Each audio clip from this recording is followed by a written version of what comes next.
plays in ways the mind can't. Heart plays in ways the mind can't figure out. This is how we conceptualize human beings.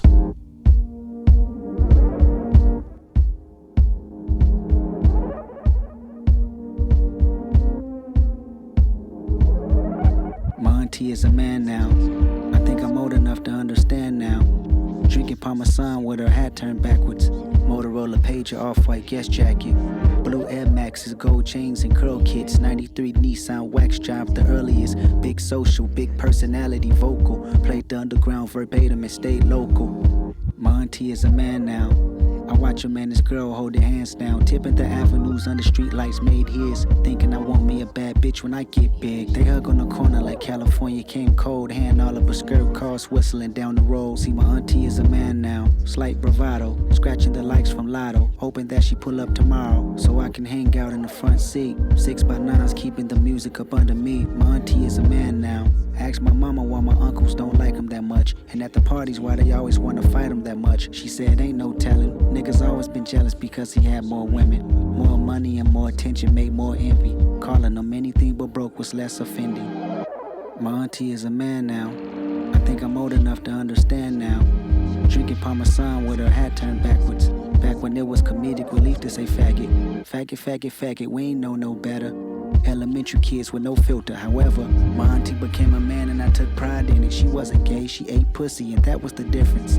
That's what I told my friends in second grade. She picking me up from school, they stare at her in the face. They couldn't comprehend what I grew accustomed.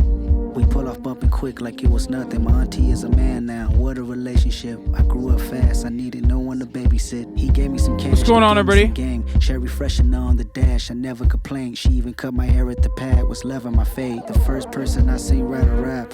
That's when my life had changed. House full of demos, smoke stuck on the window, cameras on the microphone. I hope everyone's having a fantastic evening, a fantastic afternoon, a fantastic pre-noon, no matter where you are in the world. My favorite cousin said he's returning the favor and following my auntie with the same behavior. Demetrius is Marianne now. He's more confident to live his plan now. But the family in disbelief this time, convincing themselves he ain't living discreet, he's fine. They said they never seen it in him, but I seen it. The Barbie dolls played off reflection of Venus. He built a wall so tall you couldn't climb over. He didn't laugh as hard when the kids started joking. Faggot, faggot, faggot, we ain't know no better. Middle school kids with no filter, however, I had to be very mindful of my good cousin. I knew exactly who he was, but I still loved him. Demetrius is Marianne now. I mean, he's really Marianne. Even took things further, changed his gender before Bruce Jenner was certain. Living his truth, even if it meant see a surgeon. We didn't talk for a while, he seemed more distant, wasn't comfortable around me, everything was offensive. But I recall, we both had a sick sense of humor made raw, but time changes all. Demetrius is Marianne now. Remember church Easter Sunday. I sat in the pew, you had stronger faith, more spiritual and enthused with living life straight. Which I found ironic cause the pastor didn't see him the same. He said my cousin was going through some things. He promised the world we living in was an act on abomination, and Demetrius was to blame. I knew you was conflicted by the feelings of preacher man, wondering if God still call you a decent man. Still you found the courage to be subservient just to anoint, until he singled you out to prove his point, saying, Demetrius is Marianne now. Church, his auntie is a man now. It hurt you the most cause your belief was close to his words, forcing me to stand out. I said, Mr. Preacher Man, should we love thy neighbor? The laws of the land of the heart was greater. I recognized the studies you was taught since birth, but that don't justify the feelings that my cousin preserved. The building was thinking out loud, bad angel. That's when you looked at me and smiled, said thank you. The day I chose humanity over religion, the family got closer, it was all forgiven. I said them F-bombs, I ain't know any better. Mistakenly, I ain't think that you know any different. See, I was taught words was nothing more than a sound if ever they was pronounced without any intentions. The very second you challenged the shit I was kicking, reminded me about a show I did out the city. I love that this. time I brought a fan on stage to rap, but disapproved a word that she couldn't say with me. You said Kendrick ain't no room for contradiction. To truly understand love, switch position. Faggot, faggot, faggot, we can say it together, but only if you let a white girl say nigga. What's going on, everybody? I hope everyone's having a fantastic evening, a fantastic afternoon, a fantastic pre-noon, no matter where you are in the world. I'm Hasan Piker, and this is the HasanAbi broadcast coming to you live from sunny California, Los Angeles. I'm live and alive, and I hope all the boys, I hope all the girls, I hope all the NBs are having a fantastic one because it is a beautiful day. It's a special day. It's the day that Kendrick Lamar drops his. I mean, it's been what 12 hours since Kendrick Lamar dropped his last album. What a beautiful experience. I think music listening is back. I think that's what I think. I'm officially calling it. I'm declaring it. Okay, it's time to listen to music once again. This is the summer of music. Okay. Now a lot of you are gonna probably say like, "What the fuck, Hasan? I've been listening to music nonstop. You fucking idiot." Well, guess what, dude? Me too. Now. Okay. Me too. This is. I have not listened to anything yet except for this. I had a very Caucasian night last night where I watched Northman, and I did not actually listen to Kendrick Lamar, which is like what it's kind of like. It's kind of like white people's Kendrick Lamar, Northman, which was incredible for the record. Holy shit! I mean, I was like, I literally, dude, oh, what a movie! I mean, 9.9 out of 10. Okay, it is Hamlet, yes. And you know, movies are back. I think this is a movie summer. This is a music summer. This is just the summer of love. Okay, this is the summer of consumption. I'm not gonna give you guys any spoilers on. I'm not gonna give you any no spoiler-roonies on the Northman. Okay, but it's fucking literally Hamlet. Okay, so hello, it's very old. It's like the oldest story. Okay. So yeah, spoiled. It's like saying what happens in the end of the Bible. Like, don't spoil the Bible's ending, dude. What the fuck? Like, that's my favorite anime type beat. Anyway, regardless, we're back. We're live and alive, and I hope everyone's having a great one. It's a Friday. It's a beautiful Friday. Obviously, we're gonna dive right the fuck into the Kendrick Lamar shit because it is quite controversial. Because Kendrick Lamar did the worst thing you possibly could do, which is put yourself out there and actually talk in a very introspective manner about growth, about self-improvement, especially in a target audience that obviously sees him as an incredibly important person, an incredibly influential person, a target audience that might not even be receptive to that sort of thing. And he put himself out there, and he did an incredible fucking thing. But obviously, Rad Libs are probably gonna be really fucking mad at Kendrick Lamar because he said the F word and stuff. Regardless, he will get fucking destroyed by like really conservative elements and really liberal radfem elements as well. But who gives a fuck? As long as it bumps, that's what's important. And let me just say, it's really fucking good. Thank you, Mega Method, for the 5 subs. Another reason why this is a beautiful day, a fantastic day. I kind of don't want to fucking cloud it up, like, because that was incredible, right? That what we just listened to. I kind of don't want to like ruin that vibe a little bit, but you know, it is a celebration because this is the freaking weekend, baby. Okay, and every Friday we celebrate labor militancy by Friday, then. bringing on the motherfucking weekend. Sunday, what? It's Friday, then. That's right. That's fucking right, boys, girls, Eppies. It's Friday. I just worked out in my own backyard, baby.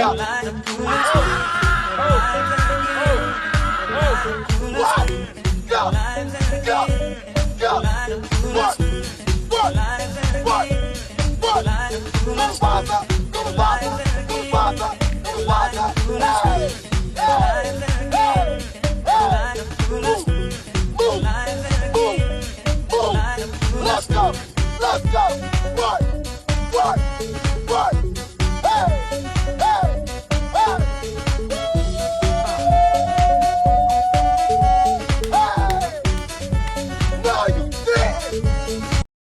Yes, he did. But he did. He certainly did. He did that shit. Folks, it's Friday. It's the weekend. My family's about to be here. And I'm really fucking excited. My mom and dad have touched down in Los Angeles. They are going to be staying with me for a while. Okay? They're going to be staying with me for a while. And I am... Oh, Lordy, I am excited. It's always wonderful to have them come visit. I mean, it's the whole reason why I got this house to begin with. as you guys already know. So that is exciting stuff. Hold on one second. I am like literally in the process of fucking calling their Uber. While we speak.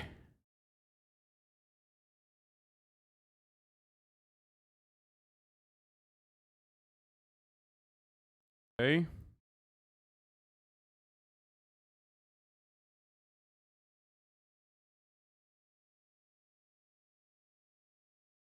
Hold on one second. Let me finish that. Okay. About Auntie Diaries. Yeah, we're going to talk all about that. Do not fucking worry. Fear not. Okay. Heard K-Dot's criticizing capitalism. Dude, Kendrick Lamar is fucking awesome. Obviously. He's always been awesome. He's still awesome.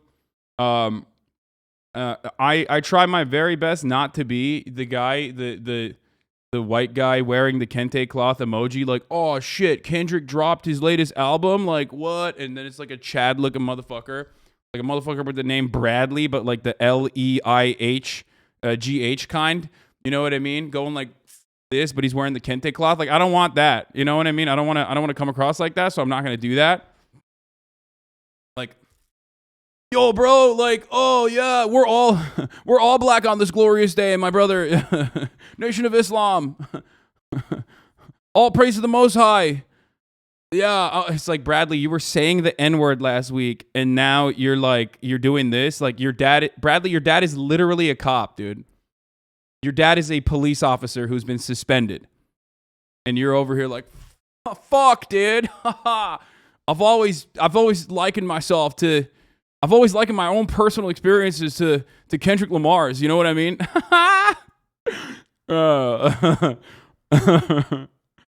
You know, it's just like growing up in Naperville, which is very close to Chicago, by the way. You know, South Side Naperville. Life has been quite difficult, quite tumultuous, if you know what I'm saying. You know. Sometimes at the private school we went to, you know, they wouldn't have mac and cheese on Wednesdays. Wednesdays are mac and cheese day, brother. Sometimes I wouldn't be able to charge my specialty iPad in the charter school I go to in my neighborhood. Directly funded, they said, on the backs of black taxpayers in the Chicago area, as a matter of fact. Super cool. Thank you, Rahm Emanuel. You know, that sort of thing. That's what I imagine. Sorry, that's just simply what I imagine. Kendrick Lamar AMA. This is definitely a crypto scam, isn't it? This has to be a crypto scam. Not trying to be preachy, but a lot of people have chosen you to be the voice of this generation. Would you say, is this real? Is this real? Is this real? Chat, tell me if this is real or not. If this is fake, you need to tell me if it's fake right now. I don't want to be fucking... Yeah, it's fake. It's fake, dude. Look, it's an Elon Musk crypto scam, dude. This is not real. You guys are fucking so dumb. Stop it. Stop doing this to me. Stop doing this to me. Why? I'm an old man, and you guys are fucking making fun of my old brain, okay? I hate that. Fake. It's from 2017. Watch Jesus Camp. Dude, we're going to do like... Dude, it's getting to a point where like literally cryptocurrencies are the best way to fucking milk unsuspecting fools. And basically every website just has like... an incredible amount of fucking crypto scams. Oh, fuck, is this CRT music? Yes, dude. Yes. So, Obama said Pete is short and gay. That's crazy. Wow, I can't believe he said that. I believe this. Anyway, all right. The dumb left made a video about you because you didn't support the General Strike Summit. Dude, I literally do not want to watch that. I would rather video game myself than watch that. Are you insane? Those are like, no, we're not doing that. What's wrong with you? Brain dead Joe Rogan take, calling teachers groomers. Fuck yes, dude. Life is well, folks. Life is fucking well. We got the new Ziwe, Chet Hanks banger, okay? Let's just fucking blast off. It's blasting off time. I'm going right the fuck into it because there's so much happening. I'm very excited. We have a lot of stuff to react to. The content gods. I'll say it like this. I will kill you, Fyodor, is how I started My day this morning, I woke up and I said, I will have the same traps. The exact same traps that Amlet had. Okay? I will avenge thy father. I will save the mother. And I will kill you, Fyodor. That's what I said to myself. And then I started lifting weights. Oh. I said, I'm a steakman, Darcy. Okay, that's what I said. I said, Darcy, I'm a steakman. Call me the wolf bear. But yeah, I said, I'm a steakman, Darcy. And I said, I'm gonna fucking avenge you, father. Oh, my hair is so wet right now. It's not even funny. Okay, she knew I was a steakman. The Left Can't Meme episode 1, dude. There's so much. There's a Blumhouse They Them Pussy fucking movie. Like literally, when you see the Gorilla Grip They Them Coochie and it's like turns your life into fucking madness. Like, what is happening right now? What's going on? Back in the day, you didn't have to think about they them pussy. Now, there's a whole new threat. The liberal left doesn't want you to know about. What's going on? It's called they them pussy. And they're saying the grip is tighter than gorilla grip.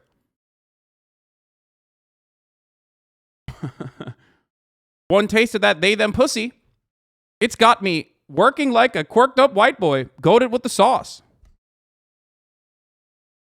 Anyway.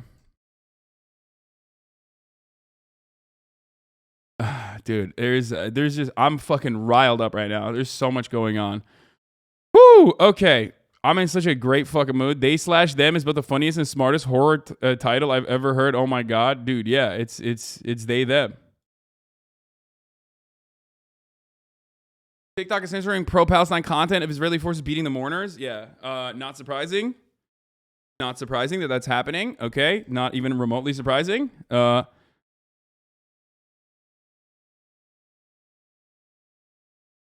Wait, hold on.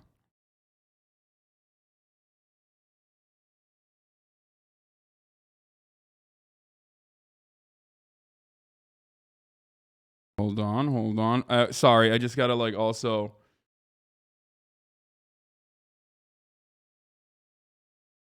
Study finds 60% of men suffer from male pattern head loss. That's fucked up.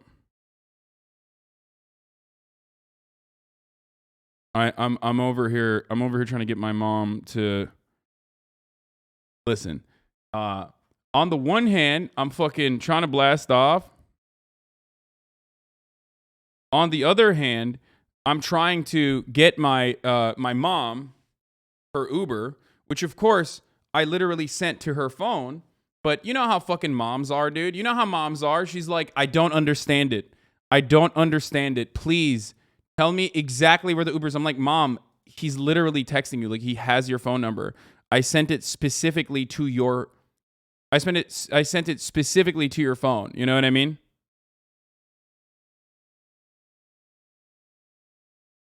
Okay, that slurp juice meme is disgusting, so fuck it. We're going to be using that as my blast off meme. Okay, let's do it. Okay. It's Friday and there's so much news. Kendrick Lamar album says trans rights. People get mad anyway.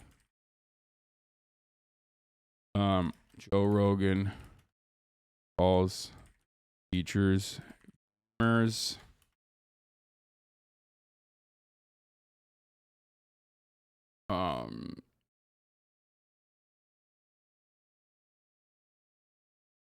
Twitter on deal on hold. Israeli occupying force attacks. Roll and more.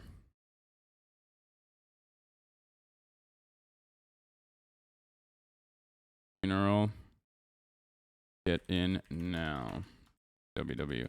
I always feel weird posting that. I always feel weird putting like Israel attacks funeral. I'm probably not gonna put that actually. Because like people will get like very mad, especially because I put like a meme underneath it, but like they don't realize that, you know, it's more so to, I mean, I'm gonna cover it anyway, you know what I mean? But then people will get mad and they'll be like, that's a traumatic thing. Like, why are you talking about it? It's like, well, I want fucking people to know that I'm covering it and I will be covering it. So you know what? I'm gonna take it out of my title. And we're going to talk about it regardless, but I'm going to take it out of my title. This is the most content we've had since Trump. It has to do with the Ukrainian row. When people are scared the world is ending, you get the best content. Yeah, maybe. U.S. Defense Minister finally meets Russians to push for ceasefire. Wait, that's awesome. Ezra Miller catching charges for allegedly kicking a cop with these talons. Dude. Oh, yeah, I forgot to watch the... Speaking of they, them horror, Ezra Miller is in Hawaii and still just being an absolute NB menace, okay? Holy fuck, dude. What is happening? What's going on? Actually, what's going on? Like, I just don't understand. Does Hawaii have one of those, like, libtard DAs or something? And they just keep fucking letting them out?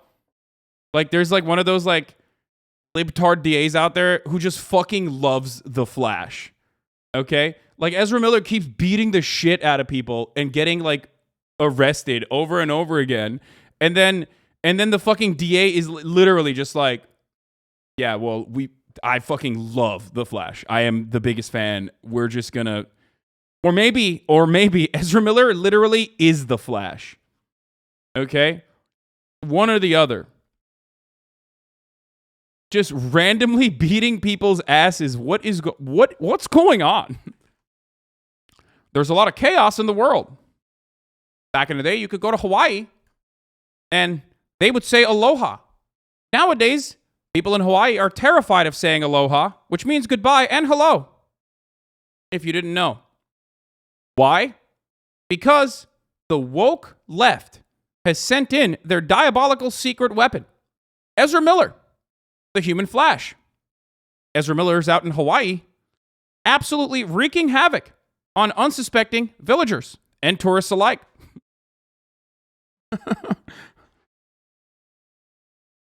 On this broadcast, we have said that they, them pussy and they, them penis would be a terrifying prospect for the future of America. The degeneration of Western culture is upon us.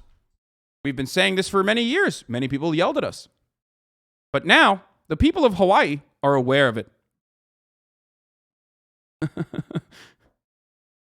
New mental illness confirmed. You think you're the Flash? The woke left has non-binary super soldiers. They're calling them Captain America.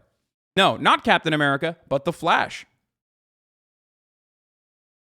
Honestly, though, I wouldn't fuck around in Hawaii. It's so much easier to do the opposite. I just don't get it. I literally do not understand. I don't understand what the fuck is going on. What's going on is the real question I have.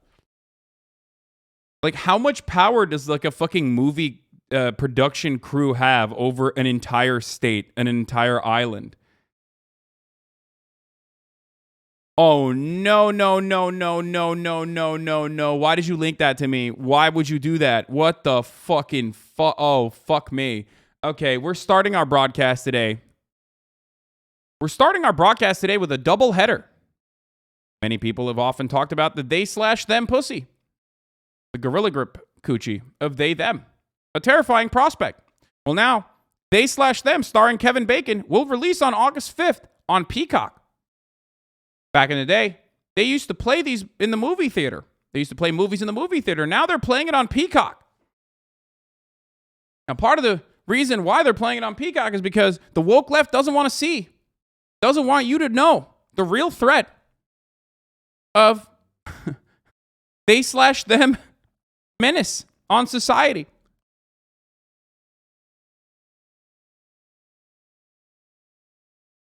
Speaking of they/them, trigger warning. Ezra Miller's feet. Jabuki said, someone has got to fight Ezra Miller, but not me because I'm scared of their toe talons. They kickbox with those foraging nails. That's my jugular. That's me bleeding out. First, someone has got to wrangle Ezra with a wire loop they use to catch feral cats, clip the claws, and then go from there. This is unedited. What's going on? What actually, I did not know that this was a real thing. This now lives in my mind. This image now lives in my mind. And folks, we look for the truth. Baby, this is a demon. We look for the truth here in the HasanAbi broadcast every night. And now that this lives in my mind, it should live in yours too. As a matter of fact, this image is superimposed in the minds of many people living on the island of Hawaii. Ever since the American government decided that Hawaii was better off being Christian and a part of the American colonies, Hawaii has not seen a menace this hard. Ezra Miller has been arrested numerous times on the island. And they keep getting away with it. Put those puppies away. Yummy piggies, love them toothies. Stop.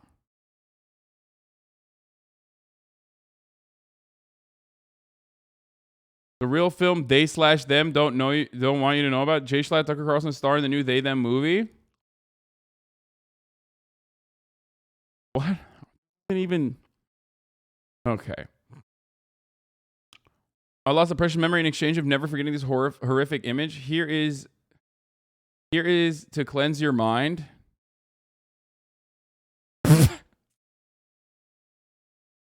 What? Okay, stop. That should be illegal, to be honest. I agree.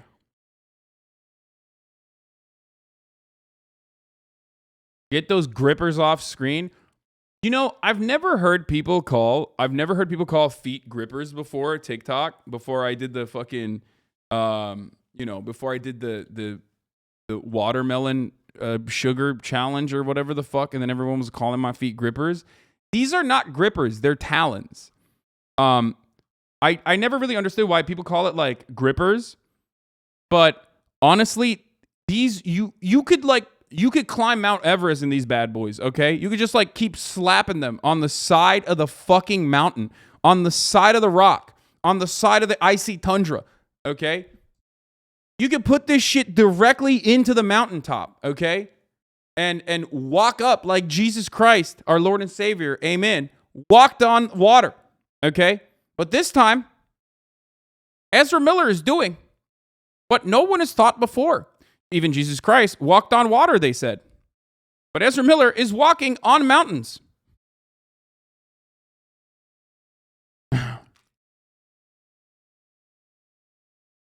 Third about Kendrick Lamar's trans rights song. Okay, we'll look at that in a second.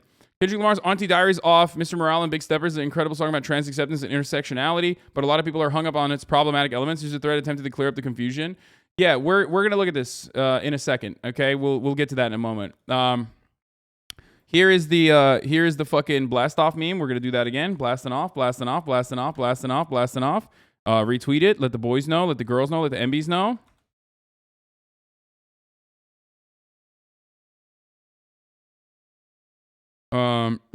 This is how it be. This is how it is. Is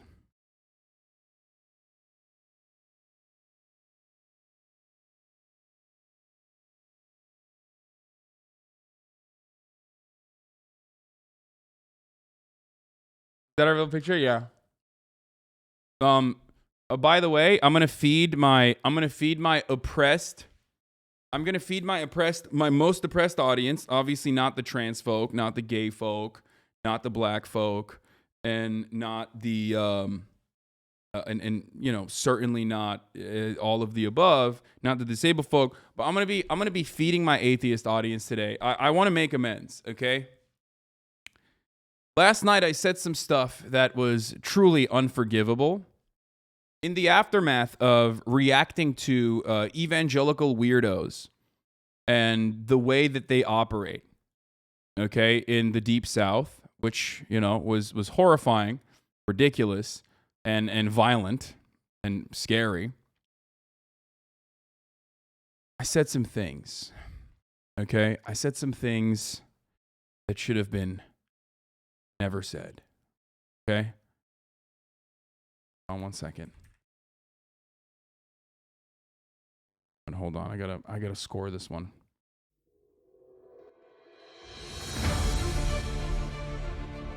Last night, after covering the horrifying ways in which the right routinely oppress marginalized communities, I said some really, really horrifying things. I made jokes about atheists not being oppressed. I've learned the error of my ways, folks. That's right. Atheists are the most oppressed minority. More oppressed than, dare I say, gamers. Certainly more oppressed than the trans people. Certainly more oppressed than black people under the crushing thumb of police brutality and a police state that mistreats them. Certainly more oppressed than gay people. Psh. And more oppressed than women. There is no one, and I mean no one in this country, and perhaps in any country, that is more oppressed than a cisgender, heterosexual, white male who, dare I say, is an atheist. Who dares to dream. Who dares to understand the struggle. Just like Martin Luther King once said, who is a Christian, by the way. He was a reverend, not an atheist. Who once said, I have a dream that one day atheists can live alongside Christians in this country. Except he never said that because MLK was selfish. He only dreamt about making sure black people had civil liberties. But in that process, MLK not once said that atheists should have civil liberties as well. And that is precisely why I'm saying once again that atheists are the most marginalized. That's right. I wanted everyone to know. I wanted to scream it from the mountaintops on this day of all holy days. Cancel Martin Luther King Jr., who was a reverend. But they don't want you to know that. What's going on? But yeah, no, I have to give a Michael Hudson said one of the funniest, okay, M-HUD said one of the fucking funniest things I have ever read about this matter in the aftermath of like the atheist saga. Because there were people who were like legitimately fucking upset at me saying like, dude, what the fuck? What the fuck are you saying? This is the worst take. You want to do a don't ask, don't tell, but for atheism? And I was like, yeah, who cares? Like, chill the fuck out. But he said, wait, where is it? I love when white guys afraid of their grandparents think they were hate crimed for not going to church. Oh, man. Anyway. Yeah.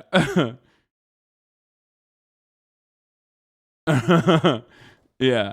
Which is a great take on the matter. It's just funny because like a lot of us are in the same mindset and come from like very similar backgrounds, you know what I mean? Obviously with differences and whatnot, but that conversation basically brought about like some of the same kind of attitudes as like people being like, dude, you know, your conversation is like invalidating my personal experience. Like, look, if you've been like genuinely oppressed by like some fucking abusive parents and they used atheism as the basis for that, then like we're not talking about you, okay? It's entirely different. I think people also need to realize that religion trauma from leaving a cult and abusive religion is different than being atheist. Exactly. So, I just, like I said, I find it pretty funny that people were really mad at that. Or not people were really mad at that, but like some people were really mad at it. And of course, like you know me, I'm never gonna fucking back down. As a matter of fact, I'm just gonna double down when I see some funny shit. But also, I will feed the atheists once again by giving them the slop that they need, which is my relentless attacks on the fundies of the United States of America, of course. You know, we're going to do a lot of that, so don't worry. Fear not, atheists. this is a safe space for you. I mean, I will make fun of you if you say like your marginalization is akin to, you know, like a trans person or something. Like, I'm picturing like a white DSA guy. You know what I mean? Like a white cishet DSA guy who's like talking to a trans person, like being kicked out of their home. You know what I mean? And he's like, I get you. Like, I too have suffered. You know what I mean? Like, I understand. Like, we all have our own journeys. My mom told me there were no Christmas presents when I told her I was an atheist in 3rd grade.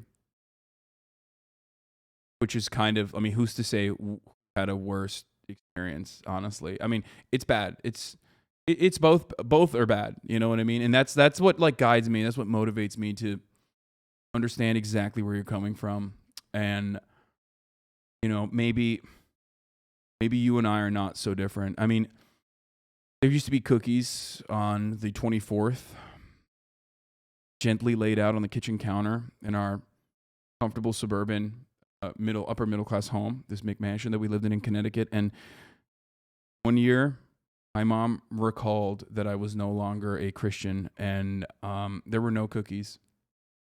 So it's kind of the same as like when you know, were forced to join the United States military, hide your identity, hide your gender exclusively so you could survive, and then felt incredibly conflicted about the actions that you had to engage in overseas, and then came back and finally were able to, you know, be comfortable and find a support group. It was like exactly like me when I also found a support group on the internet, the r/atheism forum. That's right. Atheist visibility. Atheist solidarity. You're a ridiculous person. I no longer will ever say, oh my God.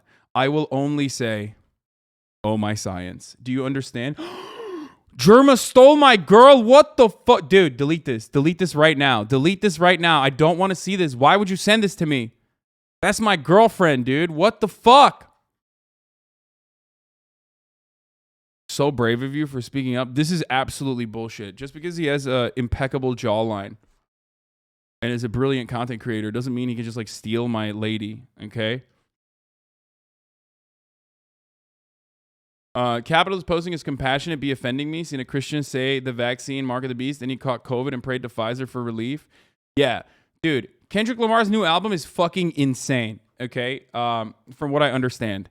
I haven't listened to most of it. I've just only listened to like the controversial stuff, including obviously this one. Watch my Friday Mufasa Gordo video. No. How about no, we're not going to do that because I already watched Mufasa. And we have a lot to go. He's just like you for real. Fucked. Whatever.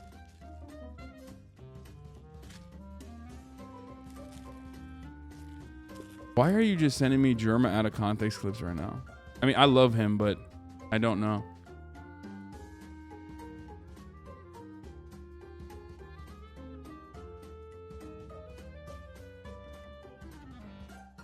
You guys are fucked. Okay, that was so stupid. Also, he also should talk Kyrie a little bit about the vaccine too. Okay, so we did listen to the song on stream. I opened the stream with the song. Okay.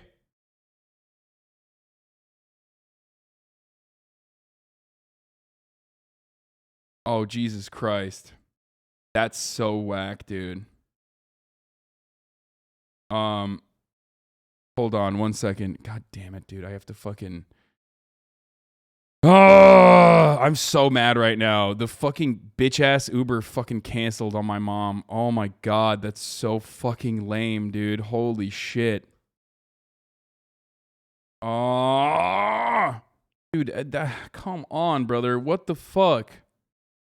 Like, you're leaving old people fucking stranded. You motherfucker, you just wanted to make more money.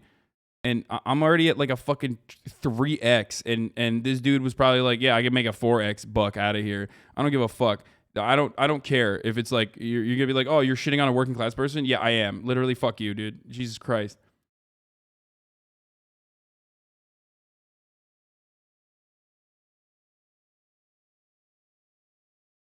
Sorry, it's my mom. You know what I mean? It's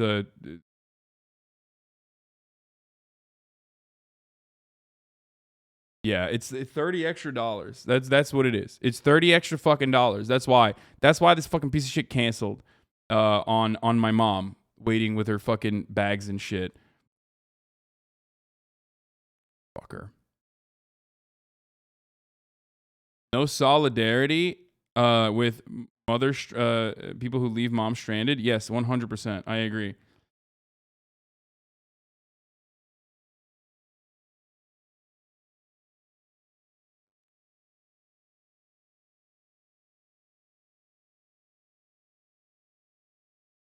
If you gotta go, we understand. No, dude, what are you, crazy? I wouldn't be able to go and like pick her up right now from the airport. That would be in what? End the stream and go pick up your mom?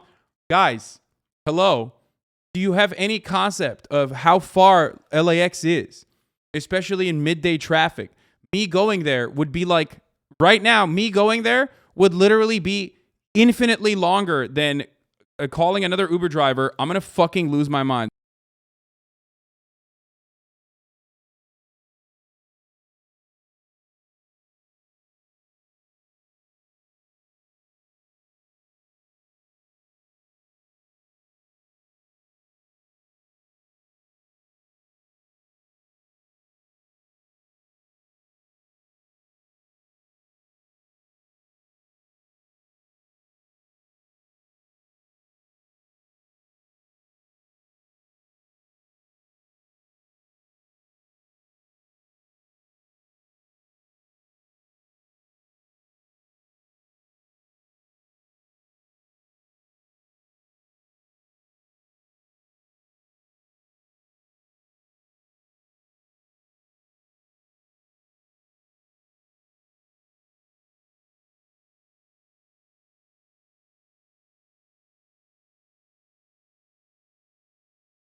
God damn it. This is so fucking annoying. Hold on. I'm sorry, guys. I'm so sorry. I fucking hate this, but I have to do this. This is incredibly important.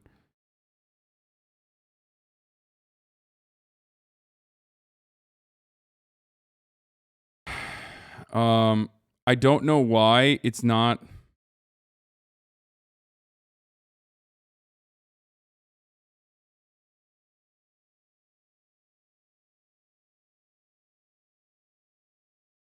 Jesus Christ. It's just like it's the worst. It's the worst thing that could have happened. You have two old people with a bunch of fucking luggage at LAX, basically stranded, trying to fucking figure out how I can coordinate from over here. And like for some fucking weird reason, the Uber, like I'm calling the Uber for her specifically to her phone number, but she like doesn't know how to fucking respond to the Uber person. Like,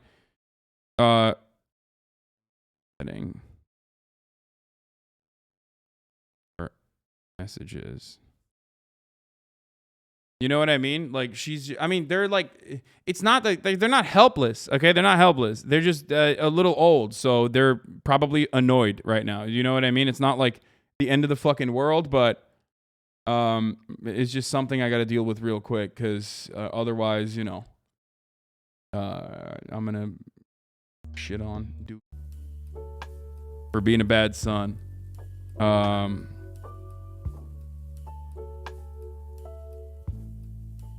Like they want, it's just funny because like they want her to,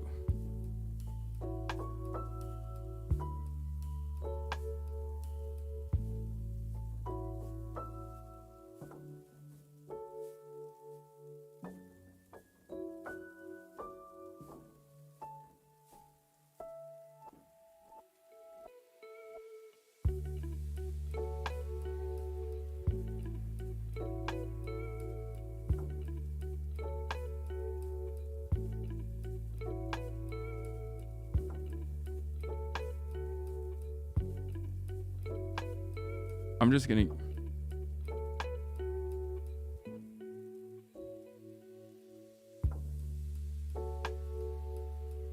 All right, perfect. Okay.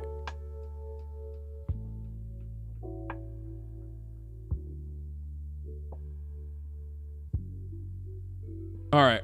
It's just the worst thing that could fucking happen is like LAX is hell on earth. I think like Los Angeles is a wonderful place to live, and for that reason, like everything that is other cities are able to like achieve, LA will punish you for it and will make it like absolutely horrifyingly awful.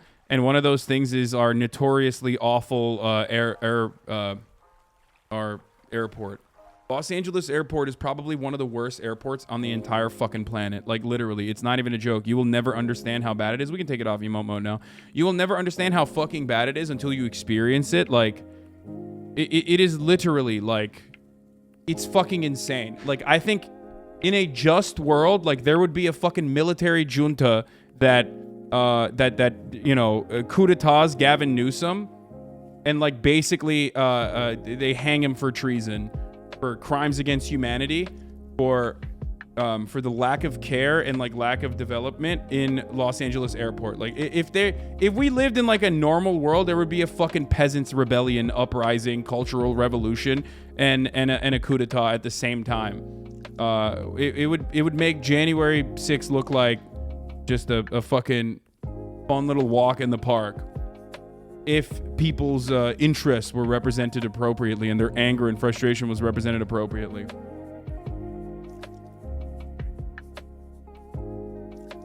Use Orange County Airport. It's much better. The hogs know how to run aviation. Yeah, dude. Let me tell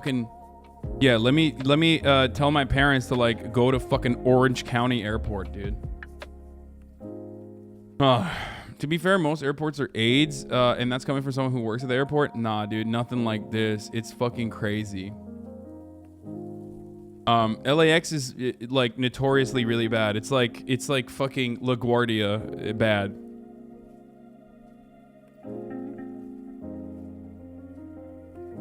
It's famously bad. Hello?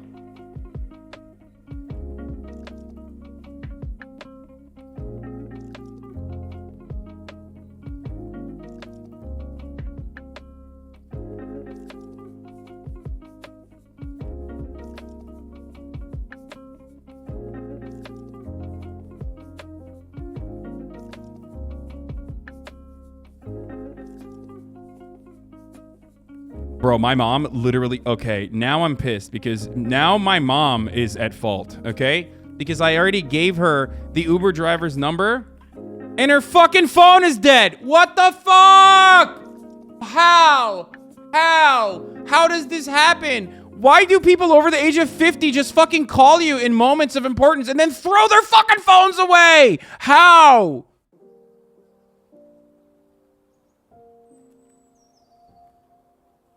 It's just like every time. I don't know what the fuck.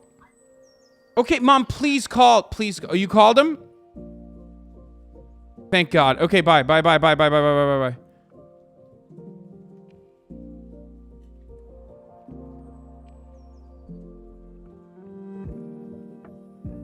It's just like, it's incredible. It's incredible stuff. Okay, we're good. We're good. I have to travel through LAX or SFO to get to New Zealand, and I can 100% vouch LAX is the worst airport. It's so painful. Yeah, it's just so fucking whack. They're dumping $14 billion into LAX to make it slightly less bad. It's not. I bet the $14 billion is going to go to private contractors that, like, you know, Gavin Newsom, who like fucked the wife of one of the contractors and was like, my bad, or like directly is like Gavin Newsom's nephew or something. And those are the motherfuckers that are going to get the fucking job, and they're going to do a horrible job on purpose. It's been under construction for like 700 years, dude. Aviation was invented the first time LAX was under construction. Okay. It's insane. It's madness. It is so maddening. Nothing in Los Angeles works ever. I fucking hate the dog shit LA infrastructure. All the roads are fucking terrible. They're garbage. It blows my fucking mind, dude. It is so incredible. Like, I get that the government is expensive, right? Government work is hard. It's hard. It's not easy. There's a lot of money that you need to spend. Takes a lot of fucking time. There's a lot of red tape. I understand that. But like in the United States of America, every time I see like a local government or a state government try to fucking operate efficiently, I'm like, please, Xi Jinping, please, our glorious supreme leader, please take over this fucking hellhole and whip us into fucking shape. Literally, how? How can a fucking agrarian society comprised predominantly of fucking peasants like 100 years ago is able to lap us and dick us in every meaningful capacity when it comes to infrastructure spending and infrastructure building? It is mind-boggling, dude. We did 400 years of slavery. How the fuck?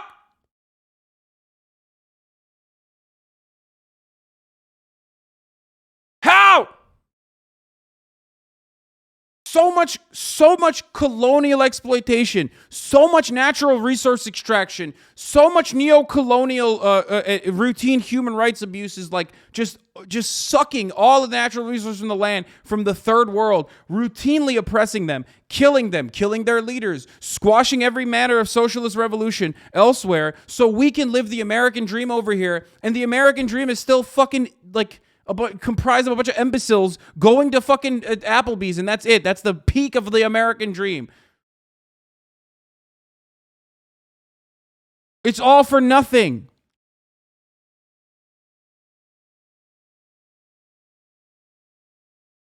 Motherfuckers can glass countries but not have good air transportation. It just like blows my fucking mind. It blows my mind. The American dream is having the richest person living here be grateful. Yeah, exactly. It literally is. It just is. It just sucks in every way, dude. Every way, shape, or form, it sucks. And like, if it's dog shit for me, okay, a person who is profoundly, like infinitely more fortunate than the average American, it is significantly worse for the average American on top of that. Why? So we can make F-35s that fucking literally kill the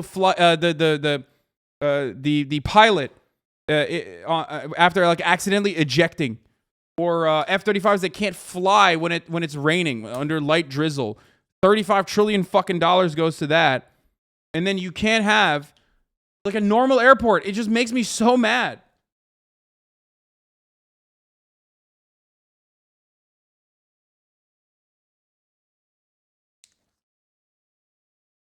I love that I'm fucking freaking out over here, and you still always have homies in the chat that take the worst message out of what I'm saying, which is, you seriously saying Xi Jinping is anything but a monster? What the fuck? Yeah, bro. He's got a monster cock when it comes to fucking killing billionaires, or, you know, not killing them, sorry, executing them by using using, you know, state violence and rules in the books for execution, okay? Or kidnapping them, or making them do voluntary donations, or building infrastructure. That's like the number one thing, okay? They're so fucking good. They're so good at it. They're so incredibly good. They're goated. You could have solved this problem by driving to LAX. Yeah, no, you're absolutely correct. A person who has never driven to LAX. Because when you drive to LAX, notice how Jack Ma disappeared and Yilong Ma appeared? Curious? Oh my god, I love that. Thinking about Yilong Ma makes me happy. Immediately changes my attitude.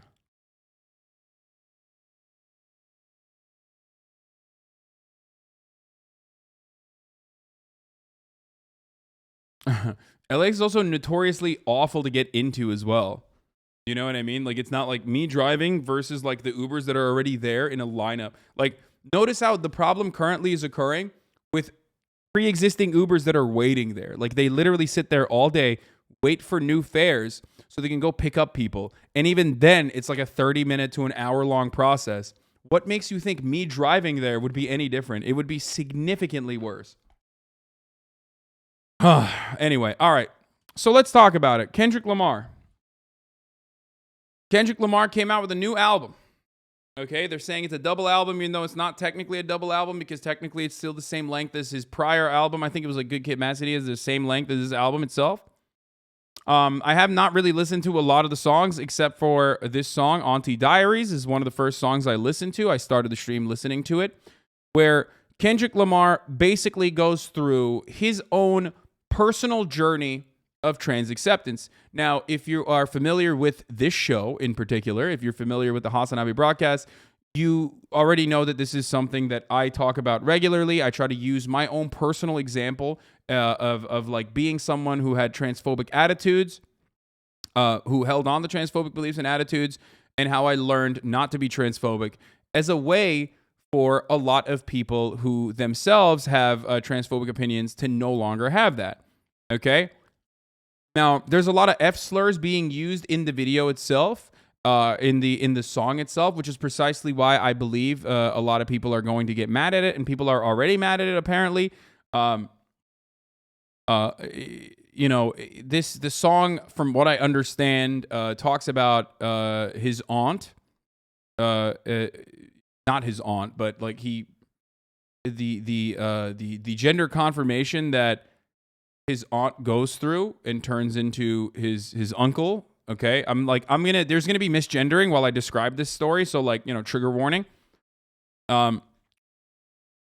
Okay, and like the original, the first half of it basically is just like him trying to come to the gender confirmation that both his aunt and cousin went through. Like, yeah, it's basically him like coming to terms with that, and also personally just like being not so receptive at first. Okay.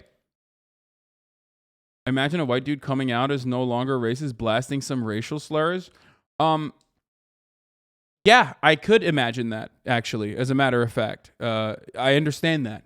It's just that the same kind of oppression is still not the same. There is like one word that you're not allowed to say. The other is not, you know, it doesn't have that same level of historical systemic violence to that same exact degree. It's still bad and it's still wrong, okay? But he's mentioning it while simultaneously showcasing that it was wrong to say.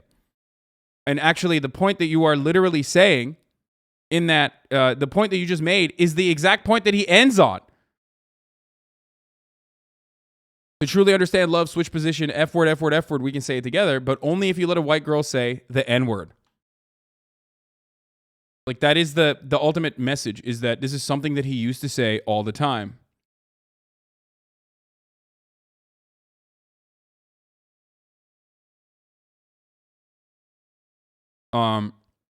Anyway, regardless, I think it's supposed to be, it's supposed to be, rap music is, and this is something that a lot of people don't understand for some reason, maybe because they're white, but rap music is a reflection of in most instances, if not almost all, at least in good versions of rap music, a reflection of black cultural attitudes, your black experience, okay?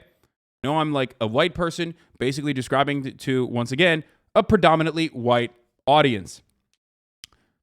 But a lot of you turned into fucking Ben Shapiro style motherfuckers the moment, okay? The moment that he says the F word, you turn into like a, why is he saying the F word? Okay, well, all of you fucking Pop Smoke, what do you mean? Like, the attitude reflected in Pop Smoke's music, okay, is significantly closer to the Norman position than anything else. And you don't have a fucking single problem, you know, doing Woo Back Wednesday. But what? When Kendrick Lamar is trying to make a point about, like, how wrong that was, all of a sudden you're going to yell at him? What the fuck's wrong with you?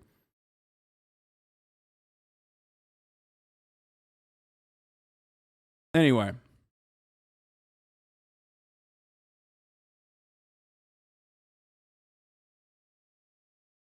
I think Kendrick Lamar positioning himself like this as like a cultural leader in his community, and coming out and like using some of this language that is still very much accepted and heavily and widely in circulation and widely in usage, is ultimately a part of his way of you know, changing people's attitudes about it. You get it?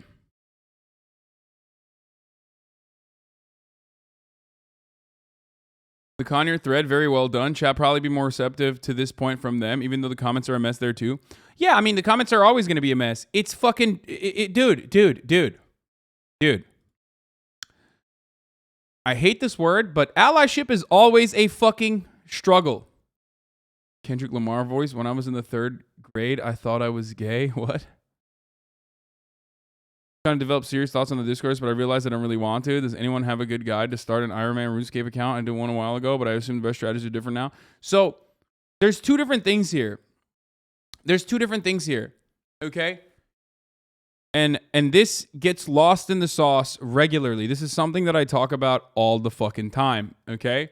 This is something that I talk about all the time. It's a constant struggle, even in this community, a community that is incredibly, incredibly thoughtful and incredibly open-minded and you know, as safe as a place you can get for trans people, right? But in this community, what do I always say? What do I always say? When I'm talking about trans issues, I am not talking to trans people. You're trans. You already know your fucking issues. My goal is to not talk to trans people. My goal is to talk to transphobic people. Okay? What do I always say? So when I am talking about something from a framework that you consider to be inappropriate, okay, or a framework that you consider to be bad or wrong or not super careful, it's fine. Like, it's okay. You know, that it's fine. It's not for you. Of course it's not for you. That's why I don't see myself into trans people's business beyond talking about transphobia. My goal is to not talk to trans people. HasanAbi 2022. Exactly. So, but then are trans people not allowed to be upset by this? No, you can be upset about whatever the fuck you want. But also recognize that in the broader context, most people are not going to be like me and be like, I understand your anger. I understand your frustration. Your life is never-ending combat. But you also have to, like, once again, recognize that, like, people are incredibly transphobic, something that you already know, right?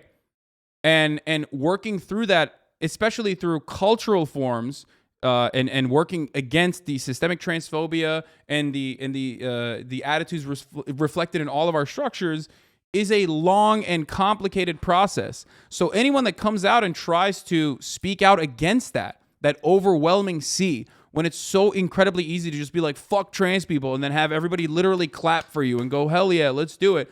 Like, a person that, especially a person who is cis, trying to fucking comprehend it, understand it, reflect on their prior actions, and then even take the next step and be like, I'm going to try to help other people.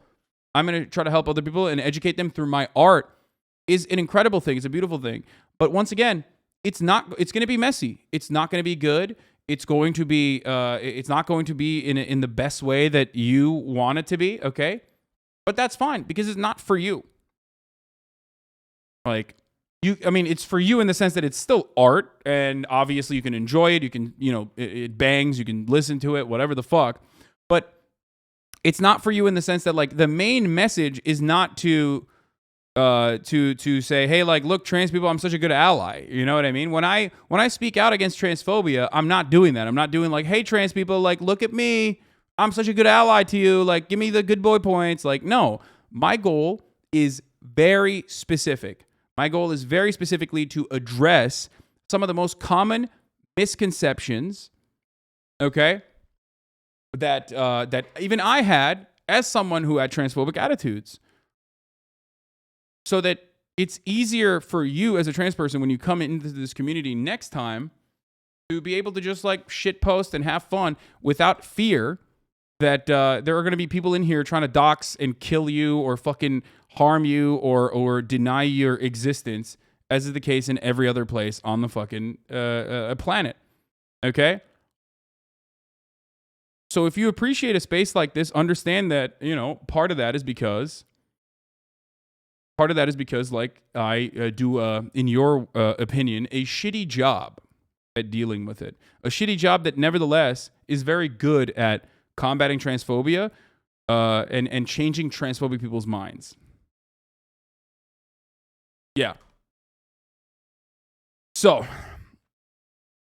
what was your, I'm looking at this all wrong moment in regards to trans people? I think it was just like having, like, being around trans people on the internet. Like, I think that's what it was. Like, having trans people in my community, you know what I mean? I think that was like a big, like, eye-opening moment for me. It was just like, because if you are super segregated and you're like completely away from, you know, out trans people, like if it's not something that you've ever like thought about or considered, like I always wanted to be open-minded, right? But even then, like I still had some transphobic opinions, you know what I mean? But that was what it was. And most importantly, it's because, you know, trans people are the best posters, I think, for the most part. Like, they're just very good. They're very good at posting. So, and I appreciate that. Some of the best and some of the worst. And nothing in between. There is no mid posters in the trans community. Like, either you're just literally fucking like one of those accounts where it's like they, them, you know, DNI 18 plus, like, and you're just exclusively angry all the time at like allies. You're literally just like, fuck this person, fuck that person, fuck this trans person, fuck this cis person. And you're just like only posting that. Or you're just like the most deranged, mentally ill poster. And therefore everything is primo content. Okay? There's no in between. I've only seen those two types of trans posters. Well, this is really your thing right now, this statement. I totally agree, though. There were trans people who were upset about how Kendrick did dead naming in the song. Yeah. Like, he's not the most woke motherfucker, dude. Like, what do you think? Like, you think he's going to come out of the gate swinging with, like, critical, you know, gender theory or something? Like, what the fuck do you expect? And also, that's boring. You know what I mean? That's boring as fuck. Like, oh... I don't know. Like, yeah, it's not catering to your needs, okay? Hearing T-slur, don't want to get yeeted by automod at the bar by allies is gutting, though. I don't know what that is. I don't even know what you're talking about. Like, what? I mean, that's fucked up. Okay, so Conure is a Twitch partner. And a trans NB talking about this, okay? They're probably in here right now. I see them in here sometimes. Anyway, the song begins in the frame of a narrative retelling of events that happened in Kendrick's past with his trans uncle cousin. Here he explains how back in elementary school, he was aware his uncle was trans and aspired to be like him in some ways. They had a good relationship, okay? Hold on. I'm going to change my title as well.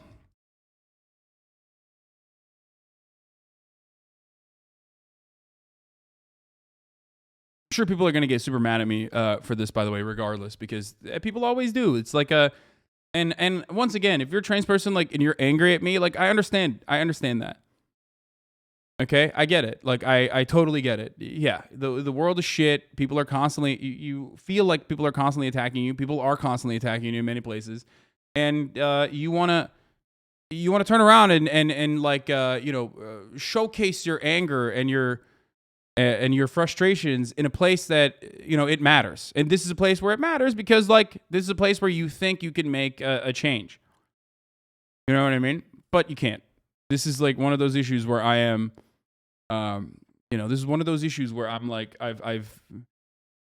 I probably will not change my mind at all ever. And, you know, you yourself can be upset, but you will always come back because you recognize that this is not a place that is hostile to trans people. It might not have the same metric of like a safe space for you, but it still is. You can't move on.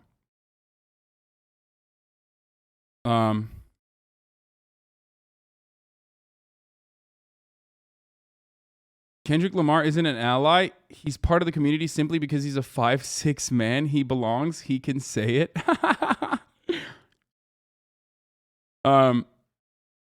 Okay, so the song begins in the frame of a narrative retelling of events that happened in Kendrick's past with his trans uncle cousin. Here he explains how back in elementary school he was aware of his uncle was trans and aspired to be like him. In some ways, they had a good relationship. My auntie's a man now. I watched him and his girl hold their hands down. Tip of the avenues, under the streetlights, made his, thinking, I want me a bad bitch when I get big. They walked to the corner with California King, cold hand, all up her skirt, cars whistling down the road. So I think like people probably are mad about like see my auntie is a man now as well, because that's like, you know, It's not the most careful and considerate way of describing a delicate situation, right?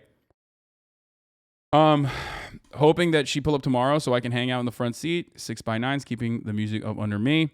Young Kendrick asks his mom why his other uncles didn't like his trans uncle and his mom, who seem more accepting. Uses a simplified excuse to attribute their bigotry to jealousy, simultaneously delegitimizing their bigotry while reinforcing Kendrick's respect for his uncle. A lot of people have problems with Kendrick's use of the F slur here, but it's important to remember that the narrative frame the song uses. This becomes incredibly irrelevant at the apex of the song. He's speaking about how casual homophobia is normalized even in elementary school. So, like, he's literally using the term while simultaneously explaining that the term itself is like super normalized and super acceptable. And for a lot of people who are upset right now at the usage of the term, it's like, if you understand it, why are you still using it? Why are you still not filtering it? Well, I have really bad news.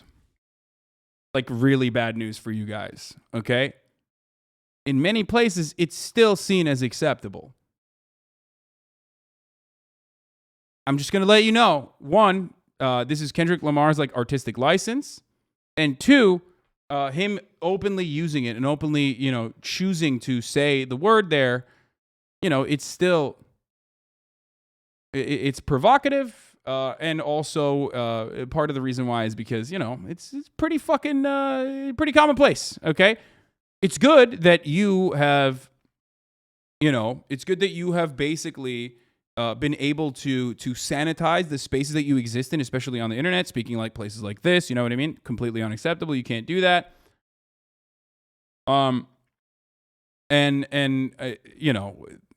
That's great, but that's not how it is. This is not for you.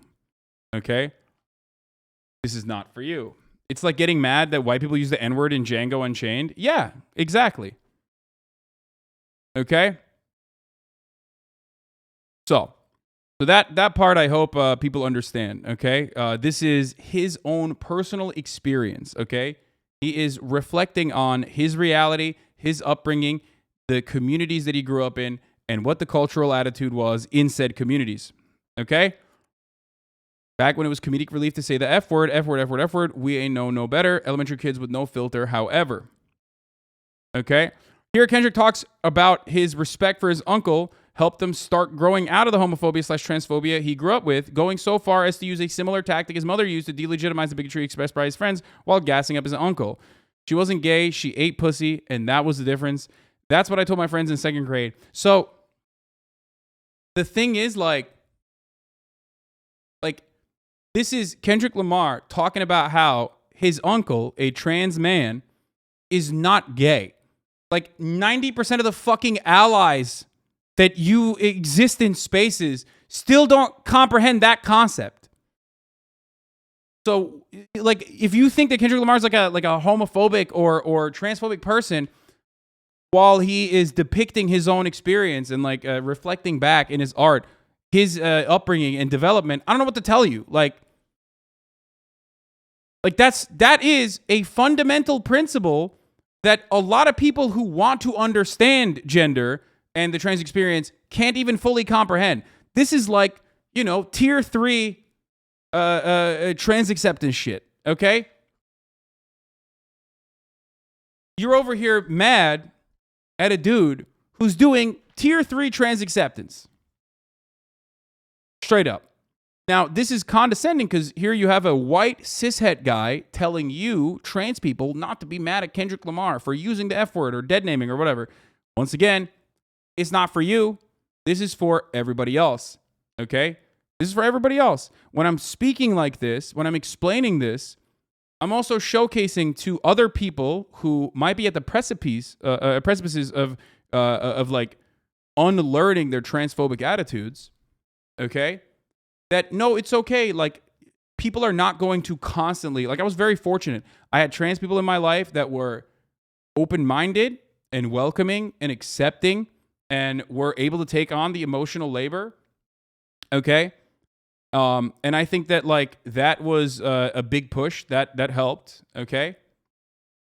And I try to, at the very least, be like the person that will connect you as a cishet privileged person if you are transphobic, to other people that are also going to be open-minded, and to showcase to you that, like, no, there's a lot of great posters in the trans community. There's a lot of people in the trans community that are not like going to immediately fucking bite your head off for failing to automatically comprehend things that are things that require you to completely unlearn a fundamental truth that you thought was correct your entire life, such as the binary way of gender.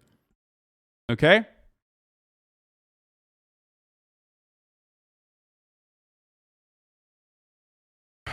Here Kendrick talks about his respect for his uncle.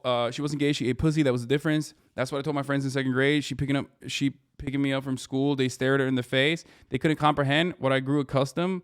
We pull off bumping quick like it was nothing. Here he talks about his experience, incredibly positive relationship with his uncle, but importantly expresses how his uncle was the first person he saw writing raps, essentially saying that without his trans uncle's influence, you might not even be listening to this song right now. Okay?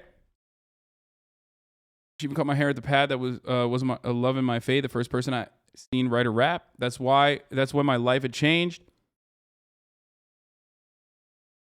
Yes. So the dead naming and the like as wait, hold on. What was it? Someone said it in the chat as well. I think Fizz brought this up. But yes, the dead naming is intentional. It is a narrative choice. It is an artistic choice. The dead naming is intentional, and also on top of that, the misgendering is intentional, because throughout the story, you are also starting to see what their perspective is. As Fizz said, the dead naming and misgendering is an intentional narrative choice. Exactly. Remember, guys, girls, and beasts, okay? Remember, art, the best kind of art is a reflection of your realities, okay? That's the best kind of art. And reality is super fucking transphobic and super fucking homophobic, especially when someone is describing their upbringing and their development and their own culture and their own communities. There's gonna be fucking shit that triggers you. Okay? It's just how it is. When you need to explain a simple artistic message to leftists, I mean, it sucks, but it's how it is. It is how it is. The first time Kendrick's trans cousin is mentioned, he talks about how his uncle's trans experience helped him inform his cousins, reinforcing the importance of trans visibility. We assume his cousin learned more about gender through Kendrick's uncle, solidifying similar feelings she had. My favorite cousin said he's returning the favor and following my auntie the same behavior. Here Kendrick dead names his trans cousin Marianne. Many have an issue with this, but again, it's a narrative retelling. Through the song, this line is repeated. Young Kendrick, out of ignorance, likely said this, not knowing the pain it caused. Its use is an expression of guilt. Demetrius is Marianne now. He's more confident to live his plan now. He goes on, again, like immediately in the aftermath of dead naming, okay, he moves on to say that like transitioning, which is a fundamental freedom that trans people should be able to have at a time when like trans people are fucking literally under attack in like every fucking state, correctly like says that, through that transitioning, through that gender confirmation, like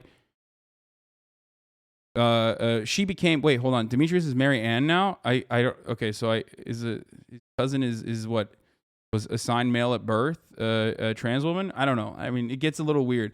It's a bit weird that he correctly gendered his uncle but not his cousin though, or cousin is AMAB, male to female. Okay. So his cousin is a trans woman. Okay, so he's still misgendering her in this situation, but saying that more confident to live his plan now. He goes on to say that his family was more accepting of his trans uncle than his cousin. Holy fuck, this is okay, I didn't even recognize this. And that even though his family was shocked by the news, he wasn't. This could be because his experience of the trans issues given his relationship with his uncle, but the family disbelieved this time, convincing themselves he ain't living discreet, he's fine. They said they never seen it in him, but I seen it. The Barbie dolls played off the reflection of Venus. Here, Kendrick talks about his cousin became more insular as a result of the pushback she faced because of her identification. The story at the middle school now, and the F slur comes up again, this time in the context of how he started to notice that its use affected his cousin negatively. He didn't laugh as hard when the kids start joking, F word, F word, F word. We ain't know no better. Middle school kids with no filter, however. I had to be very mindful of my good cousin. I knew exactly who he was, but I still loved him. The dead naming of Caitlyn Jenner is in reference to the time period being discussed. She came out in 2015, which was a big moment for trans visibility because of her history as an athlete / media figure. Kendrick's cousin transitioned before Caitlyn changed her name.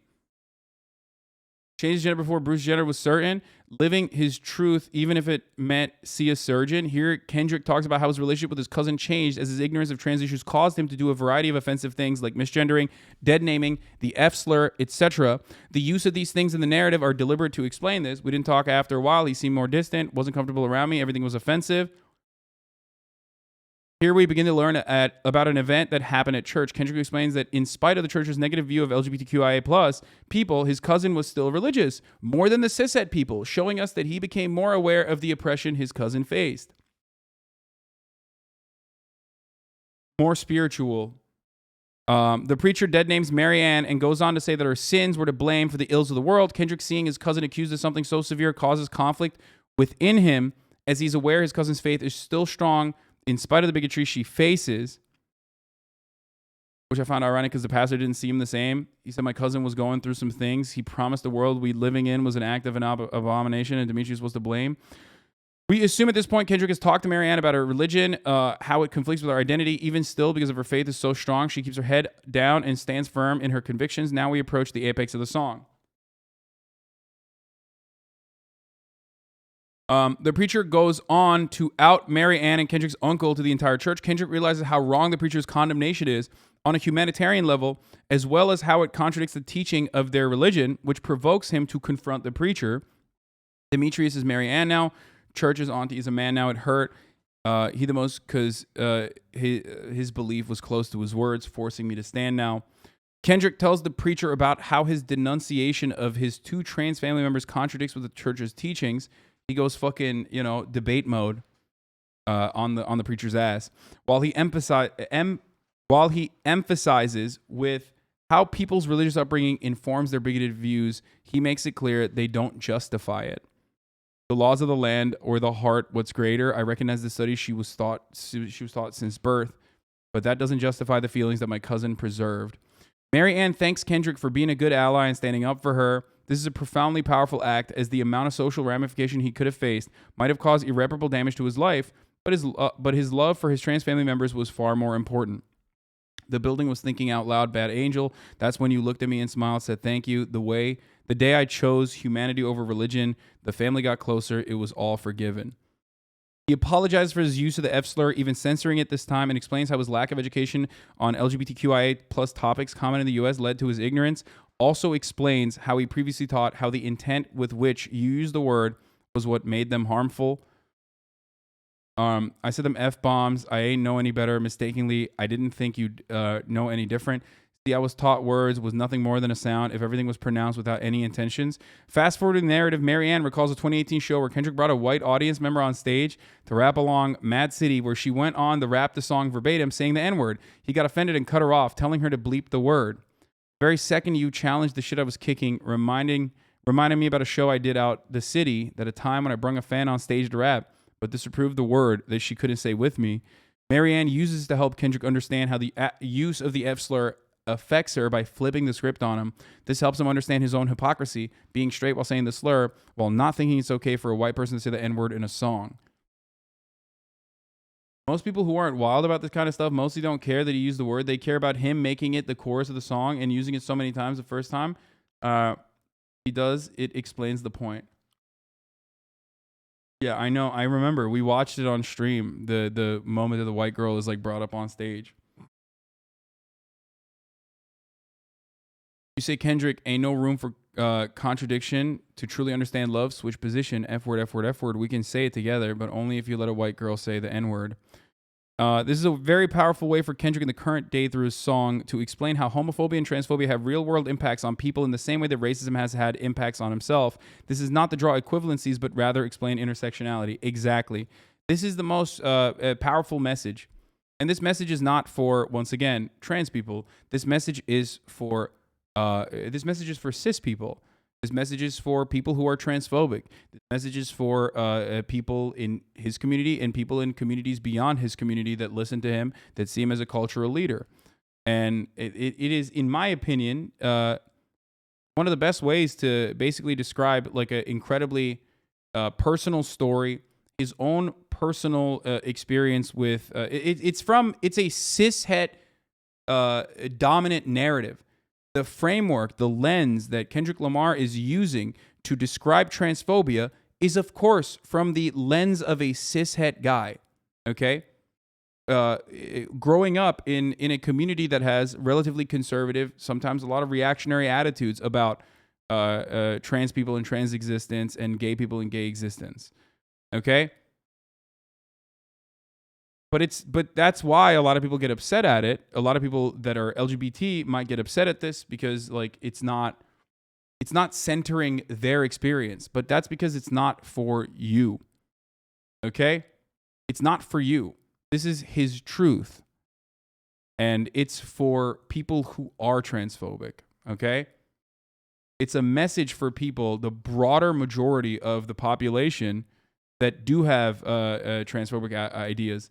And he ends it up with like he ties it back to an intersectionality message, like an intersectionalist message, to showcase to especially members in the black community that listen to him that like, you know, this kind of oppression and this kind of struggle is not all that different. Okay? And of course he does this without being a fucking backpack rapper too. So there's that.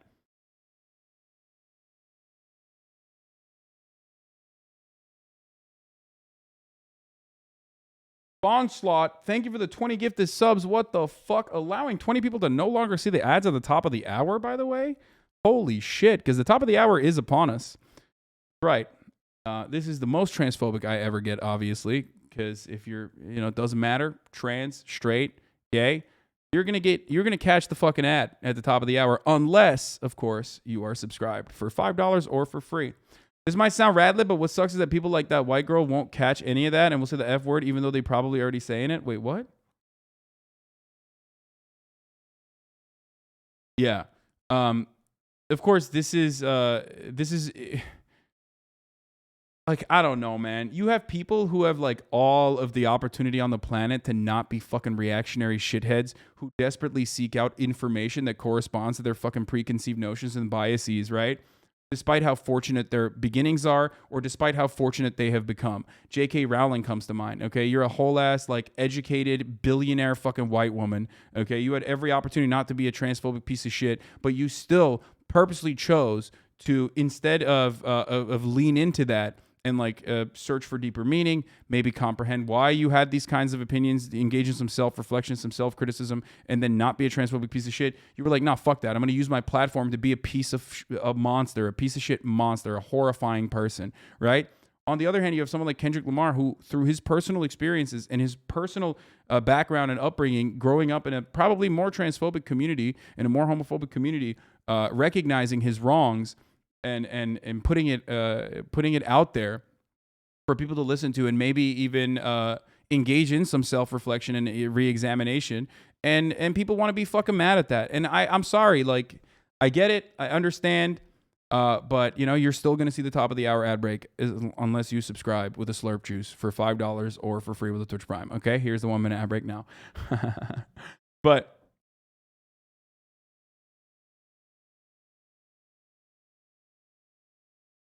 bro, it actually was all that hard because Marianne wasn't an atheist. True. Kendrick's views on these issues seem to be informed in a big way by the fact that he has LGBTQIA family members. This is often a powerful way for people to learn about the oppression people whose identities don't share affect them. This is why the current war on women, Roe v. Wade, LGBTQIA, Don't Say Gay, black and brown people, CRT, being waged by conservative centers around education. The right wants to stop people from being able to have experiences like the one Kendrick had. This stops people knowing they're oppressed and stops allies from standing with them. Intersectional leftism is the only way to liberate us all. Only solidarity. What BW? All marginalized people and allies. What does BW mean? I don't care about Kendrick unless he make a song about atheist oppression. Yeah, what the fuck, dude? Actually, you're right.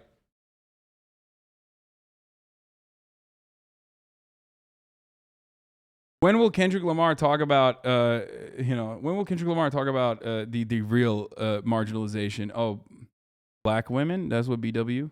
Or between?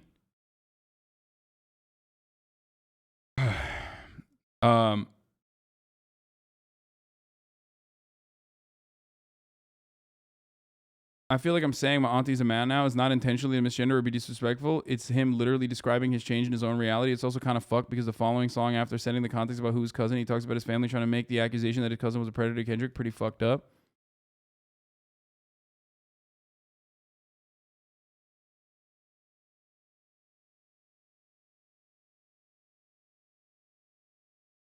Middle class white people mad at a guy who grew up in gangs in Compton explaining his life. Yeah, no, it's fucked up.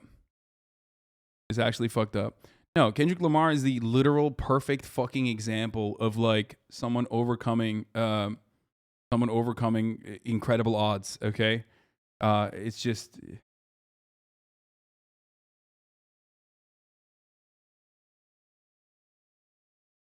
Anyway, the people who complain about this shit are admitting they don't care about others changing their minds. They only care about being the main character of the universe, and it's annoying as fuck. Yes, what do I always say, dude? Main character syndrome, motherfuckers. It comes from a place of narcissism, okay?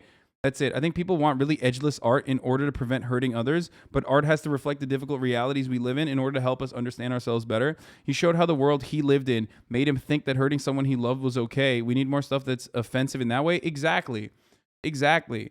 And I don't want fucking like tempered and dull shit, dude. Okay, I'm sorry. Maybe it's because I'm fucking privileged, but like you literally grow up in a world where that fucking reality is like a very much a part of your everyday existence. Okay, like seeing it in yet another format, especially when it's from an individual who has your best interest in mind and is trying to do their very best. If that shit triggers you, like I don't know what the fuck to tell you. Okay. It's crazy. Like what you know how it is. You know what it's like. You know what it's like in the real world. You know what it's like out there. So when someone fucking reflects that reality back in a form of art, like, and it's not sanitized to your demands and to your needs, like fucking blow a gasket. And the real reason why you get mad at that instead of anything else is because real systemic structural change is impossible.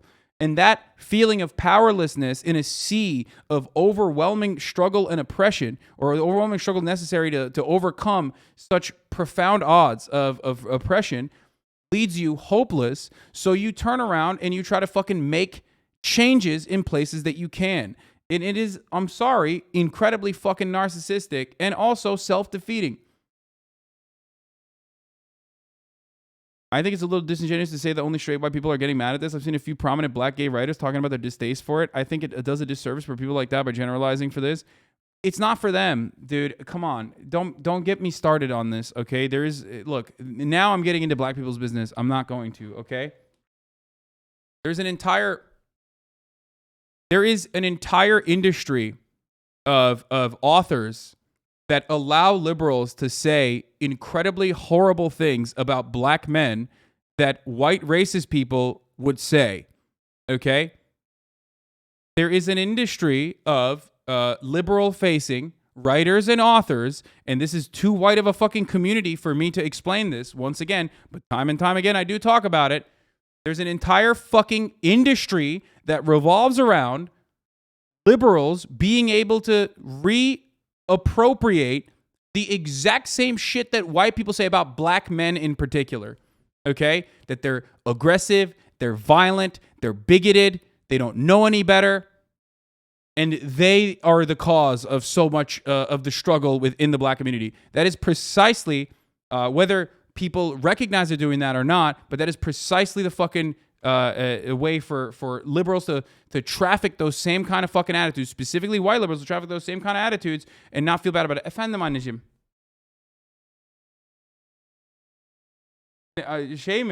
Dur açıyorum pardon. Hemen açıyorum. Hadi bay bay.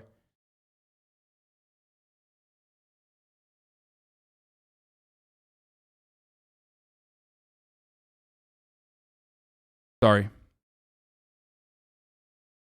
So yes, there is going to be, it's not surprising that that industry is going to. Oh, fuck the doors! I have to open the fucking door. Not surprising that industry of cultural writers and cultural thinkers are going to turn around and look at a cishet black man that is doing advocacy in a problematic way and say that this is bad.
Christ, dude, so much happening today. Holy fuck.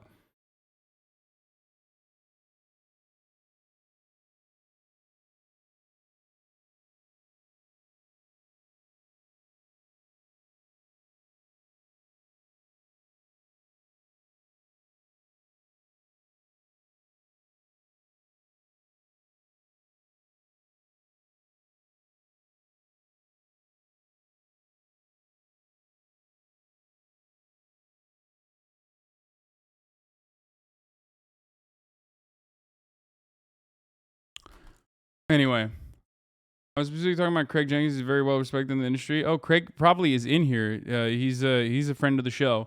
Not some hack trying to get liberals to also agree with my cultural issues for clicks. All I was trying to say is that I don't think it's correct to generalize anyone who's against the usage of the F slur or someone trying to do that. Are you aware of the relationship between black men and women? Trust me, it's coming from a place of privilege that I've seen with criticism. Black women, black queers have legitimate concerns with the shit that he says. Wait, what?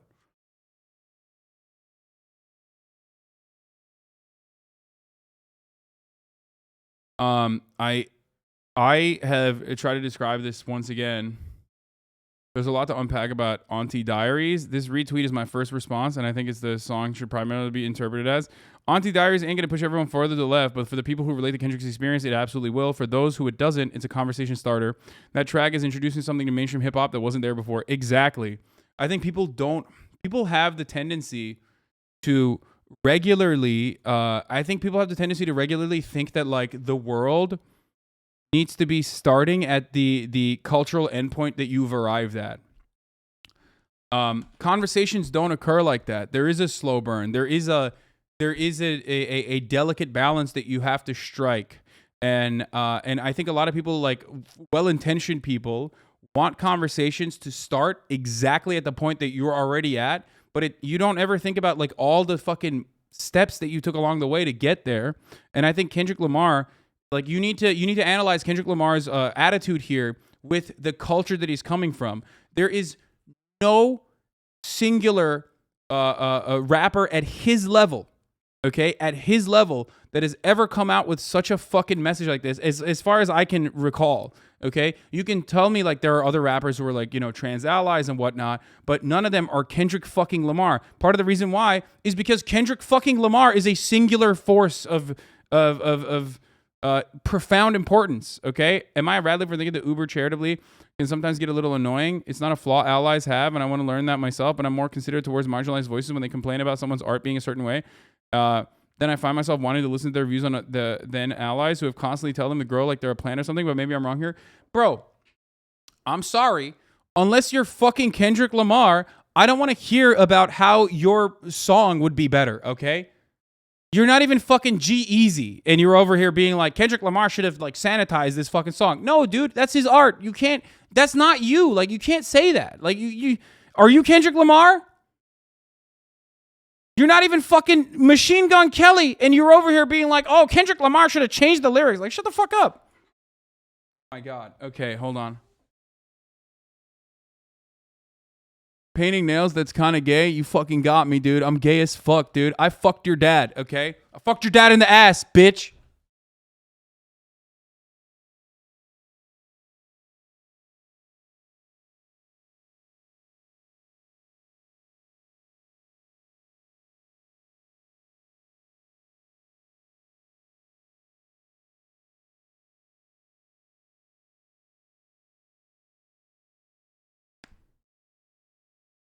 Anyway.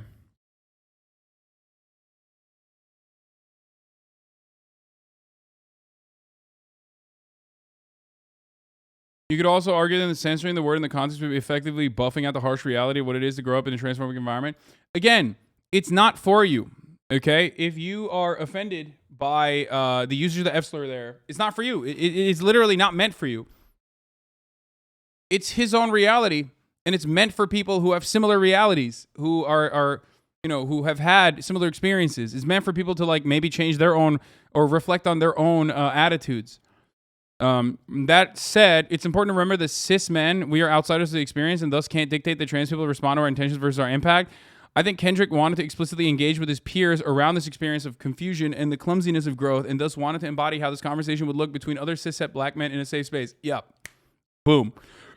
A space where the offensiveness of dead names and pronouns is not fully understood, but loyalty and family is. And that's the place he felt dudes would get unquestionably tactically effective, tactfully not so much. Oh man, FD Signifier just popping the fuck off, dude. So good. So incredibly good. Yeah, that's it. Be wary of dismissing that. That is a privilege we have. Some black men scoff at the idea of having privilege. I've never worried about being misgendered. Remember the cringe of Macklemore's white privilege songs? Yeah, that's us. It's okay, though. That song wasn't really for black people. This song wasn't really for trans people. I think it's an important moment, but I won't be talking down any queer folks who are unimpressed. Also, just a point of reference in my experience, black queer elders, especially trans masks, are less concerned with pronouns. That's my experience, though. I don't think a white rapper doing something like this with the N-word would get this much backlash. Is interesting to me. What? Are you crazy? A white rapper doing something like this with the N-word would be fucking absolutely way more aggressively pounced on.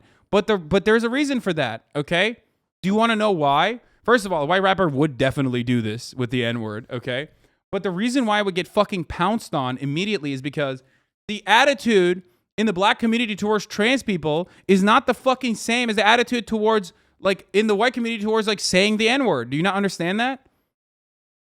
Like, there is no fucking culturally appropriate circumstance now in 2022 where you can say the fucking N-word as a white person, okay?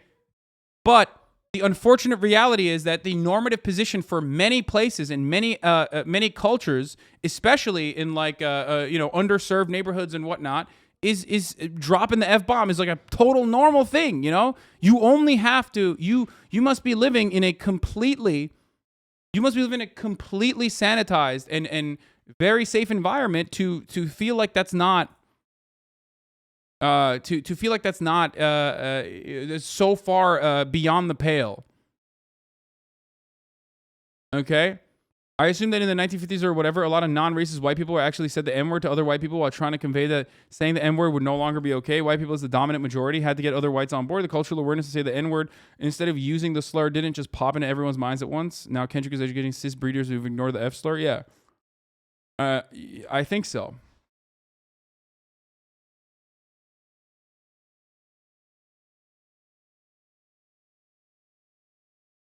And also the ultimate fucking point of the work of art itself literally revolves around like not saying the F word, like him recognizing that he shouldn't say it.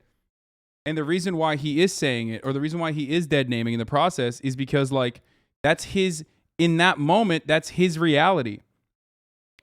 If you are doing a movie about, you know, a trans person, you're going to show that trans person pre-transition. Like, it's just, Like, if you get mad at that, I don't know what the fuck to tell you. Like, that's your reality, and that's the reality of the trans person that is being depicted in that circumstance. Like, of course that's gonna happen.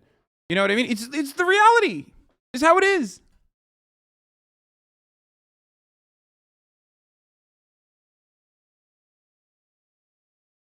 And you know, I think it's good. The irony, of course, is that he's gonna get fucking blasted. He's gonna get blasted by fucking rad femmes, rad libs, that do not like that he's using the F word, and he's also going to you and Kendrick the exact same. What is this?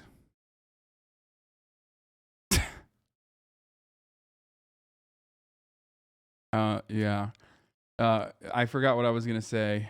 God damn it, you fucked me up.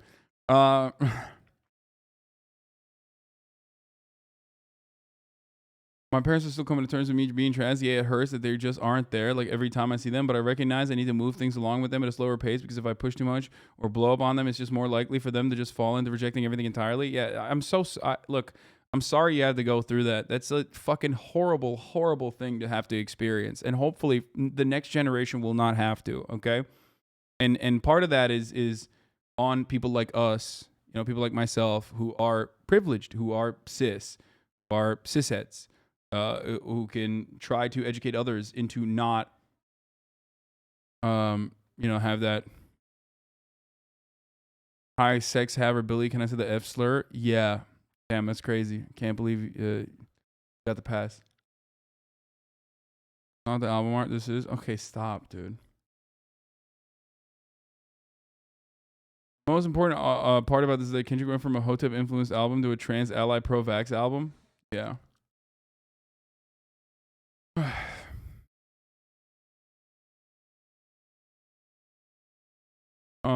I feel like people don't understand that this isn't the type of music to listen to get hyped to, so it's not really going to create people to just repeatedly saying an F slur.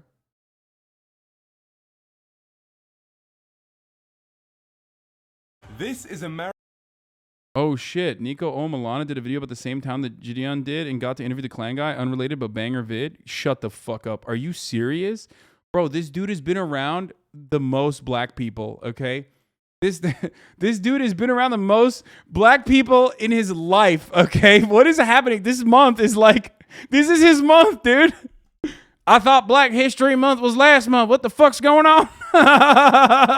Brother, what's happening?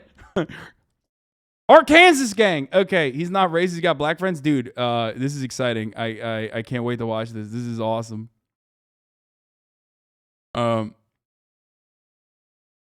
He Kasim there. In Gideon's vid, law, how the fuck did you not?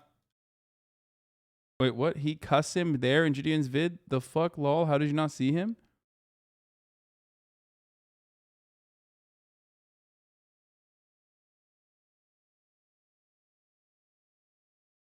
This is what they were busy with when Gideon went. Gideon got cucked because Niko was the one who was fucking already interviewing my man over here. He's like, I got a quota. I can only talk to one black guy a month. Let's not get ahead of ourselves now. Not to mention the attitude towards gay people within the black community, along with being gay in Caribbean culture. There are way more levels of black culture that chat cannot come to terms with. Yeah. Or Niko was in Gideon's vid. Oh, he was? I didn't see him in the video.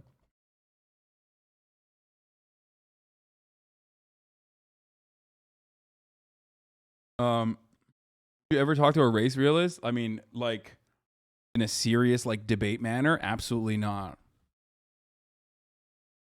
What is your interpretation or understanding of Islamic beliefs towards transgenderism? I'm a Muslim is a tricky topic for me anyway. I mean, I don't give a fuck. I don't think about it. I never think about, like, civil liberties from the framework of, like, religion. Especially if the religious framework revolves around like oppression, you know what I mean? Or if the religious framework is used to justify oppression, I don't care. Straight up, I don't care. I'm not trying to say that Kendrick should change the way he does his art. Ultimately, he can do whatever he wants with how he wants to express himself. In general, the response towards what trans queer people said has influenced my take, but I understand what you're saying. Trying to say about the whole thing about Kendrick's song, yeah.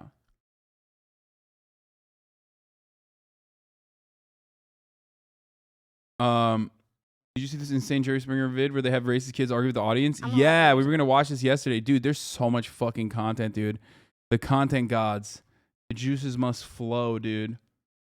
Also, I'm gonna have Anthony Fantano Melon Boy on Monday most likely, and I'm probably going to have Dave One of Chromeo on Tuesday. So there's a lot of guests coming up, more content, more guests, and Anthony and I will talk about Jack Harlow's rise to fame and falling out of favor, and we will also talk about the Kendrick Lamar album. Hopefully by then he will have crafted his opinion on it, so I can just repeat it to you guys to make it seem like I know anything about music when I clearly don't.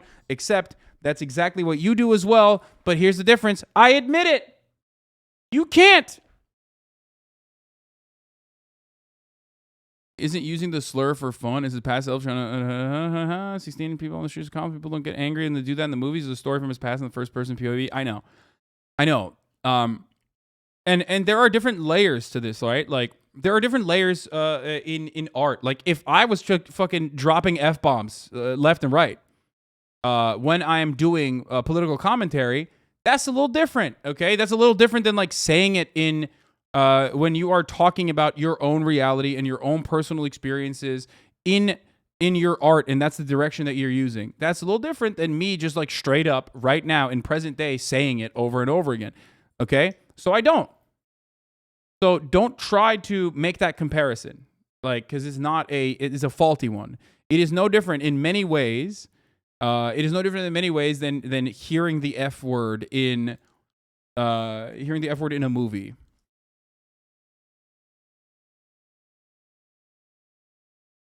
Another track in Kendrick's album we're talking about is Mother I Sober, where he talks about coping with addiction, abuse, and generational trauma. The whole album is a masterpiece, though. Yeah.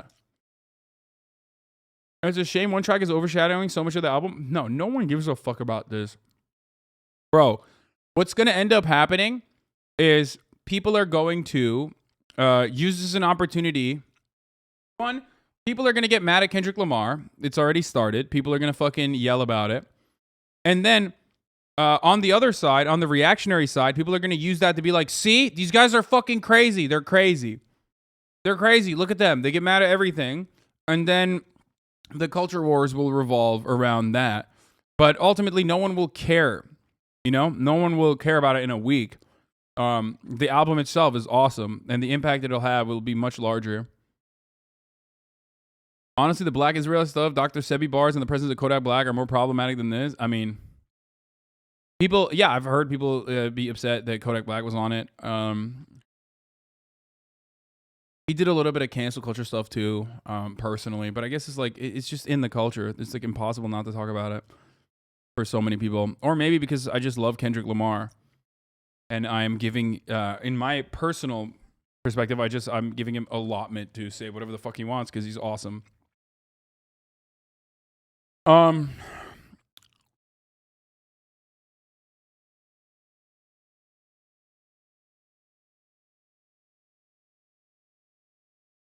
There's another Left Camp meme episode. Jesus fucking Christ, dude, stop. Oh my God, that's awesome. How did someone like Keemstar give birth to someone as talented as Baby Keem? So funny.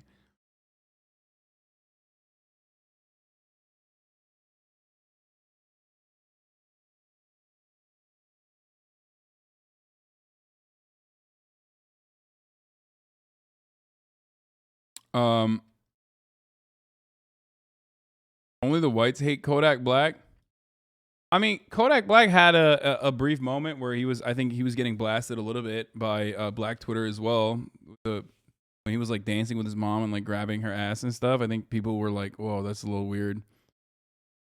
But if you look at how he discussed cancel culture, it's similar to how you discussed it. He thinks it's stupid not to forgive people for their past mistakes. He didn't do it in a cringe way that reactionaries have done it. Oh. Well, brilliant. And he can do no wrong, so...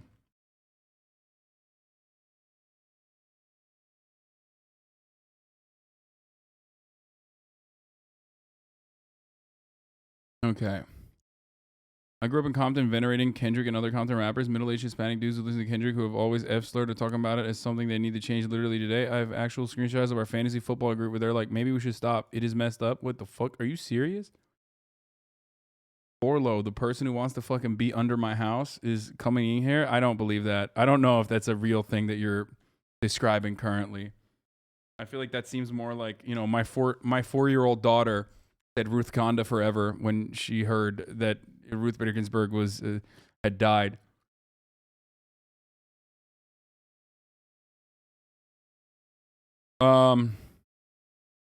Damn, dude. Vorlo, I left him under my house for too long.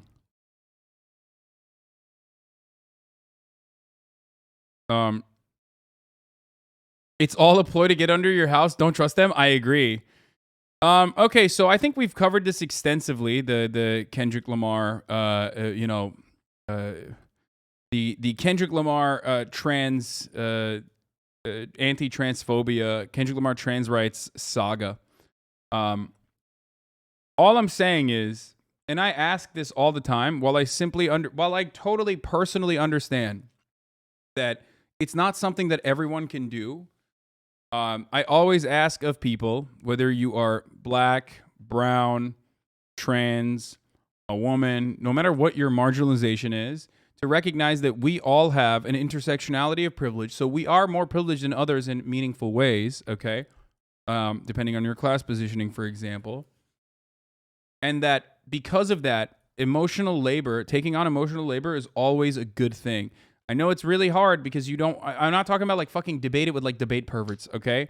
But if someone truly demonstrates that they want to understand something and they engage you with microaggressions in some meaningful capacity, sometimes we got to turn the other cheek. And if you can't do it, I'll do it for you, obviously, because I'm privileged. I don't give a fuck. Obviously, it doesn't impact me personally, but that's why I do what I do. But I also hope that I'm Trans and the song made me cry because it's such mainstream acceptance is so rare. It's a great song, I think.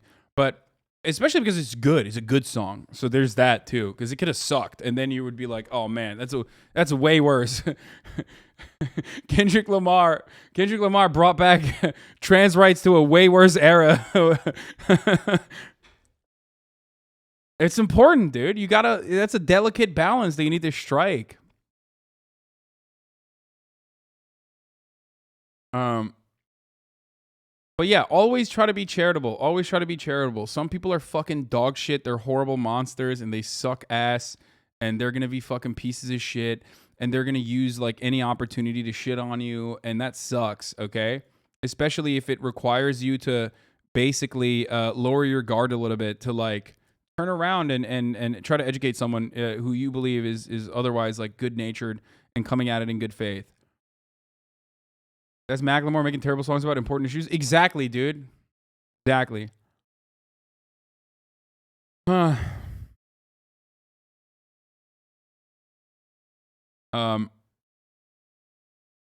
Jack Harlow did a song called Daddy Diaries where he used the N-word several times to convey how he unlearned his reason for having black friends, would we be giving him a pass in the way some of y'all are with Kendrick Lamar dropping F-slurs on Auntie Diaries? Okay, then. I want some of y'all to understand that a black queer person hearing a cishet man say that word stings no matter the context. The word don't belong to you. It's not yours to reclaim and or reuse to serve your own self-projection of allyship. I'm debating with cishets. Everyone wants to rap about queer people, good or bad, but then their fans want us to shut up and not have an opinion about it. Make it make sense. Free speech equals both ways, which lets me know many of y'all don't see us as equals.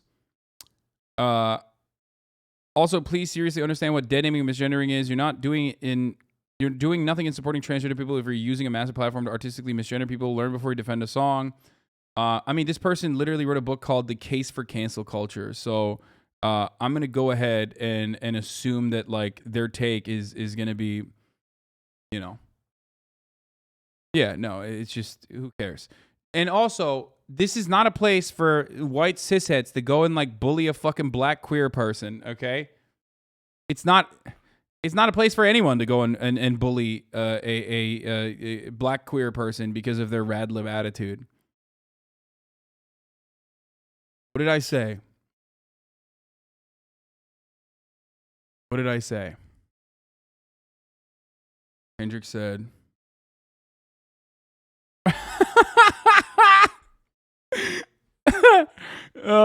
Kendrick Lamar on Auntie Diaries. That's funny. there have been a lot of transitions in the black community, so this is pretty damn progressive, Kendrick. So hopefully a lot of good will be done from this. Yeah, dude, this is like unimaginable. I don't know. I mean, look, I'm a privileged person. Like I recognize that. I admit that. Maybe that's the reason why my perspective is this way. But I'm a privileged person who uses their privilege to and their own prior transphobic attitudes to fucking you know, help other transphobic people no longer be transphobic. And I think I'm demonstrably successful. This community is proof of that, right? So, you know, that's like, from that point of view, I totally see what Kendrick Lamar is doing, and I think it's fucking dope. Like, it's awesome. All right, let's move on from Kendrick Lamar. We're going to get back to Kendrick Lamar in a little bit, obviously. This is going to be in the forefront of conversation for the next week. I foresee this being like an ongoing issue. Let's get to, you know, the number one greatest occupying force on the planet, you know, America's favorite loving little brother, Israel. The Israeli occupying force attacked the funeral procession of the murdered journalist Shireen Abu Aqleh. So, like, if you were to think, like, hey, man, you know, maybe they will allow this person to have peace after they assassinated her. Nope, think again. That's not happening. You know, ACAB is a universal concept. This is part of the reason. Here it is. Like, what the fuck are you doing? What are you doing? What the fuck are you doing? Why do you think this is in any way, shape, or form an appropriate way to look at a crowd who is like understandably agitated, who is feeling wronged? Israel does this to force backlash. They want an excuse to kill Palestinians. I think so. I think that is the reason. Yes, I think that like the real reason is because they want someone to fucking push back. They want someone to cast the first stone so they can fucking turn around and like go, you know, nuclear on their asses. Look. It took the baton out already. Motherfucker's ready to go. He's so horny. Now, there were a lot of camera angles of the fucking incident, but I retweeted earlier this morning, like, one of the moments, one of the bigger moments of this, where you can very clearly see the occupying force barbarians rip a fucking Palestinian flag off the hands of one of the people, like, holding on to the fucking, to the coffin, okay? They have to be careful, though, the U.S. media is turning on them. Oh, yeah, dude. There is a level that, like, even the biggest libtards are not going to fucking go along with, okay? Israel has not learned its lesson from the last mowing the lawn endeavor that they had precisely 1 year ago. What they are failing to comprehend is that, like, there is so much, like, there's only so much brutality that you can subject people to until, like, people in the Western world, which obviously, like, the Israeli Defense Force truly cares about, the perspective of the Western world, specifically Americans. America is number one ally to Israel, and that's the reason why there's never any sort of, like, severe punishment or backlash. But like, they didn't learn it from last time. Like, they keep increasing the brutality. They keep increasing the stress. They keep increasing the transparent, horrifying human rights abuses they subject Palestinians to on a daily basis. And obviously, like, America doesn't give a fuck ultimately. Like, I mean, Joseph Robinette Biden literally was like, Jack, look alive, Jack, what, you're mowing the lawn? Let me give you more grass, you know, let me give you better equipment to mow that lawn, Jack. They gave like $7 gorillion fucking dollars. They were like, literally, the Biden administration was like, I love what you're doing, Jack. Kill a Gazan teenager on me, Jack. Here. You know, keep the rest. But yeah, even leftist, or not leftist, what am I saying? Even liberal media is now fucking finally turning a little bit. At Shireen Abu Aqleh's funeral, scenes of grief as Israeli police beat mourners. I have never seen directional violence be adequately and proportionally fucking explained in an American headline before, when the Palestinians are treated as anything but fucking animals. It's crazy. First time ever where a Palestinian human and their fucking plight is actually examined from the framework of a full-blown human being. Incredible. Incredible stuff. No clashes occurred. No, funeral proceeding goers impacted by batons flying from the space. That was a baton tornado happened to hit this funeral as clashes occurred. Incredible. This is the bare minimum, but you know, funeral rioters hit themselves in frustration. I don't know. Israel police beat mourners. That is exactly what happened, and that's how the media is covering it. That is strange. Of course, you look at the titles in CBS. A video shows Israel riot police clashing with mourners at the funeral of Al Jazeera journalist Shireen Abu Aqleh, who was killed 2 days earlier. At one point, the tussling becomes so intense that her coffin almost topples to the ground. That's not clashing, motherfucker. It's one-sided. Only one side has batons, you fucking animals. Here, this is the angle that I also retweeted here. This is it. Here, look. The closest video, the Israeli police suppressing the funeral procession of Shireen Abu Aqleh as the coffin was leaving the French hospital towards the cemetery. They do not give you peace even in death, dude, okay? You can't even fucking have dignity. You can't even have dignity after you are fucking assassinated by the occupying force. They will not give you dignity even in death, okay? You cannot mourn in dignity because in their eyes, you are not a human being, okay? It's just, that is the reality. Look at that. Look at that. What fucking purpose does that serve? Okay, this music is a little, you know, but how gross, dude. How fucking gross. How disgusting. And not a single one of these other fucking animals is like, hey, maybe we shouldn't do this. We should, like, not stop this. You know what I mean? Maybe we should stop beating them. Like, nope, kick them. Use the baton on them.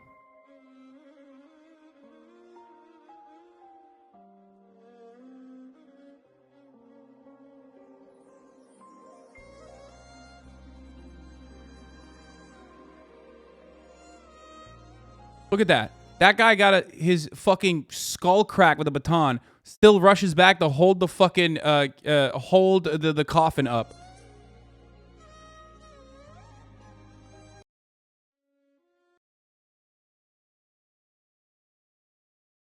The gravitational force of the fucking sheer balls on all of these dudes that are just like, fuck it. You know, it doesn't matter. Just another day. Another day with a fucking occupying force is just like fucking caving my skull in, but I'm going to do what I have to do and carry this coffin over. Oof. Yeah, here's the police ripping the Palestinian flags off the hearse, by the way, because the mere sight of the Palestinian flag itself is too much.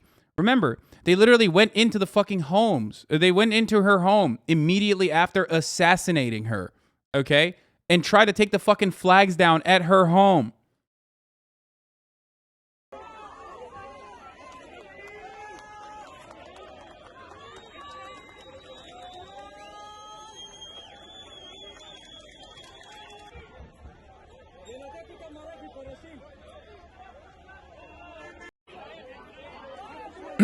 Israeli police released video showing their officers ripping the Palestinian flags off the hearse. Why would you do that? Why the fuck would you do that? In that close-up video we just watched, there's still context. Andy's in the replies. Absolutely insane.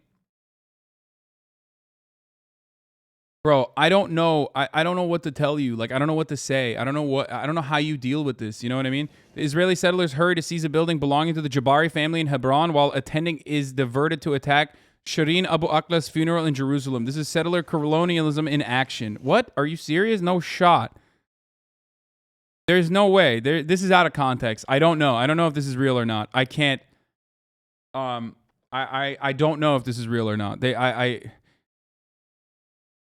I need further verification. It could be, okay? It could be real, but I do need further video of the new Jewish building acquisition in Hebron.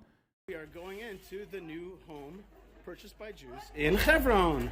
Let's go in and check it out. It's a little bit dangerous, easy to fall here. Okay, that's the dangerous little floor. Okay. And there's definitely some excitement. Let's take a look here. Oh. We're cleaning out this old Arab house.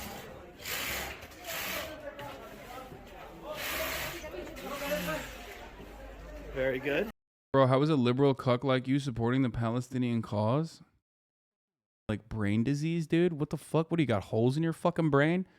I've always been a fucking supporter of the Palestinian cause, you dumb bitch. And up we go. My entire worldview revolves around offering emancipation to fucking oppressed people. Why the fuck wouldn't I, in this circumstance, side with the oppressed? Okay. Okay. And up we go through the building. Okay. That's wild. Well, dude, opportunity, baby. Opportunity. The world would be so much better without the fucking Jews. Okay, thank you. I was going to ban him, but thank you for banning him. When you say shit like that, dude, you're not an ally, okay? You're a fucking idiot. You're a dumbass. This is nothing to do with Jews, okay? You have taken the fucking Zionist propaganda, hook, line, and sinker. You're doing the work of the IDF at that moment, for them. So good luck. Saying that all Jews around the world offer unconditional support to Israel is what, one, Nazis say, and two, what hyper-nationalistic, ultra-nationalist Zionists say.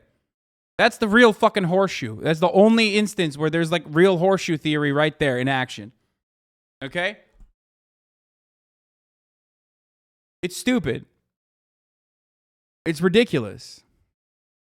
And also anti-Semitic. Anti-Semitic when, ultra-nationalist Zionists say it, and it's anti-Semitic when Nazis say it, obviously.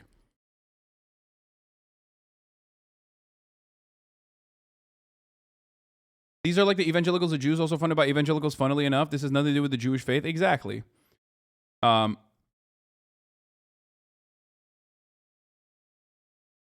Yeah, a lot of the critics of Israel and America are Jews themselves. Exactly, dude. Fucking, stupid chatters. That's because of you anti-Semitic people that my country, France, voted a law that prevents you from having anti-Zionist positions. No. It's not because of the fucking anti-Semitic people that, there are insane fucking anti-Zionist laws out there. No, there's a little bit more motivation beyond just like random fucking anti-Semites, especially in France. Like, what do you mean? Who isn't anti-Semitic at that point? We're talking about France. It's like in Florida, in order to be a congressperson, you need to get like multiple DUIs. In France, you have to be anti-Semitic. They're like, how anti-Semitic are you? Not anti-Semitic enough. Sorry, you are not going to be. You are not going to be the. You are not going to be le premier, le president. And Islamophobic, especially though, way more Islamophobic, obviously. So if you're anti-Israel, you are an anti-Semite. I mean, most Jews do support Israel's stolen land. I mean, dude, there are a lot of Jewish people that support Israel. Okay, of course, there are.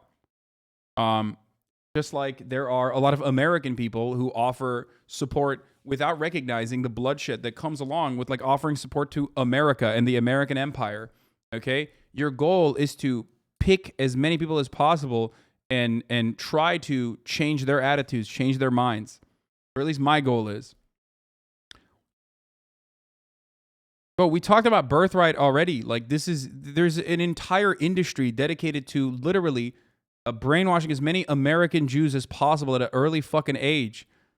What do you think happens at birthright? What do you go there for free as a free trip as a young boy or girl? It's like hormones are fucking popping off everywhere. It's like, and they show you like shelled out buildings and they say like, look at this, look at how fucking terrifying it is. Our enemy is always like, around us and the entire world is against us. All this shit. U.S. Jews have widely differing views on Israel. Majority Orthodox Jews believe God gave the land that is now Israel to Jewish people. Say they have a lot of some in common with Jews in Israel. All Jewish adults, 60%. Feel very somewhat attached to Israel, 58%. Follow news about Israel somewhat closely, 57%. Say caring about Israel is essential about being Jewish means, 45%. Rate Netanyahu's leadership as excellent good, 40%. Rate Trump's handling of the nation's policy towards Israel as excellent good, 40%. Strongly oppose boycott, divestment, sanctions, BDS movement, 34%. Say the Israeli government is making sincere effort towards peace, 33%. Believe God gave the land that is now Israel to the Jewish people, 32%. For Israel comes more from the trauma of the historic oppression of Jews. The fact the Israeli government exploits that to justify their treatment of Arabs. Yes. Efendim? Ne, bana siktir mi diyorsun? Niye? Türkler duysun. Ne güzel. Merhaba. Merhaba bu arada. İyi mi geldiniz? Peki. Yapacak bir şey yok. Çalışıyorum şu anda. I'm working.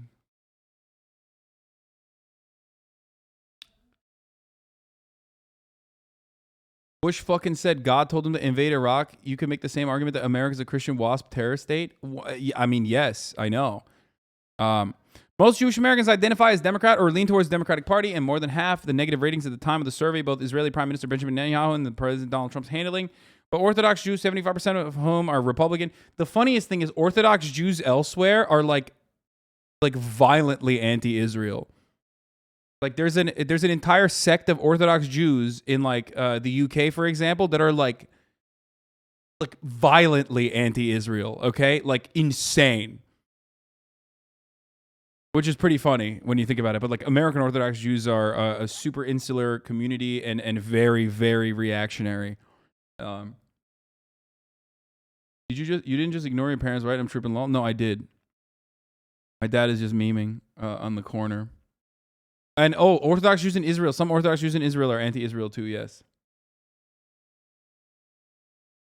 That depends. The majority is pro-Israel. Some sects within the Jewish Orthodoxy are anti-Israel, yeah. Why do they hate it so much? Is it because of Palestine? No. Orthodox Jews, what's the reason? Fuck, I forget. We watched it before. We watched a video on it. Remember? Vice did a video on it. What the fuck was it? It comes from the interpretation of the Torah, and they believe that like their interpretation of the Torah is different, and like their interpretation is like adequate. It's because Israel can't exist before the Messiah. Orthodox believe it's the job of the Messiah to lead the Jews to the promised land, not man. Okay. They literally hate it because it's not hardline Jew enough, isn't it? No, not at all. As a Hebrew Turkish person, I took my Israel flag down. The actions disgust me, says HasanAbi. Because Israel can't be led by a Jewish person until the Messiah comes. Oh, yeah. I mean, dude, there's so many different sects. Dude. We're talking about fundamentalist shit at this point, okay? And it is difficult to parse through. I'm not going to go through all the different sects in this situation. When Ottomans occupied Palestine, everyone was happy. That's my take. I say it all the time. All I'm saying is, there's a reason why Theodore Herzl originally went to the Ottoman Empire and said, like, give us Palestine. And they were like, no. My Jewish cat says your pronunciation of the Torah is anti-Semitic.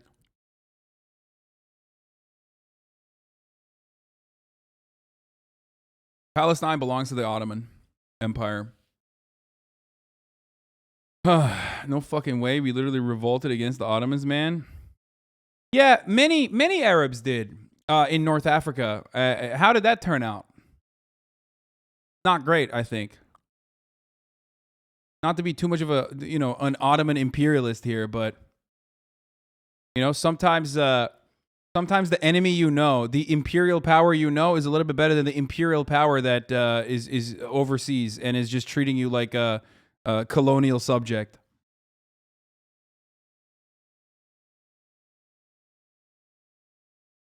I mean, Palestine lived as like a district that was under the Ottomans, but they weren't super oppressive. No, of course not. The entire Middle East was a travel destination while the Ottomans were in control, just saying.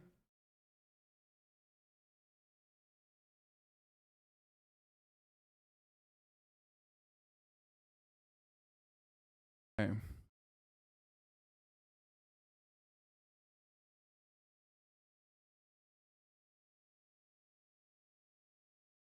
An antibiotic Zionist rabbi? What do you mean antibiotic? There were even Jews passing out his pamphlets in Jerusalem.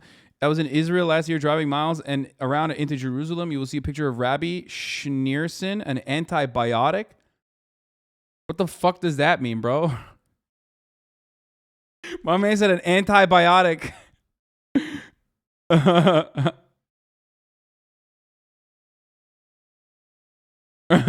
He's against germs. I think you meant anti-Zionist, but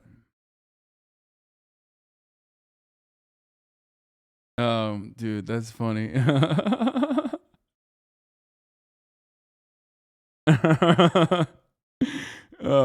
Dude, where are the anti top of the hour ad break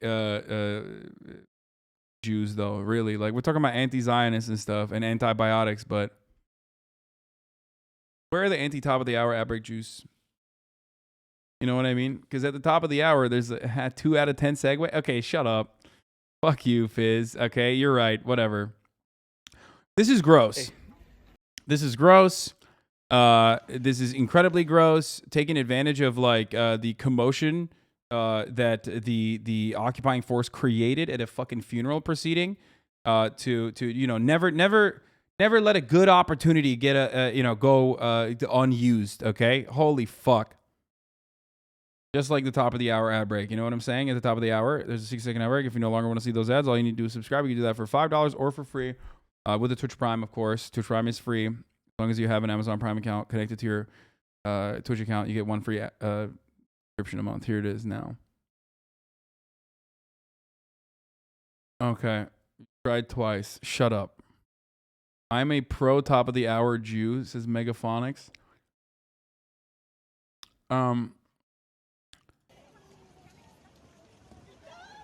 Yeah, this shit is fucking gross, dude. Israeli settlers heard to seize a building belonging to the Jabari family in Hebron while the attention is diverted to attacks on the Shireen Abu Aqleh's funeral in Jerusalem. I can see this being deliberately done, by the way.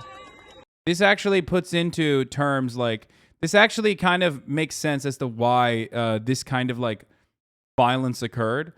And that brutality was actually directional, specifically to pay attention to that while this was happening on the other side.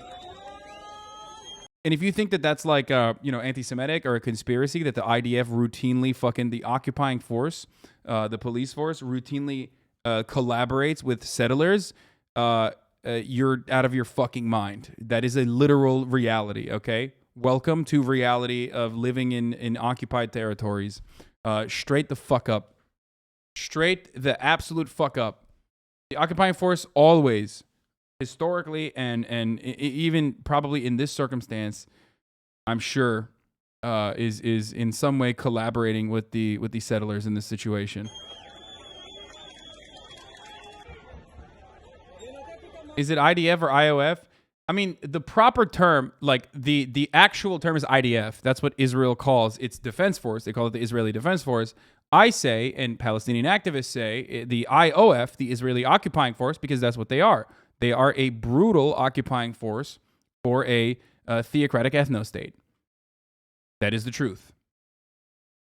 Straight the fuck up.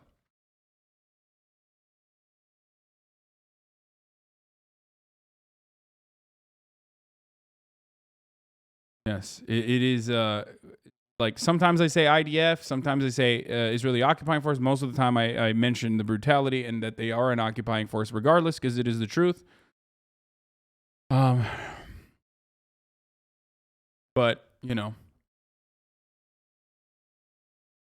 wouldn't offensive be better than occupying? No, that's what they're doing. They're occupying. They are an occupational force. They are doing colonial violence as an occupying force on lands that do not belong to them. That is the truth.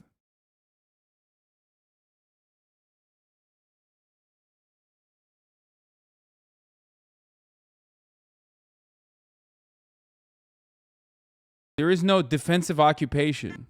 Occupation, by its nature, is offensive, okay?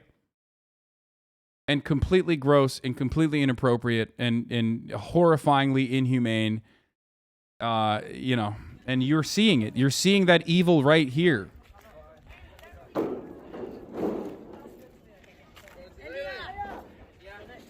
Is that a cross on the van? Yes, she was a Christian. She was one of the shrinking Palestinian Christian community.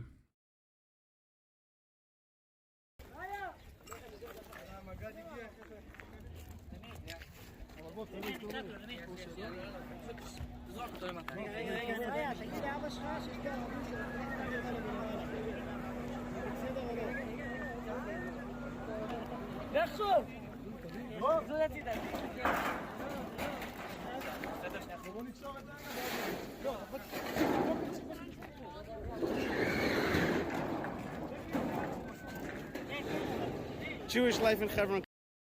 I guess people are worried because it sounds like a certain right-wing theory, but I know what you're saying, dude. Wait, what do you mean a certain right-wing theory? The right-wing theory.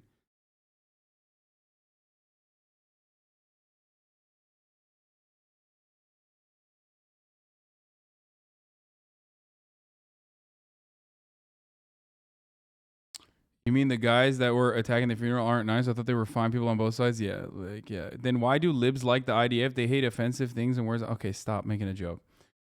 Love to see Joe Rogan's own subreddit. Okay, we're gonna move on from this brutality. Yeah, rest in power, Shireen Abu Aqleh and Palestine. It doesn't seem likely, but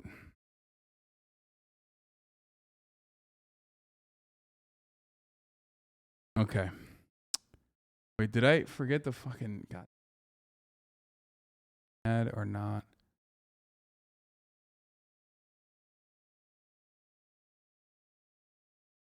Oh, I did run it. Okay, good. All right, moving on. Joe Rogan mocks people who are upset about the Supreme Court decision. Love to see Joe Rogan's own subreddit tear into him for being an out-of-touch elitist asshole. He mocked people over the upset over Roe being overturned and scoffed at the need for a mental health day and basically said, get back to work. What a prick. Oh, Jesus fucking Christ, dude. High level of anxiety today. You know, it's this Roe versus Wade thing. I saw it in the news and I need a mental health day. Right. Fuck you. Show up at work. Show up at work and work harder. Get the fuck out of here. You need to be a bit more animated, Joe. I get so crazy about it because I know what it is. Dude, what the fuck? That's... Bro, he is... I mean, homie is just so fucking out of touch, dude. I don't know what else to say. Like, it's just here. There's the proof. Okay.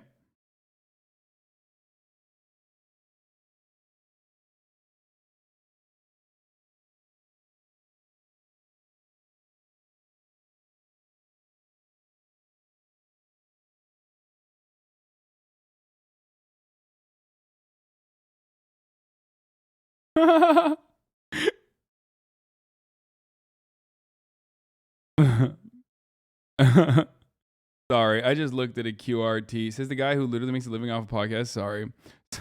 There's people in my... I said Kendrick Lamar said trans rights ?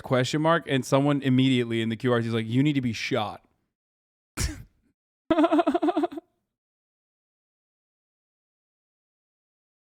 You're right. I need to be murdered. I think that will fix transphobia on the planet.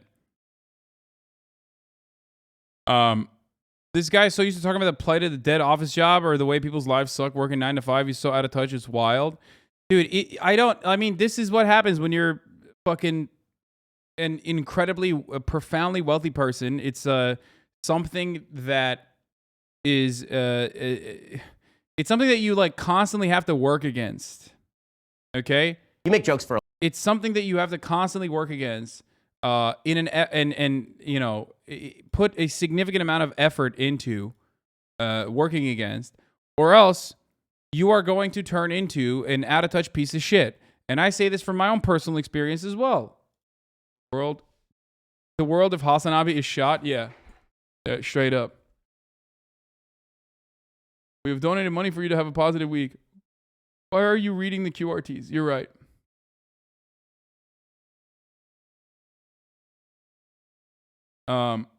Watch Glenn Greenwald saying death threats on social media are a normal outlet for people like R-wordists watching porn. I mean, I don't know where he's coming from, but I guess like I kind of see what he's saying. It's something that I say regularly too. Like it sucks, but it's kind of how like normal people blow off steam. You know, I mean, not normal people, like mentally ill people blow off steam on the internet just by being like, you need to be killed. I mean, I get it. Like, the world sucks, you know? The world is horrible. Your life is shit. You're constantly in fucking pain. You hate everything that's going on. R-word is mean rapist. That he's saying. I can't speak on Glenn's like actual take. Let's listen to it. Let's see. No, you know. I mean, he's a freak. So I'm sure he worded this in the worst way you possibly could. But let's hear what he had to say. No, you know, there's all kinds of studies about how, you know, people talk a lot about journalists love to talk about their death threats they get, you know, online, and everybody knows that if you get like the people who are really planning on coming to kill you aren't the ones tweeting at you that they're going to do that. That's not true. That's not true. He's wrong about that, which is surprising because I'm sure he has like legitimate death threats all the time. No, that's not true. There are people who, you know, there are certainly people who do say that and then want to follow through on those desires. Right? Like being able to tweet that is like an outlet. Right. You know, just like people say watching pornography is an outlet and alleviates the desire to go rape. When you give people a channel to express themselves, to express their... Shocked with your position. Hope you'll not be permabanned. Hey man, afraid you'll be permabanned for your position. Greetings from Kharkov, Ukraine. What? Their anger and their critique, and whether it's like QAnon, which I think happened to be more of like a kind of protest movement. You know, we're saying things that we know are upsetting elites, and that's kind of part of why we're saying it. It became like a kind of identifier of dissent. When you crush it, you've now taken away the outlet, the peaceful outlet. Dude, what the fuck? Is he trying to say that like if people can't say they're going to murder you on Twitter, they're going to actually come and murder you? That's awesome. What an incredible big brain take, dude. That people have. And when you tell them they can no longer use the internet to gather with like-minded people and exchange grievances and organize, what do you think is going to happen? Well, exactly. They have no other alternative but to engage in destabilizing and violent ends. And I think a lot of what we saw on January 6th was that notion that, well, we don't really have the democratic process or the basic civil liberties that we were taught as children we can expect by being in the United States. And so gathering together and protesting and storming things is the only option we have left. Well, yeah. It's a bit of a self-report about the rape thing. Like, everyone has a normal desire to rape, and letting this off steam is what prevents normal people from doing it wild. Yeah, I can't speak on the rape thing. That was, like, too weird for me to even fucking, to even engage with. I don't know what the fuck is going on there. Like, I don't know why he's, like, saying these things that he's saying. But I do understand the outlet, like a desire, or rather, like, the reason why people say, like, I'm gonna murder you on Twitter all the time is because, like, the reason why people say that is because they are blowing off steam. Like, that's true. Like, I mean, not all of those people want to, like, actually murder me. You know? I happen to think that, like, the anger directed towards me is unproductive, especially because, like, I want what's best for you. So, you know, but hey, go off, kings and queens, if that's, you know, and emperors, if that's what you're gonna fucking, if that is what you think is like combating transphobia, because I said, like, you know, Kendrick Lamar is an overall force for good. Okay. Like, all right. You know, there's nothing I can do in that situation. You know what I mean? That guy who took you seriously about 3-hour movies definitely did.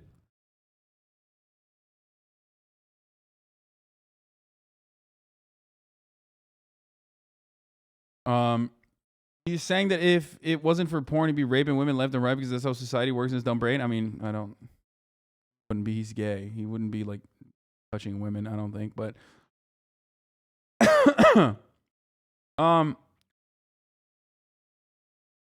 yeah, it is catharsis. It is definitely catharsis, but it's not healthy. It is not healthy catharsis. It's incredibly unhealthy to like to use your direct your anger. I think instead of like engaging in self-reflection and trying to see why you feel so angry and how you can like take steps to manage it, okay, internally, and maybe like use that anger for more productive outcomes. You choose to just like continue going to continue waddling down that like deep dark circle that you're on the internet. It's not good. You know? If a 12-year-old is raped by her father and the father takes her to get an abortion, the evidence of the crime will be destroyed and he will go on molesting his victim for years. If, however, the child is born, his crime will be discovered and she will be rescued from the abuse. This has never happened. Like, this has never happened. He said this exact kind of scenario happens all the time.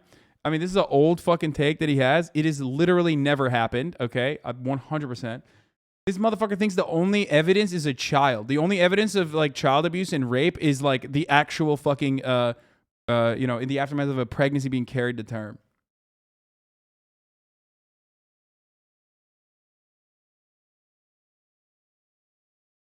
That's awesome.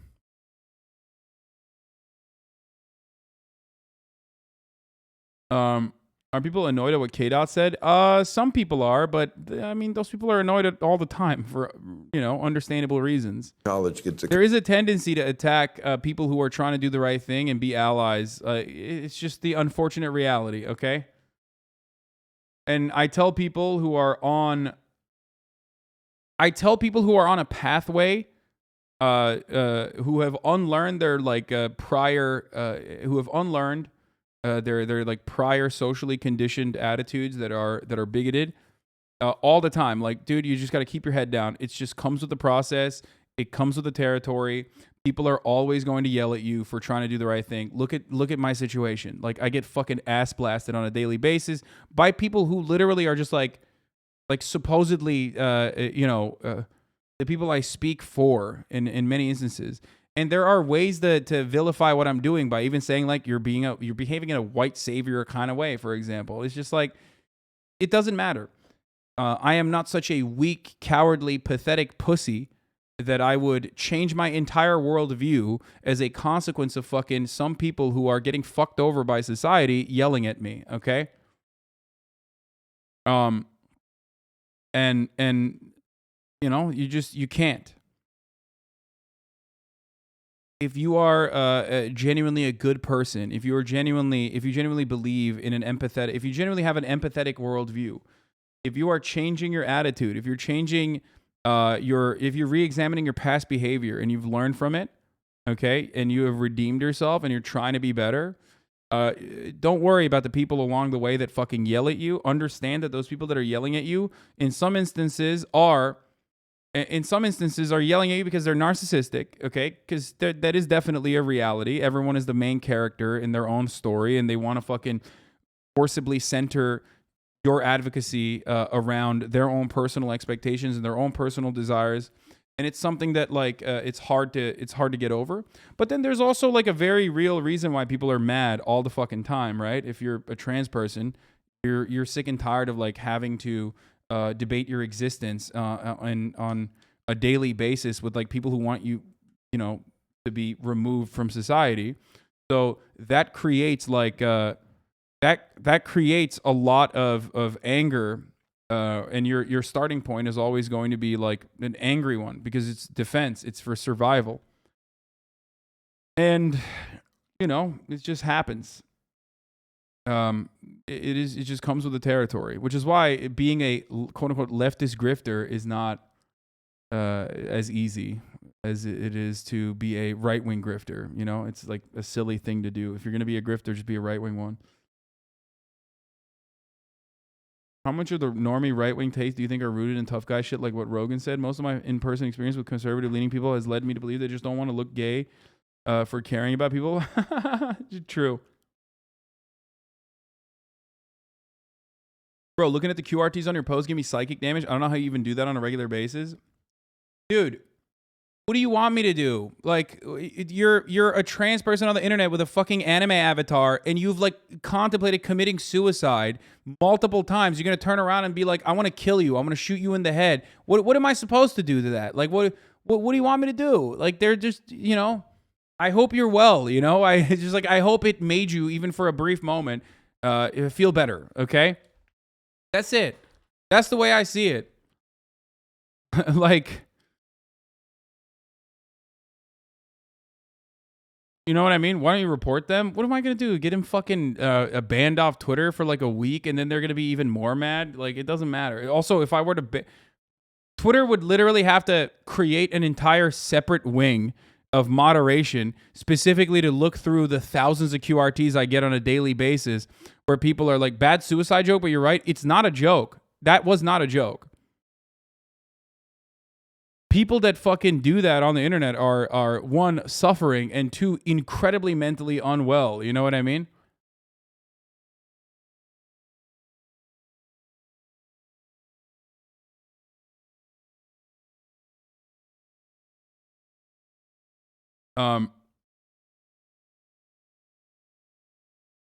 Also, I don't know if you noticed, but today your tweets have been getting botted to shit. So like 99% of it isn't even real. It's just like weird freak bots saying dumb shit. Wait, really? What have they been doing? I haven't noticed it.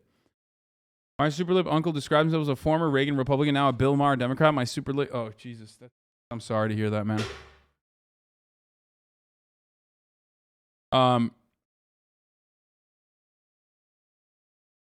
Remember the GOP candidate Robert Reagan in Michigan was quoted saying he tells his daughters if rape is inevitable, they should just lay back and enjoy it. Yes, that's a very common trope. On your tweet responding to that deranged person last night, there were hundreds of botted replies. Wait, what? I don't even remember what it was. I don't remember. What are the bots?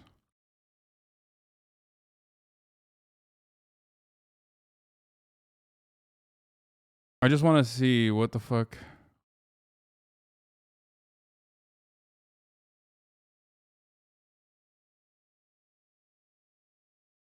Oh, this.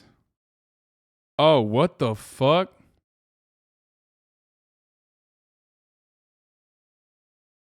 Someone legit checks Will sneakers. I think they're fake. What kind of estrogen blockers do you use? I just had a nightmare about Will. What?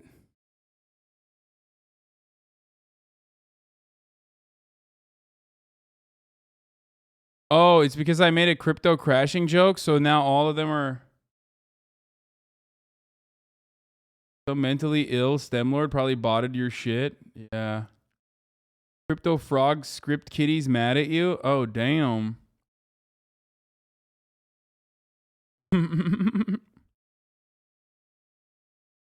But this is like a very funny one. Hasan Piker, the type of dude to be in a cover band. Same as YouTube comments. I have it in my YouTube comments too. What is going? I was not even aware of this. I mean, this kind of stuff doesn't piss me off, by the way, or like even upset me in any way, shape, or form. It's just like, it's more so fascinating to see. I wasn't even aware of this.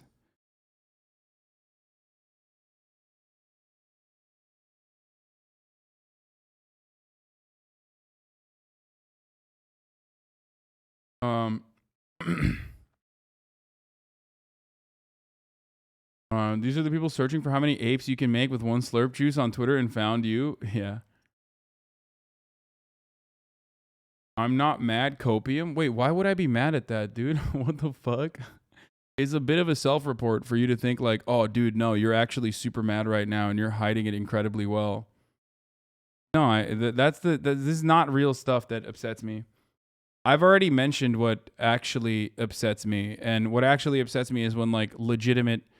I mean, I shouldn't even mention it. Stop tweaking right now, this second. The type to wear a nasal strip to bed.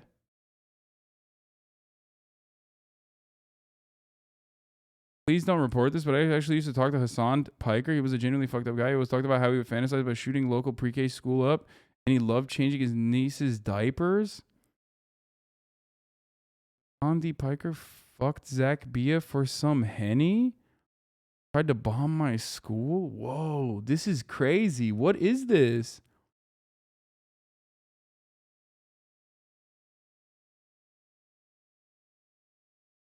Whoa. I mean, this is not like negativity. They're so fucked up. Don't read them. It's not even real. They're not real comments by real people. It's just bot as shit. No, I know. I understand that. I had never encountered this before. I can't report any of these individuals. It's not a real individual. This is like a bot. Like, this is like all made up accounts. So like reporting these individuals, you're not ever gonna find. This has been happening for at least a week, by the way. Wait, really? I was not even aware of this. This one of you responding to Asmongold has a lot of bots. Bro, Hasan threw 10 puppies away in the dumpster behind his apartment. What the fuck? Dude, that's crazy.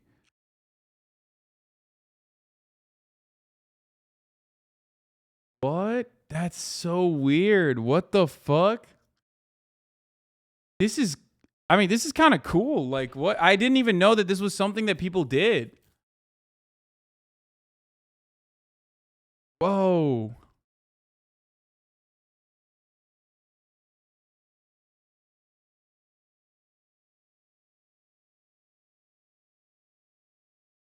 I mean, it's like,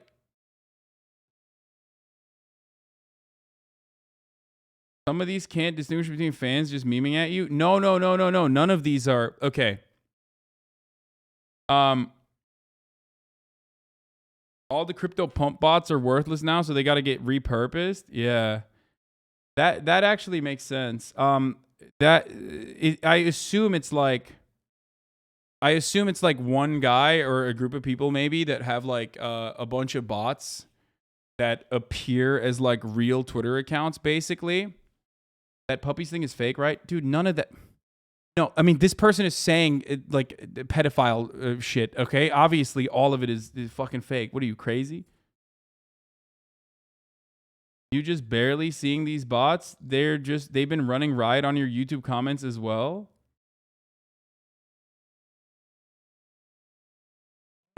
That's kind of interesting. I did not know that. How could you live with yourself with throwing 10 puppies in a dumpster? This is the opposite of thanks for letting me borrow the Lambo meme.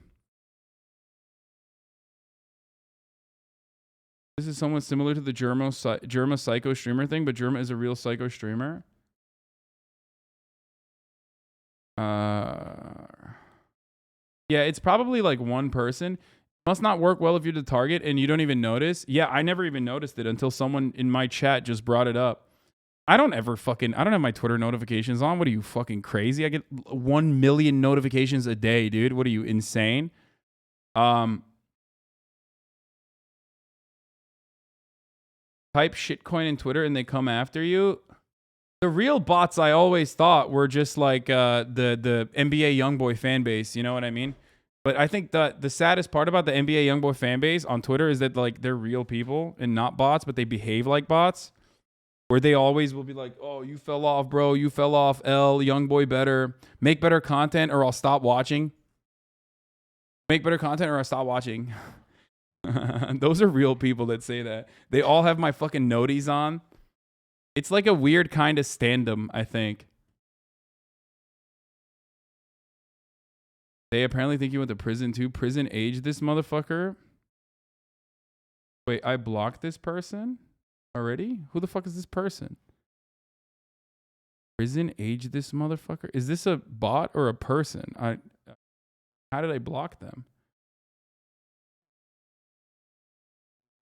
I mean, their account real quick. Oh, it probably was a bot. Okay. The you fell off comments made me laugh every time. Yeah. That's it. This is the last stream I watch. Yeah, I think those are pretty funny. Young Muslim never haram again is your best reply guy, to be honest. Yeah, he's probably in here right now. Same thing's been happening with Jack.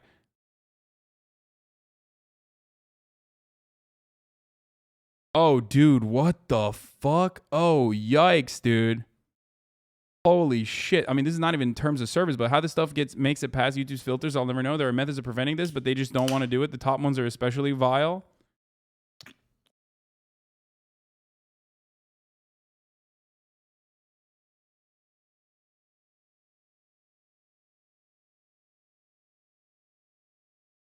Damn, dude. I didn't even fucking realize that this was happening. Jesus Christ. Dude, who does that? I mean, I know who does this. Again. So this level of... this goes beyond the, like, you should be killed type Twitter's users. You know what I mean? The people who say, like, you should be killed are in a different avenue. This is, like, beyond that. I think these people should probably, like... Bots are actually very hard to combat. It's a cat and mouse game. Twitch actually dealt with them exceptionally well compared to any other platform. Yeah, I didn't realize that was like that. Some of them are funny. You can name yourself basically anything on YouTube. Extremely wild. None of these comments are real accounts. I've already reported 56 accounts for harassing and botting from that twit, so please stop looking at it. You're gonna get banned for a stupid picture or some shit, so stop the attention-seeking behavior. Dude, this is the first time I've found out about this, which is crazy. They range from, like, me being gay, and using that as, like, a diss. They're like, you're gay, lol. To... they range from that to just, like, fucking being like, you know, saying like pedophilic shit.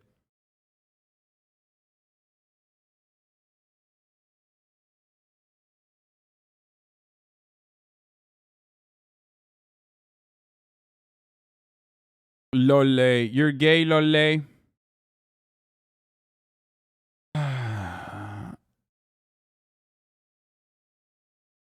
Wait, is this like my... Bro, disrespectful. Maybe he's not... What are my editors doing? I wanted the... I didn't want my reaction to Gideon going to the most racist town in America. I wanted my reaction to Keemstar calling me racist. They did the wrong video. That's whatever. It happens. We'll fix it. We'll make another one. But yeah, that new video's up, I guess. Okay. Tired. Obviously, I'm not.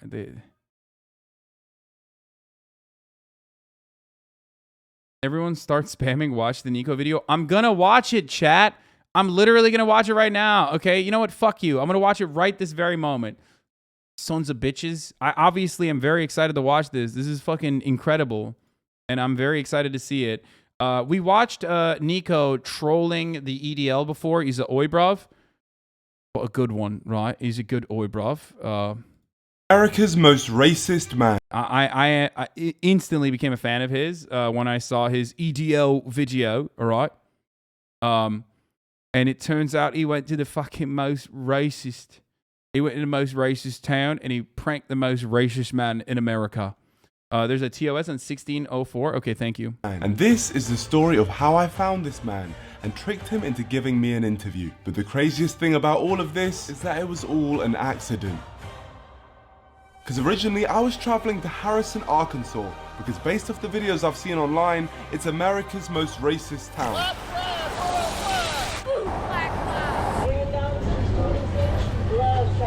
And as I have a lot of history trolling racists... What's Niko's Twitter? I want to fucking see him. I'm supposed to be talking to Gideon tomorrow, I think, but I don't know. I don't know what's going on with that. He hasn't really responded to me since. But let me see. Niko. NDL ringside. Here it is, bruv. Following.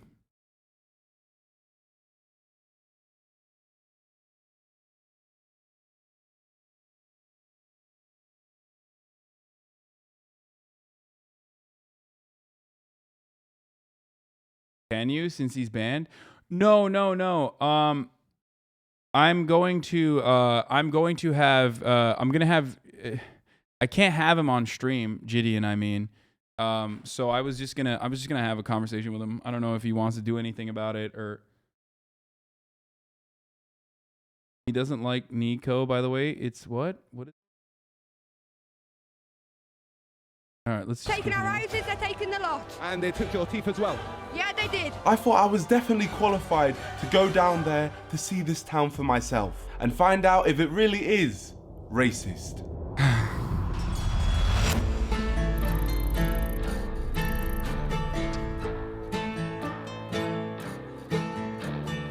So I travelled from London all the way to northwest Arkansas.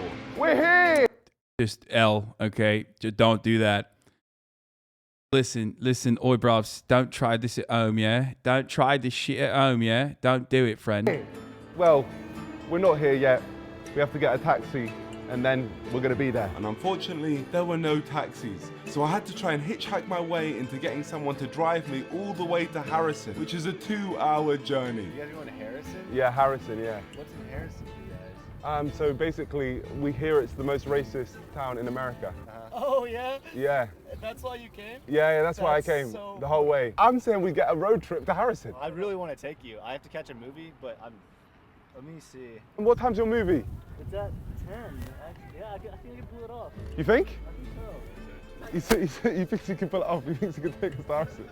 I can do it. You guys have like, Yeah, no, we're not killers. We're not killers. First thing we have to do, we just have to prove that we're not killers. Here's the passports.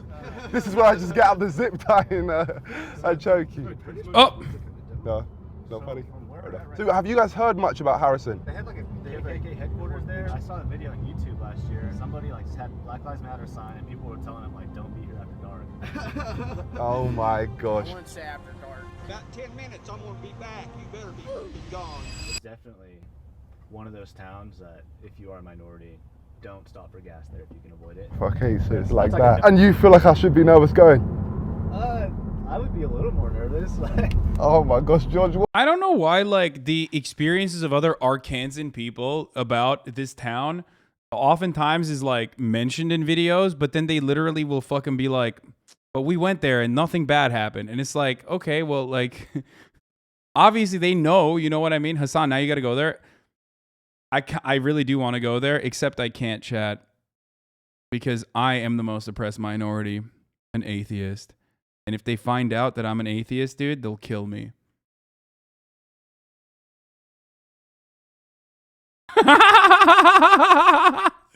Oh, dude, I can't stop with that one. That one is so good. And a gamer, an atheist gamer. What are we getting ourselves into? This was already sounding like a bad idea, and to make things worse, Daniel told us a story about his friend who went to high school there. So your friend... He's black, right? He found a noose in his locker one time, and every day after school, he didn't stick around any longer than he needed to. He went straight to his mom's car and pick him up. Jesus Christ. God, man, what? For real, what are we getting ourselves into? That city is literally not racist, Lamar. Bro, there's 13,000 people in that city. You would, like, statistically speaking, it's probably difficult for you to fucking find, like, it's just like a tiny fucking town. Of course, there's like normal people. I've talked about this when I was reacting to the Gideon video too. It's like, obviously, dude, there's normal people everywhere, okay? And not, it's a town, not a city. Yeah, there's just normal people everywhere. Like, I don't know why people don't understand. Like, dude, somewhere having like a lot of fucking racist people doesn't change the reality that they're like living alongside people like you. Half this fucking chat lives in like an incredibly racist neighborhood, most likely, okay? Like, dude, and by the way, there is no distinction either. Like, sundown towns are a real concept, okay? They're a real concept throughout American history. That's why there's the Green Book, right? Specifically telling black travelers around the country not to go to certain places. That was a necessity for survival back in the day. And obviously there are historical remnants of that still exist in American culture and American attitudes, and the violence that marginalized people are subjected to it on a more systemic, more invisible level, right? So that it does not change the reality of, like, anecdotally, you might not have a bad experience, okay? Like, you might not have a bad experience anecdotally when you're going there. Not saying that he's not going to have that. I don't know. I don't know. It just doesn't change it doesn't change the reality, though. Do you know what I mean? The reality that, like, sundown towns exist or systemic discrimination exists in a lot of these places in America, regardless of whether or not people are, like, immediately hate criming you the moment that you step foot in a black area, or I mean, not a black area, as a black person in a fucking predominantly white area. Why are you scared? You should be smiling right now. This is probably safer than England for you.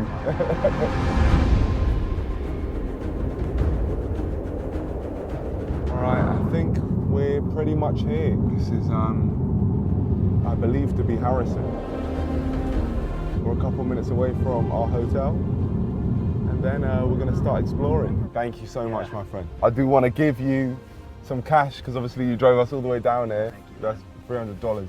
Thank you so much. Here we go. That's dope. So I waved off our good friend Daniel, and just like that, we had arrived in the most racist... Racism victims disappointed people aren't racist enough? Wait, what? Yeah, I don't want people to misunderstand what I'm saying, by the way. When I describe this, I'm going to be super careful because, like, people got mad at me well, not people, but, like, Gideon fans got mad at me and said I was, holding an L or whatever. But, like, when I talk about this, I'm not talking about it, like, from the point of view, like, oh, man, like, what a bummer. Like, he didn't get to experience that, nice little seasoning of racism. Like, I'm just trying to describe the reality. This town in America. Time to go into this hotel. It is actually on the National Register of Historic Places. So now you're so dumb. Wait, why? What did I say? Mental stuff has gone down here. Hello, how you doing? Canadian fans aren't people. Oh, shut the fuck up, chat. You guys are literally like, when I read your comments, people use that in videos now. Like they don't even have the charitability to be like, oh, he was just reading a comment out loud. And then you fucking knowing that, you still come in here and you try to make like stupid fucking jokes. And then I read it and then I get in trouble, okay? And then you get in trouble. I bet they're going to twist what you said it as. No, when I said not people, I meant like not normal, just not Normans, like randoms, okay? Not like a broader audience of people, just a specific group of people. And by that, I mean fans of Keemstar for the most part. Okay? I'm Brenda. I'll be here until 11 tonight. Perfect. If you want torture, just come down and I'll torture you. Yeah, we'll talk again, Belinda. Now, if a lift ever felt like a horror movie, it's this one. I was kind of worried. There we go. Now, we've just got to go explore the town a little bit. Belinda, where's best for like nightlife here? Good luck. This town's dead. You might head down to the square. The square? Off we go, into the darkness. Now this one, this feels scary. You know, I'm actually scared. Yeah. I'm relaxed. Oh, I wonder why, George. To be honest, going out late in a town that is seen as the most racist town in America alone, I wouldn't say after dark, man, might be the stupidest thing I've ever done on this channel, and that is saying something. I presume this is the square, and this place is dead. And just like that, we stumbled across our first local resident of Harrison, Arkansas. We're new to this place. We're just filming a documentary for the BBC. Okay. Where's it popping? Where's the nightlife going on? There is not really a nightlife in this town. No nightlife? No. Nothing? No. This is... Bro, there's 13,000 people that live there, bro. What nightlife? what we call the square. As you see, Mans think this look like Manchester. Man's not seeing it's a 13,000 person town, bruv. It's Harrison, bruv. It's Harrison, Arkansas. There ain't no nightlife here. everything is absolutely closed right now, and it is what, like 9:30 on a Saturday? Yeah, it's crazy. You got any friends around here? We're actually playing cards at the card shop right down there. Can we join you? Sure. Thank you so much for letting us know. Sorry, what's your name? Richard. Richard Nicholas. Oh my God! Oh no! Land of the N-words. The land of the nerds of Harrison. Oh, this is fucking awesome. So I just pick a card to play. Magic the Gathering, bro. What card has he played? This is Shipwreck Marsh. I'm just gonna play my Blood Crypt. It's a land. I'm gonna play Evolving Wilds. We played a game called Magic the Gathering. Bro, he found literally the actually most marginalized people in Harrison, by the way, okay?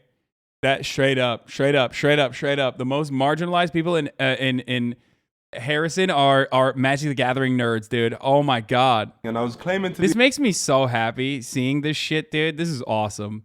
I love... Look at them, dude. They're just fucking... They're having so much fun. I love seeing shit like this. You know, it doesn't matter how fucking bumfuck your town is or whatever. You still got like a group of friends that you get to hang out with. That is one of the best things that you can just like focus on your hobbies and shit like that. The only MTG I care about, frankly, is Magic the Gathering. Yeah, no, they're just happy. They're just fucking hanging out. Bunch of nerds nerding out. That's awesome. Be a pro, but honestly, I had never played it before in my life, and I think it was obvious. Draw card. Yeah, no, okay, a draw card. Got you. All right, so... Draw card. Yeah, draw card. No, from your deck. Oh, yeah, of course. But then I became a prestige 1000 level wizard and earned all of my fellow magicians' respect, which meant I could ask them to tell me the truth about this town. We were sent here on behalf of the BBC because we were told that Harrison is actually the most racist town in America. We get a lot of hate about Harrison being a racist town. It's not that everybody here is that way. It's just that there was a history in the past. Yeah. I'm pretty sure there's like a white supremacy group or whatever. They're in another town. They just like to come here so people don't bother their town when they do it. So whereabouts are they? It's a place called Zinc. Zinc. It's like a few hundred people, and there's a guy that runs a church down there that it has a small group of like guys that come out and march and do things. But they come here or they buy a billboard right outside of our town. They don't do anything where they're at. So these racist places, as a black person myself, it doesn't make sense for me to go to at all. No, it wouldn't. What would they do if they saw me? Trust me, if you went there, you would not be welcome. Just you driving through the town, you are darker skinned than they are, the police will pull you over. And they will strip your car from one end to the other because they assume, because you're different, that you're probably also a criminal after. I mean, there are places where if you walk through there... I don't think people get that. Like, I don't know why, like, it's so strange for people. Like, have you never, like, when I see this stuff, I mean, if you're white, I understand why you don't understand it, but, like, do you not have any, like, I don't know, do you not have any black friends? Like, have you never road tripped through a fucking southern state? Like, I don't know, maybe it's an anecdote, but I've never been in a circumstance where, like, road tripping through a southern state, if you are driving through a southern state and you're on the highway and you have black people in your car, dude, there's a likelihood that you might get pulled over. It's happened too many times every single time that we have traveled on the East Coast, going down to Florida or going down to South Carolina. Like, you said black people live in southern states. Yeah, no shit. I'm not, I know that. I'm sure it happens to them more often.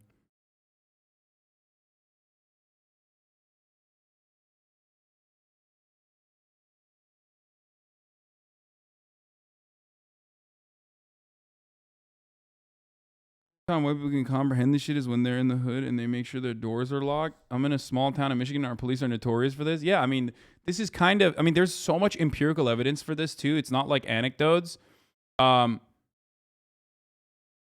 It's not just anecdotes. Like, the anecdotes correspond to the empirical evidence and the reality, right? I mean, black people are more likely to be pulled over. Black people are less likely to be pulled over at night. At night, black people are less likely to be pulled over because you can't tell who's in the car, if it's a black person or a white person or not, because it's dark out. So, like, there's so much evidence for this that it's like, you know what I mean? I don't know what to say other than that. What do you mean, what the fuck?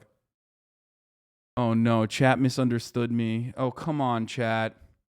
No, it's harder to see at night who's driving the car, you fucking weirdos. Like, that's literally a truth. This is like an actual fucking stat. I can't believe that, like, it's one of those things where, like, people are questioning me on fucking, like, racial statistics in policing. It's literally what I do for a living. This is what I talk about.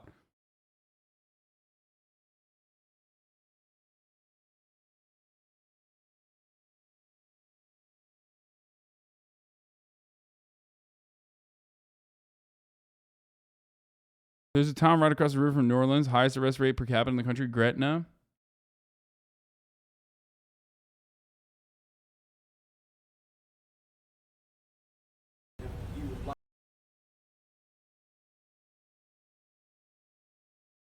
Yeah, I mean, research shows black drivers are more likely to be stopped by police. Black people are more likely to be escalated to an additional altercation at police stops.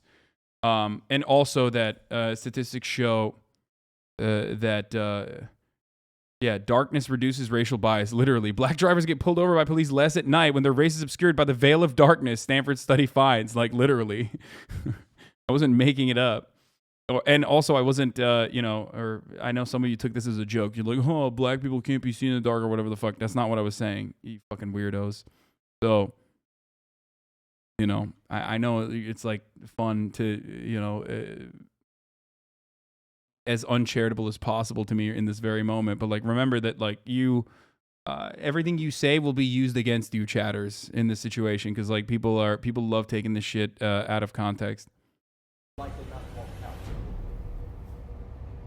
Mental. This was honestly a shocking start. The stuff they were telling me was so bad, it didn't sound like real life. And although these guys seem cool, I mean, I even took Richard's number, I still needed to dig deep. I love these guys. That was just one group's opinion. So I went and found this bar to speak to. So many of you motherfuckers are those guys living in a fucking red state, living in like a dry town or whatever, having fun with your friends, watching the HasanAbi broadcast. And I love that. That's dope.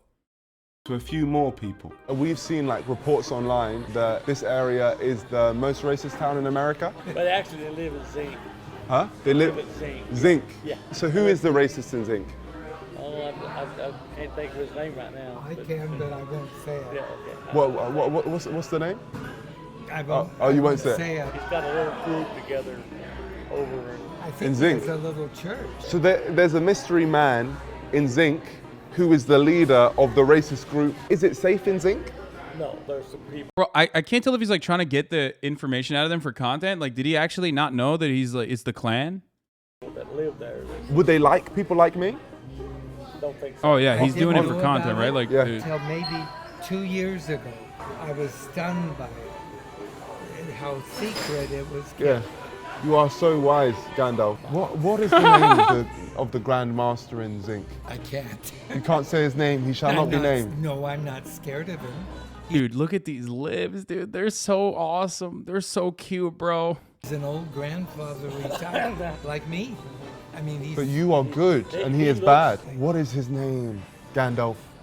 I can't tell you. Clearly some dark magic must happen when you say this man's name, but from our first night we'd found out some very interesting information, which were helping me build an opinion on Harrison, Arkansas. What I'm thinking so far is everyone who I've spoken to seems proper nice and welcoming. They're telling me that the people in this town aren't racist, but it's just one area that just so happens to be very racist. And there just so happens to be a mystery leader who is like the most racist man in the world, it seems. So like, I feel like we should dig into that a little bit, but we're also being warned away. I don't know if we're gonna end up risking our lives for YouTube. We'll find out. Again. The Day CEO. 2. This was my The CEO of Racism, boys. to explore the town. Nice to meet you, James. James, I'm Shush. Say that one more time. Shush. Shush? Yeah. Okay. But the same things carried on getting repeated. The racism's honestly out towards Zinc. That's what I keep hearing. It's Zinc. Because that's where the retired Grand Wizard of the KKK is. Interesting. The Grand But Wizard. honestly, a lot of people don't care for him in Harrison. You know, we're not racist. You know, most people, you can go down to almost any store and most of them aren't racist in the least bit. So it's that Zinc shit is too regular for it not to be a little sus. They're like, nah, that's where the professional racists live. I mean, of course, if you're like, bro, nobody even recognizes their own racism. You know what I mean? Obviously, even if you're liberal, even if you're like well-intentioned in most circumstances, like you can still have residual fucking, anti-black attitudes that come from growing up in a country that teaches you a lot of white supremacist bullshit. And that kind of attitude is also reinforced through systemic discrimination, right? And then add on top of that, living in a segregated community, right? Not like personally segregated. I don't know the history of Arkansas, Harrison, but, segregated in the sense that like there's not, I looked at the demographics, it's like a 13,000 person town, but I don't know how many black people live there, but like probably not a lot, right? And people themselves will like, especially in a heated moment, like when the George Floyd protests were happening, and someone comes in with a Black Lives Matter, with a Black Lives Matter sign, like, yeah, people are going to react aggressively to that. Even if they themselves don't think that they're racist, and racists themselves can be polite as well. None of this like changes the reality about systemic discrimination that occurs. None of this changes the reality about police brutality, right? But of course, the reason why everyone points to it, 93.57% white, 2 or more races, 4%, Native American, 0.67%, Black or African American, 0.62%. That's okay, yeah. Like that. So there are 53 Black people in Harrison. 53.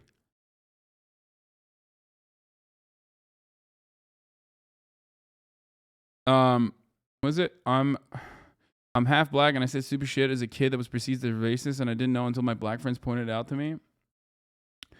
I mean, it's no one's fault, really. Like, it's just, this is just how American education works. You know what I mean? So, but again, this is not me like responding to any one in particular, and simply just telling you how it is. It's actually sad that you guys have now been given this reputation because of the Grand Wizard. Yeah, just because he lives near us. UK POCs experience racism just as much, if not more. Look at it. Yeah, the UK's no better than being racist. It's not racist to love people. WhitePrideRadio.com. Cold. You know what's interesting? The fact they changed it. They changed this sign to make it more friendly. They've modernized it. Now, the billboard said Harrison strong, but not a single person I'd spoken to seemed to endorse it. But that definitely doesn't mean that racism isn't here. It just means I haven't seen it yet. Could do with some representation. So I went into the town centre with the hope that racism would reveal itself. I went to get some food, I met a delightful friend group, and to be honest, the craziest thing I'd seen wasn't even racist. It was just something that shocked my English mind. To make it look like I'm talking to the camera.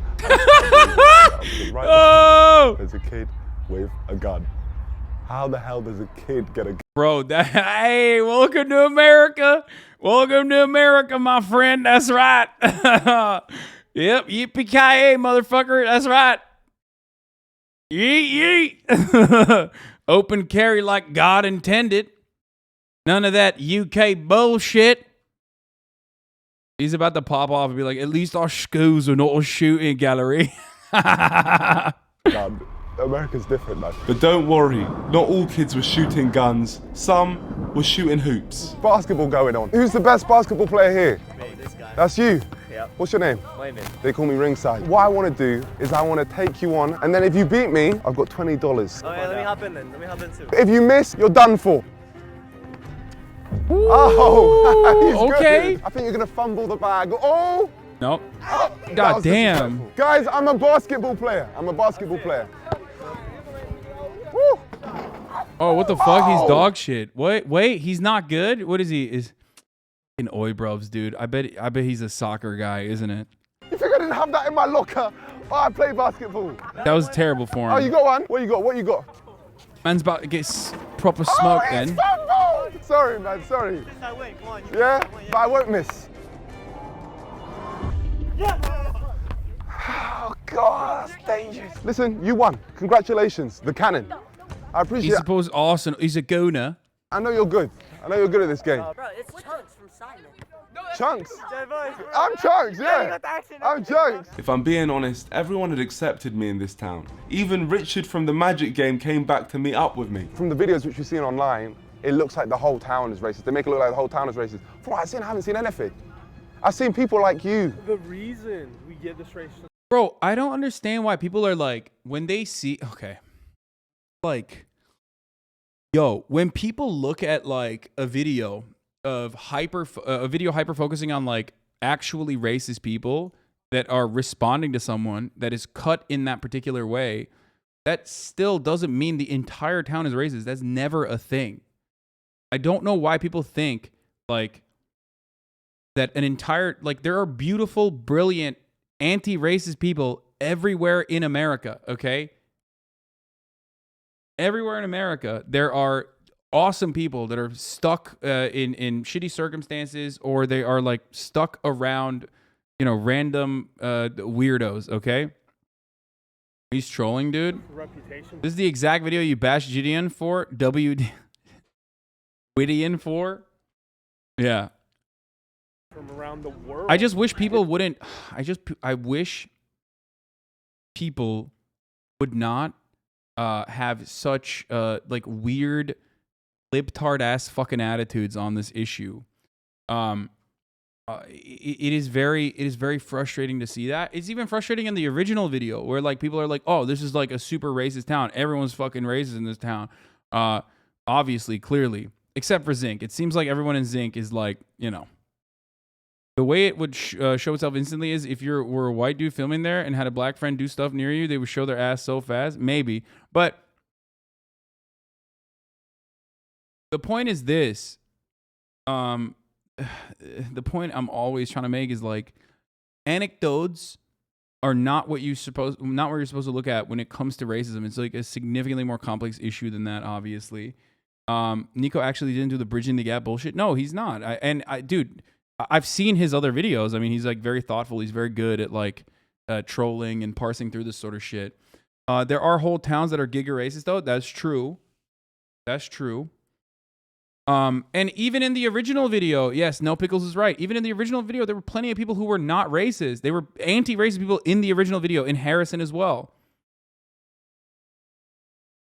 So I just wish like liberals did not have, and conservatives as well, but like liberals especially, didn't have this kind of fucking attitude where they're just like, racism is one, only happening when you see someone doing a hate crime to a black person.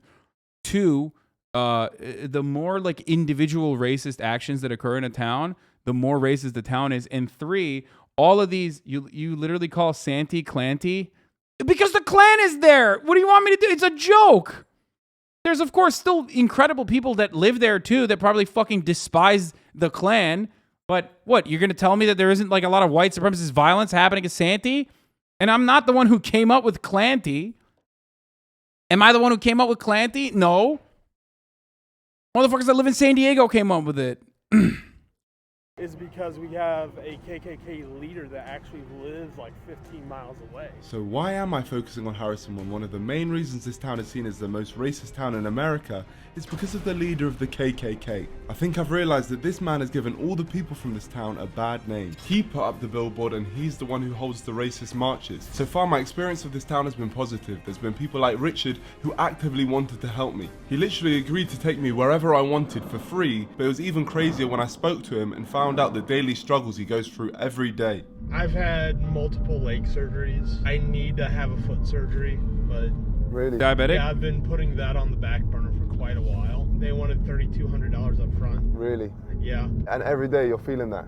Oh, yes, but it's just part of life for me. This man is literally going through constant pain, yet he still wants to help me. And by no means am I saying that nobody in this town is racist. Bro, let me tell you something. That is a fucking holy shit moment for a British person, I suspect. Dude, NA healthcare, man, it is so, yep, that right there, that dude right there is like perfect example, dude. There are so many people who are just like suffering under our fucking gross, unequal system just for no reason other than the fact that like we have decided that there is profit to be made. That guy is in every fucking town. There is so many there's millions of that guy in every fucking town, especially in southern towns too. There are a multitude of issues. I'm willing to bet that if I looked up Harrison right now and the healthcare availabilities in Harrison, it's probably severely limited too, because we also have a shortage of hospitals in rural towns too. On top of that, it's so fucked, dude. It's so fucked. Then they blame black people or other minorities. No, not those guys. Like, not everyone is fucking brain broken like that. I'm sure the dudes in Zinc do, but this chatter lives nearby. I'm literally that guy, except I'm not a nerd. Dude, you are literally a 21-month subscriber. Okay? You are literally a 21-month subscriber in the HasanAbi broadcast. Pretty much all the young people in Harrison are anti-racist. Once all the old fucks die out, they'll be all right. I mean, come on. We've talked about this so many times, dude. That's not how that works.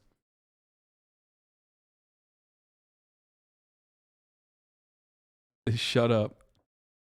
But like, yeah, that's why I have so many HasanAbi heads in like red states, dude, because, you know, a lot of people look for like-minded individuals and realize that, like, holy shit, not everyone is a fucking piece of shit in the way that I grew up and in the people that like surround me. That's why this place offers a sense of community to those who want to like who realize that, like, yeah, no, there are people out there that have like similar opinions to myself. That's, you know, that's how it works.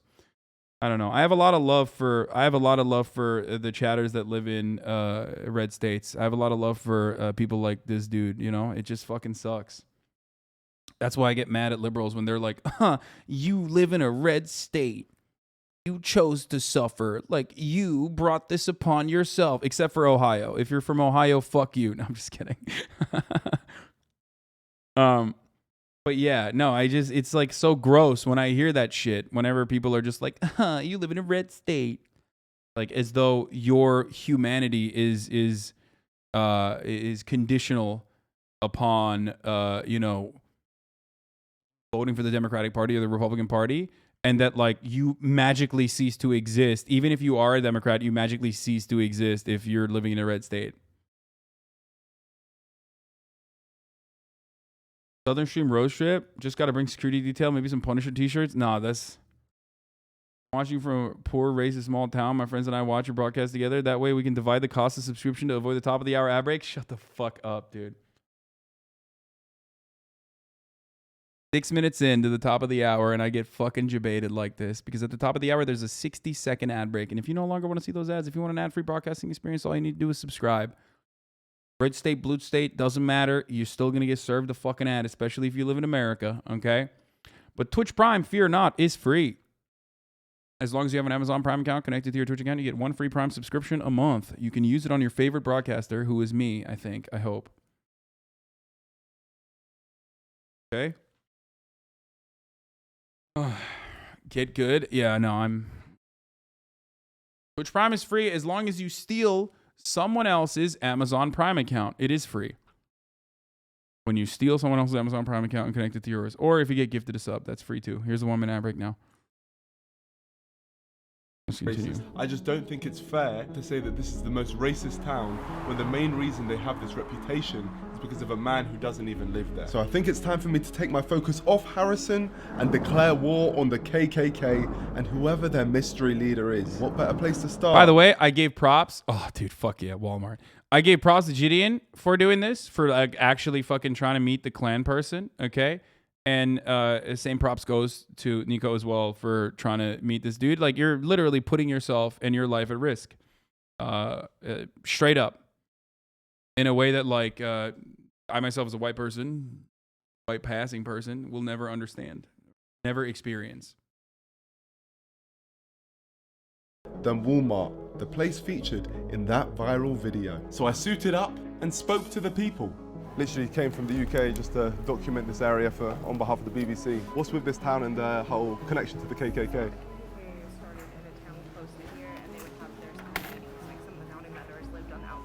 And where would they have those meetings? Sometimes they'd be held at the Hotel Seville. The hotel, they'd be in the Hotel Seville? Yeah. So they were having meetings in the hotel which we're in right now? So that's got like racist links. Oh my gosh, the hotel we're staying in is a racist hotel? It's part of the reason why my husband and my stepson won't move out here. Yeah, no, I can imagine. So your husband's black? Yeah. So you're with it, man. You're with the cause. Fight the power. But it was time for me to find out who the wizard was and how. Dude, that hotel is actually that in and of itself is a great example, right? Like, it laughs in BLM. That in and of itself is a great example. Like, the lady herself is probably not racist. You know what I mean? Like, the lady that was at the hotel lobby, like, for the people that work there, probably not racist, but they are at least, like, not super confrontational or at least super uncomfortable with the presence of the Klan and, like, allow the Klan to host meetings and shit there. Like, that's a great example of how innocuous this shit can be. And it goes way beyond, you know, people being outwardly racist to black people. How I could find him. I was wondering if you could help me. I hear the great leader of the KKK, or the grand leader of the KKK, is in... Bro, homie sure looks like a Mormon. He's out here looking like a Jehovah's Witness. Zinc. I haven't the foggiest idea. Can you draw me a map on where we can go to find them? Your dad's just helping me. He's drawing me a map just to find someone. I'm not drawing you a map because I don't know what you're looking for. I don't know where it's at or what. Okay, do you know anyone who would? No. Of what? So we're just doing a documentary here for the BBC, and we're trying to find the grand leader of the Triple K. I know that he has a compound in zinc. In zinc. And whereabouts is this compound? That part I don't know. Bro, he just looks straight Mormon right now, dude, with the clipboard and everything, dude. He's like, you know, he's here to convert the unfaithful Jebediahs. Zinc Road. Take the north. If you could just put it down. It's just Damn, bro, Dad went from like I don't know where they are to like, oh, that's Zinc Road. Let me draw a map real quick. The map. Thomas Robb. Oh, that's his name, Thomas Robb. Thomas Robb. He's actually the leader out here. Thomas Robb. Yeah. He's supposed to be a big Mental. Okay. Fucking mental. You can just draw me how the house looks. Other than that, I have no idea. This honestly, thank you so much. You should be proud of your parents. They've really helped me here today for the cause. Yep. Let's go. Bro, people be like, oh, is he actually with the BBC? Why are people believing him? Dude, this is the first British person this person has ever met in his life. You understand that, right? What fucking British person, what oibruv is going to Harrison, Arkansas, dude? Like, what are you talking about? He's the 54th black person in Harrison right now. And probably the first and last British person that will ever go to Harrison. So, yeah, in that situation, you're like, yeah, I believe you. Why wouldn't you? Why wouldn't you believe that? And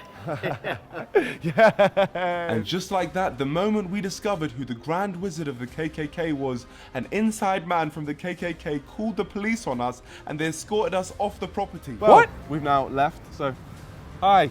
There's the snitch, right over there. The wizard obviously has people here trying to stop us from finding him. But it was too late, because I already had his name.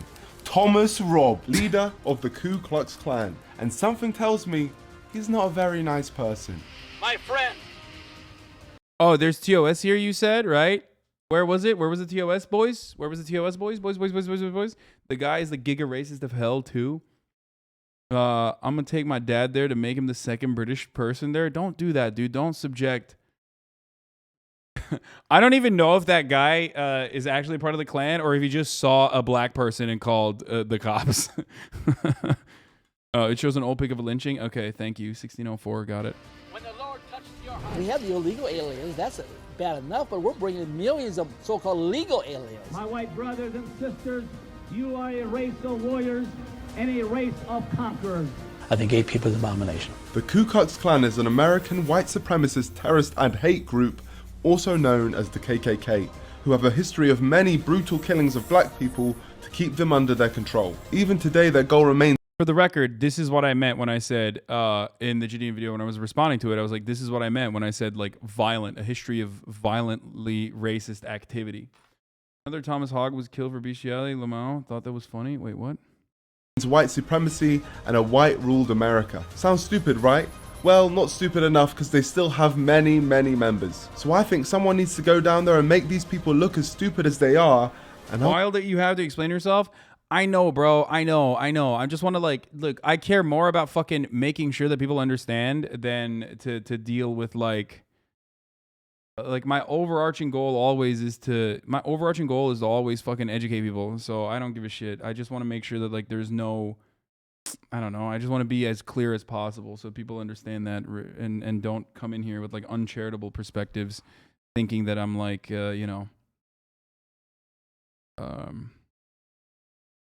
it's fine. That kind of clarity is all right. It's whatever. My dad grew up in Arkansas, and I have family there. I used to visit. He used to talk about how racist, homophobic a small town was. He really resented it. I think growing up small-minded community like that can really mess you up as a person. I wasn't really for kids to do, but get drunk on a field. Lots of addiction issues. Really want to visit my family there, but I'm trans and my mom doesn't want me to. I'll give it my best shot. So it's time for me to track down Thomas Robb to Zinc, and there was only one man I wanted to take me there. Is that my favorite man from Arkansas? Thank you so much, man. Nice to see you again. Yeah, amazing to see you, man. Today we're going on adventures together. Absolutely. What we do have here, which potentially, hopefully you can take us to, is a map to Zinc. I was wondering if you I love his map, dude. take us there. I'll do my best. Thank you, my friend. The map gave us the key, which has now activated the route to our destination. So I made myself look presentable and I headed to the place where everyone said the racists reside. Racism treasure map. Feeling nervous? If you're confident, I'm confident, man. No, I'm not. What's the channel name? I like this guy. This is Niko Omilana. I might be saying his name wrong, actually. He's a oi bruv. He's done a bunch of videos like this. We watched a couple of his one of his earlier videos, like trolling the EDL, which I really, really liked. Didn't realize that he was in America. I just also DM'd him. I don't know if he's around or not, but it'd be dope to have him on the stream at some point. I hope he's not one of those people that just like fucking hates me because like he's just heard random dumb shit. Does happen sometimes. Yo, vid, bruv. Never seen it. Niko, not Niko? Okay. I've heard a lot of things about Zinc and absolutely none of it was positive. Now this looks like a place called Zinc. Unfortunately, the map only seemed to take us to the town of Zinc. Bro, look, this is the other part of the reality, okay? A lot of these people, when we say they're victims of circumstance, this is it, okay? Like, look at this. This is how they live, okay? I mean, what you got nothing. You got nothing going on, and the only sense of community you get is from like fucking, you know, the white supremacist church, okay? This is why we advocate to solve the underlying material inequalities in an effort to engage in acts of anti-racism. This is why I always say universal health care is an absolute must, okay? Doesn't matter if you're a kind individual like Richard living in a small town, you deserve health care. It doesn't matter even if you're a racist person living in this, potentially living in that trailer. I don't know if the person living there is racist or not, but like, oh, someone's trying to bait you into a ban by opening their user card. Don't open user cards on stream today. Nice, dude. That's my favorite fucking, that's so sick. Thanks, guys. Like, thank you. Thank you for doing that. That's awesome, dude. Typical psychopathic, pathological weirdo. Hey, listen, you deserve fucking healthcare too, okay? You know? Probably would be less inclined to do shit like that if you did already get like the adequate mental health treatment that you deserve by virtue of being a human. We couldn't see this mansion that had been so beautifully drawn out, but the town population is literally 100, so I was confident we could track him down. But it didn't take long for us to get attacked. Oh, great. Great. What's going on? Listen, dogs. Yo, what the hell's going on? Listen, calm down, you racist dogs. Yeah, that's what I thought. Pussy. I know what he's speaking to me right now. He's definitely being racist and dog. Dog. Leave me alone. George is right there. George is so close to him and he's going for me. But luckily we ended up finding this guy who gave us directions. Hi, my friend. We're just here to interview Thomas Robb. Is the next dirt road to your right? And this took us deep into Zinc. There was no going back now. No signal here either. Have you lost signal? That's fucking terrifying, dude. You quite possibly could get shot or hurt and then try to sue, resulting in a long drawn-out court battle. You will lose because this sign will be. Fuck, what the fuck?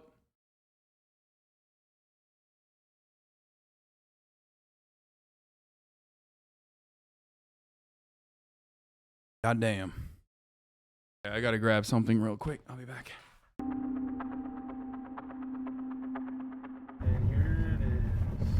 I think this is that house. Okay, well, knocking on a KKK leader's door. I wish you luck. Thank you, Richard. Thank you so much for driving us out here. Oh my gosh. Here we go. Epic gamer.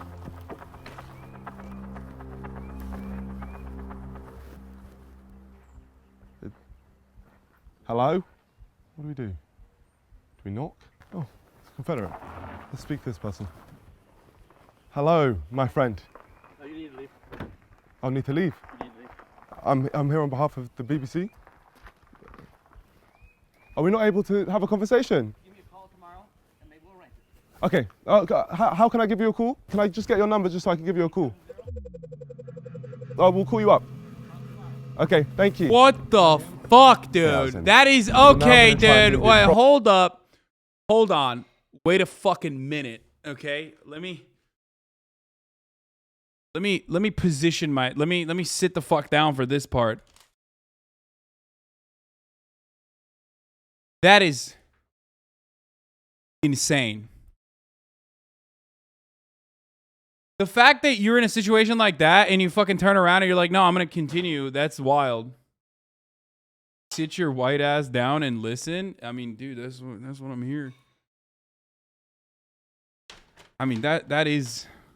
Wait, let me just like run it back. I'm sorry. I want to see. Leave door. I want to see. I'm sorry. I missed Thank you, it. Richard. Thank you so much for driving us out here. Oh my gosh. Here we go. Epic gamer. Also, Richard is a proper mad lad too for driving him, dude. Hello? What do we do? Do we knock? Oh, it's a Confederate. Ah! Speak to this person. Hey, stars and bars, baby. Hello, my friend. Oh, you need to leave. I need to leave. You need to leave. I'm here on behalf of the BBC. Are we not able to have a conversation? Give me a call tomorrow, and maybe we'll arrange it. Okay. How can I give you a call? Can I just get your number just so I can give you a call? Oh, we'll call you up. Okay, thank you. Is that him? Yeah, that was him. So we're now going to try and do this properly by booking in an interview with him tomorrow, and hopefully we can make something work. The only reason he seemed up for taking an interview with me is because I told him I worked for the BBC. So I'm going to run with that and say that we're running a positive story on the KKK, and hopefully that tricks him into accepting an interview. Hello, copy. Hello, is this Thomas Robb? Yes. Oh my gosh. Oh my gosh, here we go. I don't think, for the record, I don't think they give a shit because they understand PR, right? Like, Klansmen are very, like, Klansmen, neo-Nazis, like, all these fucking racists, like, even looking at that, that billboard, right? If you looked at that billboard, like, they're not saying, like, you know, kill black people on the billboard, even if that's their overarching attitude, right? Offend them. No, obviously. But, like, they're gonna try to market themselves in an approachable way because they want to, like, you know, increase their numbers. So that they know, like, they know that the BBC is probably not gonna write like positive coverage on them, but they don't really give a shit because it corresponds to their overarching goal of like trying to get the word out, right?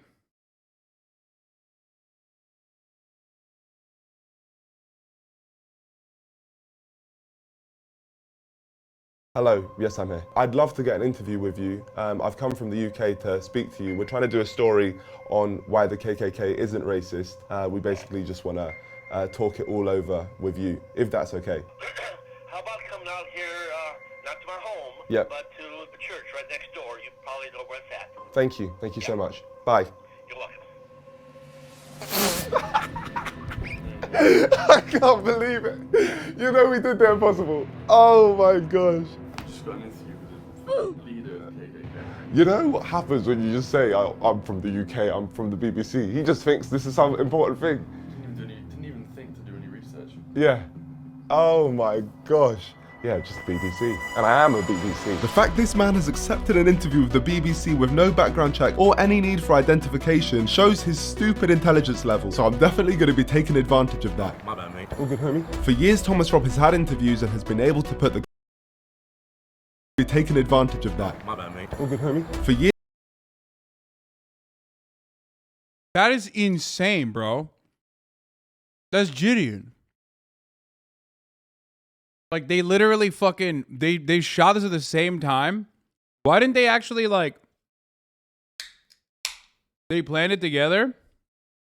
Why didn't they, like, Why did they do it like an Easter egg? You know what I mean? Why did they do more than why didn't they do more than just like an Easter egg? I didn't even notice he was in the Gideon video, by the way.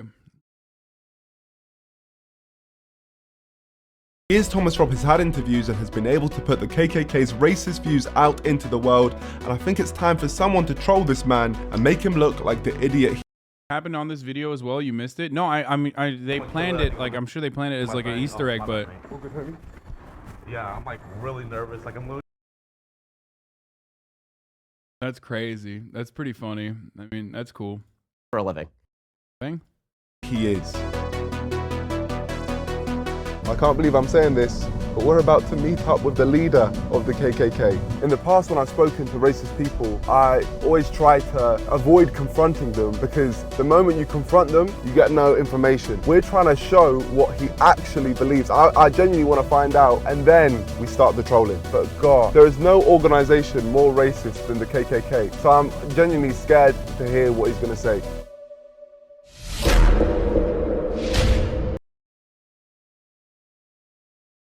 You should not troll him. Oh, this is crazy. So this is it.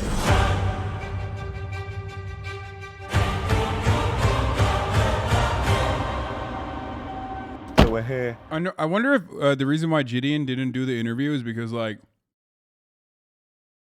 and this is something I want to ask him personally, but I wonder if it's because like he would have like, if he did the interview, like he would be in significantly more trouble than he did because like the KKK is not gonna reach out to him and fucking reach out to him in like Oibrov town, but they probably could. They probably could reach out to Gideon and like actually harm him. You know what I mean? Wherever he lives. At the home of Thomas Robb, home of the KKK. Here we are. Big up, Tom. Imar. Shooters worldwide, bro.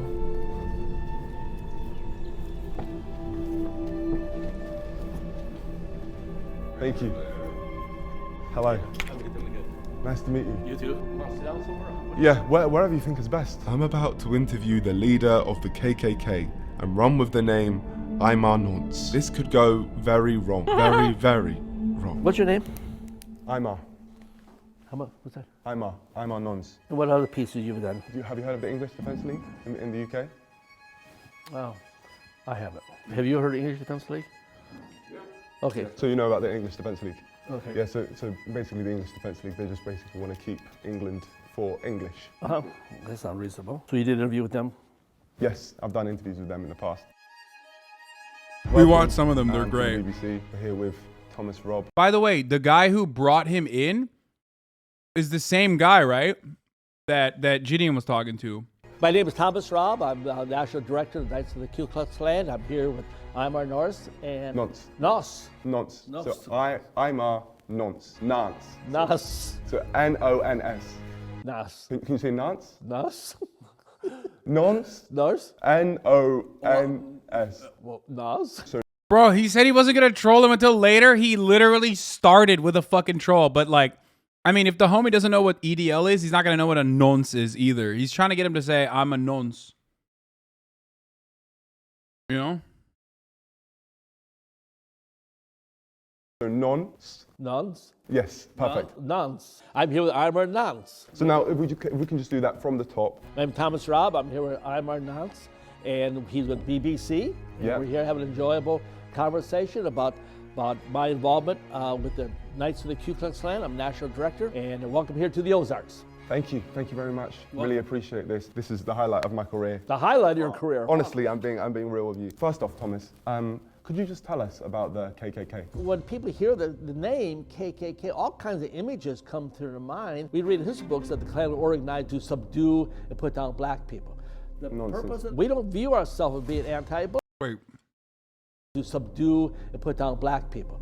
The Nonsense. purpose we don't View ourselves as being anti-black. We want to preserve our heritage, we want to preserve our culture, we want to preserve our identity. You want to stay white. There's nothing racist about that. Absolutely. It really annoys me when people say that the KKK is racist, because there's nothing pointing towards the KKK being racist at all. How did you start your journey with the Ku Klux Klan? Did you get like assigned? Did they like start you off on like quests or anything? I was always involved in... I don't care what he's involved in, if I'm honest. I just wanted to move on to the more important questions. Have you seen any of like the other clans out there? I've seen clans like FaZe Clan, Optic Clan. I just think they're idiots. No one would be a higher prestige level than you. Years ago, I used to go and speak for some other clan. But after a while, I thought these guys are idiots. Yeah, I didn't want to be connected to these people, so I finally stopped speaking to other groups. And so I feel that if I would have joined and pursued a career, I could have been very successful in those careers also. Yeah, they mean well, but they just don't have what it takes to take their professional clan racist to the levels of the Ku Klux. Would there be someone from FaZe Clan here? I don't know. We don't ask. Optic. I don't ask. Yeah. Oh, fair. Church, So we don't discriminate in this church. Maybe we do. I don't know. Oh, yeah, he's laughing. Maybe we do, because everybody's not welcome in our church. I'm sorry. So could I come to this church? No. Okay. No, makes sense. Yeah. Okay. Yeah. No, fair enough. What do you think of the people who say that you're racist? What do you mean by a racist? Someone who doesn't like black people or has prejudices towards black people. Even those words don't. What do those words mean? I've got prejudice. Of course I do. Everybody has prejudice. Sorry, was that a dumb question? I mean, I prefer being around white people. I'm sorry, that's the way it is, you know? Oh, no, but like, I'm like a supporter of you, so including me, like you prefer being around white people. I'll be your friend, but you're not gonna come over to my house for a barbecue. Oh, you wouldn't invite me? No. Oh, fair enough, yeah, makes sense. And is that because of color? Yeah. Okay, yeah. I'm a separatist. I preserve my own people. And I'm not offended by if a black person says, hey, I prefer being around my black brothers. Fine, I understand that. I prefer being around my family than some strange family. Me personally, as a fan of you, I'm not trying to portray the KKK is racist, because I've never seen anything racist by the KKK. It goes back to the idea of what is a racist. If a racist is someone who hates black people and wants to do them harm or something like that, and then obviously I have no desire to see misfortune come to a black child. I have no desire for that. I feel compassion for a young black mother whose child get caught up in the drugs or gets shot by a drive-by shooting. I feel as much compassion for them. Bro, what the fuck is up with this dude's accent, dude? Why is he talking like that? Hesitates and raises. It's such a weird. Am I crazy? Like, you don't think it's like such a weird? I know he's got like his nose. It seems like he's got something. He's congested, but also on top of that, like he's just like very, very, very weird. His accent's like very weird. I gotta qualify that. I probably feel more compassion for a white child. I just have to say. Oh my God. He literally, dude, that's awesome. Sorry, I gotta run it back. He literally was like, oh shit, people are gonna see this. And then they're gonna think like he likes black people. I have no desire to see misfortune come to a black child. I have no desire for that. I feel compassion for a young black mother whose child get caught up in the drugs or gets shot by a drive-by shooting. I feel as much compassion for them. I gotta qualify that. I probably feel more compassion for a white child. I just have to say that. I believe that the black people in this country would be much better off if somebody like me was running things than the liberal crackpots that got in Washington, D.C. today. Why has there never been like a KKK party? In this country, okay, up until... Wait, if we just look down the lens while we say this part. Okay, in this country, up until somewhere in the 1960s, this country was a dominant white rule, white power structure, what I'll call that. That's not the way it is today. Yeah, things have changed now. The only way it's going to... Bro, man's doing CRT, dude! Bro, homie's doing critical race theory, dude. What the fuck? He said there was a white power structure in this country until the 60s. Which ironic because, like, I mean, he's right, but also, you know, that never went away. It's just not as racist as he would like it to be.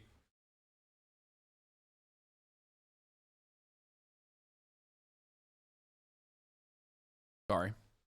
To go back. In my mind, maybe I'm wrong. I'll always say, well, maybe I'm wrong. But until white people once again control this nation, black people will be unsafe in their own neighborhoods by their own people. From what you've said, I really respect you speaking from the heart like this. I actually did some documenting in the UK as well, where there was a group of supporters for the KKK in a town called Clapt. And I think that, honestly, you're like a Clapt guy. If you could shout out the people from Clapt, the supporters of the KKK in Clapt. Of anybody out there in the UK? UK? Yeah, in the UK in Clapt. In the UK, Ireland, Scotland, Wales, England. Howdy. I just know they would have appreciated a shout out. Well, shout out. How does this motherfucker not know what the EDL is, but knows of the existence of Wales, okay? Why is there a Welsh independence flag back there? Can someone describe to me why this guy even knows? Like, why is he addressing Wales? Wales has never been addressed.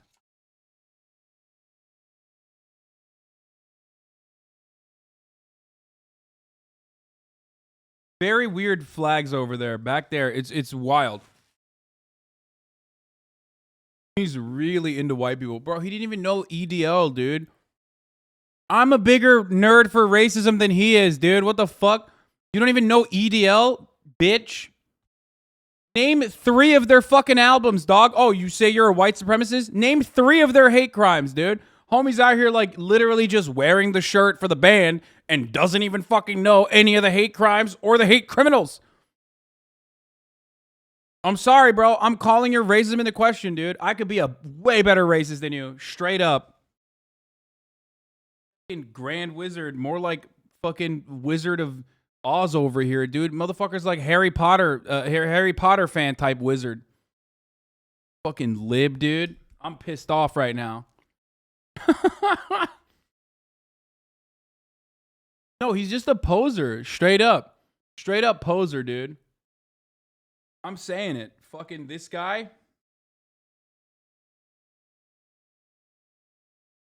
Surprisingly, I think he's really stupid. I mean, this is a good thing, but yeah, the Klan seemingly has like fallen out of favor. Well, I guess part of it is because like you have Stephen Miller in the White House and Stephen Bannon and shit. You don't really need to Klan. You've moved beyond the need for the Klan, I guess. Shout out to the people from Clapt. Shout out. Thomas is a Clapt guy. I don't really know the Clapt people, so maybe I'm wrong. No, you are. Okay, I'm a Clapt guy. All right, forgive me, Clapt people. Now that Thomas had called himself Clapt, it was time for me to reveal the ace up my sleeve. We run a group in the UK called the UK Stand with the KKK. We made a post of me and you together, and we mentioned if anyone wanted a shout out, maybe we pick 3 names and you just shout them out. They are your supporters. Let me see what you got there. Thank you all the people from the UK Stand with KKK. Right here we have Thomas, and he's going to be shouting your names out. I map? You say? I map, you say? I don't know my I map, you say, but I map, you say says can't wait, I guess, for the interview. So, well, there it is. As you can see, it's great. And then we got a BLM? BLM. BLM? Yeah. See, he's the best, I guess. Shout out BLM. Shout out to you, and then. So shout out to who? To BLM? Yeah. Yeah, and it says you love him. I don't know. Hope that guy's not gay. Oh my God.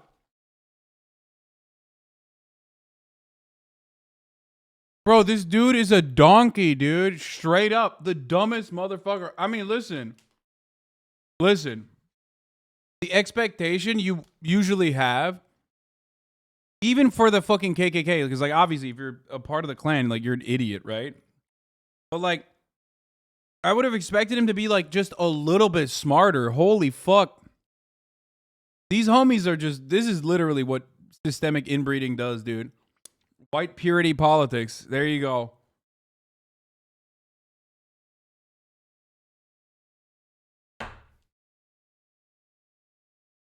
Another reason he has the Wales flag behind him. Yeah, no, I don't know why, but he couldn't even detect BLM, dude. Are you kidding me?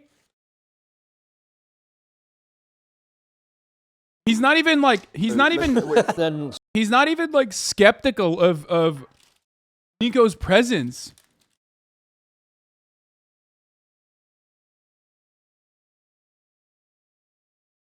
Bro, this dude is gonna lose his clan Grand Wizard status. I swear to God.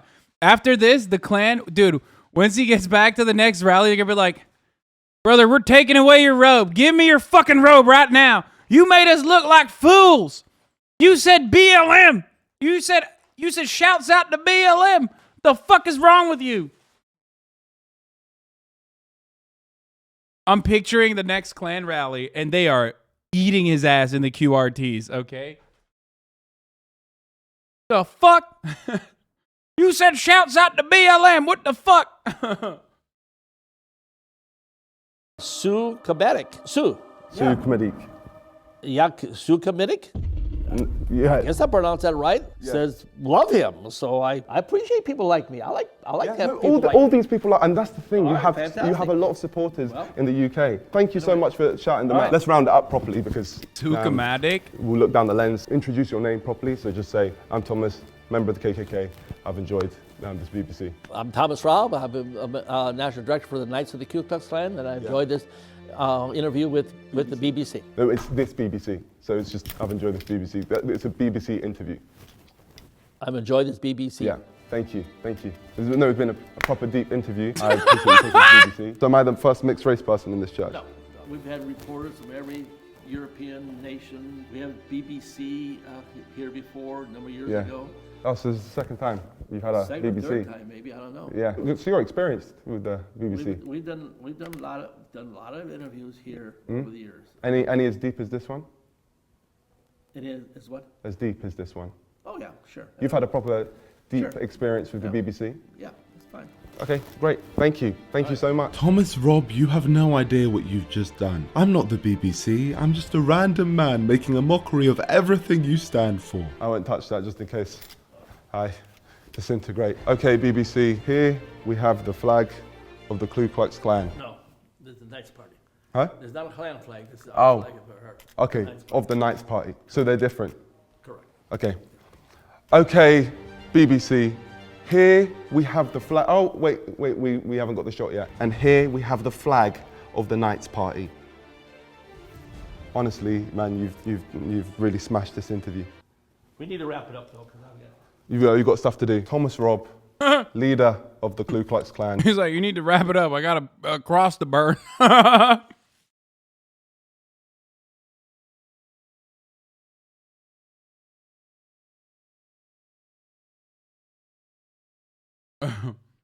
Got to do some hate crimes, all right? Has taken this BBC. Thank you very much. You're welcome. No problem. Such a deep interview. All right, welcome. Appreciate you. Okay. Thomas Rob had taken my BBC and was now struggling to walk. But I had one final question to ask him. I did mean to ask about the hoods in the Klan. Do you ever wear those hoods? The pointy things? We have them for a cross lighting ceremony. Okay, all right. And just as a side question, have you ever made love with the hood on? Yeah? He has! Well, fair enough. He has! Oh, we got him. Oh, we got him. Oh, he definitely has, bro. Oh, come on. Oh, oh my God. He literally said, I'm not going to answer that. That's a yes, bro. That's a yes. Okay, all right. And just as a thing, did mean to ask about the hoods in the Klan. Do you ever wear those hoods? The pointy things? We have them for a cross lighting ceremony. Okay, all right. And just as a side question, have you ever made love with the hood on? Yeah? Okay, well, fair enough. Let's just get this pic and we'll go. At this moment, Thomas Rob had realised he had been swindled and he was burning. So never made love with the hood? Didn't say no, Thomas? Oh, great. You degraded yourself now. The interview's over. I'm sorry. You get in the car and you may leave. Okay, perfect. Appreciate you, Thomas. Thanks for the interview. Just got BBC'd. Bro, dude, come on, bro. Get the fuck out of there. Okay, dude. This is not like... I don't know. Dude, what the fuck? Bro, Bro, get out immediately. Oh no. We tricked this man into thinking we were the BBC, and now this man will never take an interview. He has been invited. He can't be shot anymore. Bro, are you kidding me?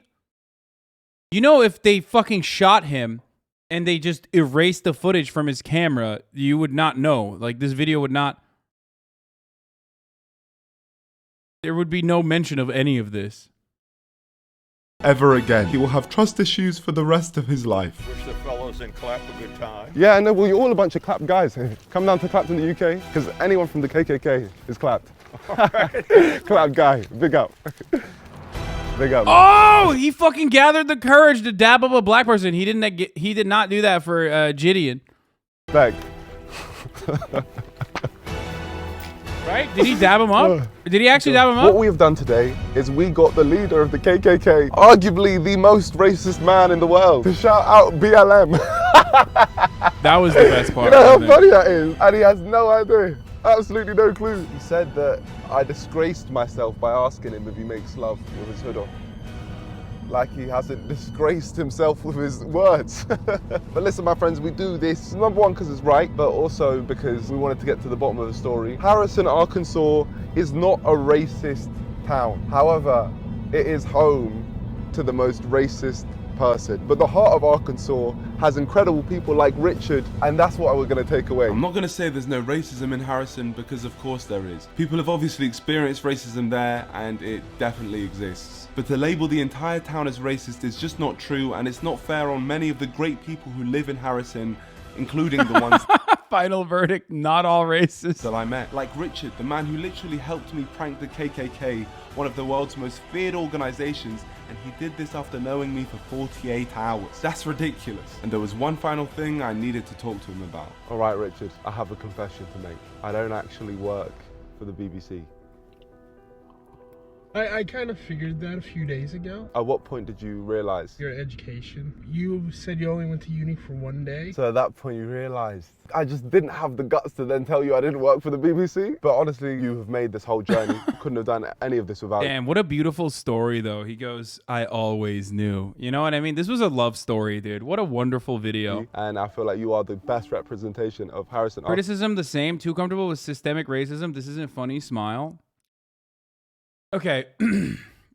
I mean, if you think that this is like a similar video that Gideon made, I don't know what to fucking tell you. I think it's like dramatically different, especially because like there is literally alternative. There's historical context of what the KKK does.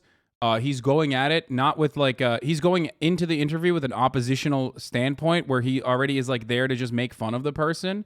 This interview is exactly the opposite of not even like, he's not even accidentally whitewashing the KKK. He is providing nuance and also like, that's the thing I liked about Gideon's interview too. When he's talking to the fucking separatists, like he actually got the dude to comfortably admit a bunch of fucking racist shit. That was my favorite part of his conversation, which is why I was also shocked when it came across like he was defending him. When he reacted to my reaction and said that my chat was more racist and I was more racist potentially than the fucking dude he was talking to. John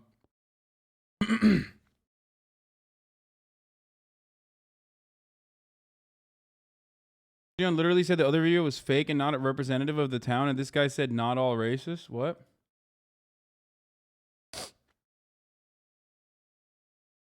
British, he has a European nuance. I mean, dude, look, listen, like, he obviously has done a lot of this. I mean, we watched a bunch of his EDL footage. Like, it was really fucking good.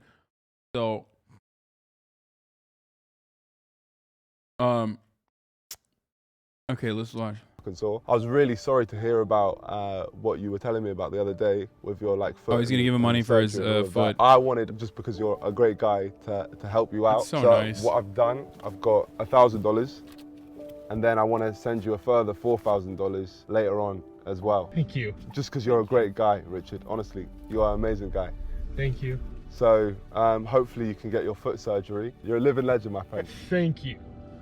Bro, there's people like this in every fucking town, okay?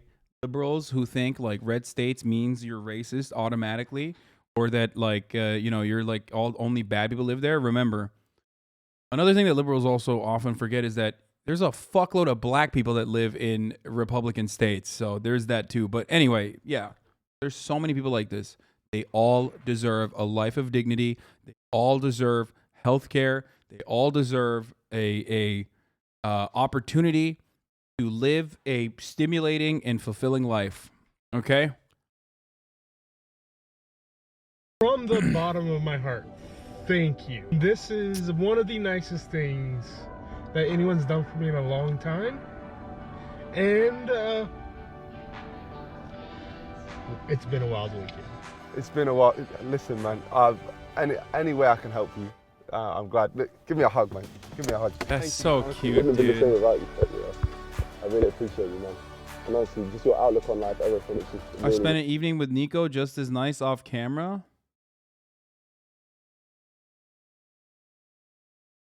He seems like a good dude. I think his videos are pretty thoughtful and pretty funny. He reminds me of the South African dudes that are also pretty good at trolling like racist pieces of shit.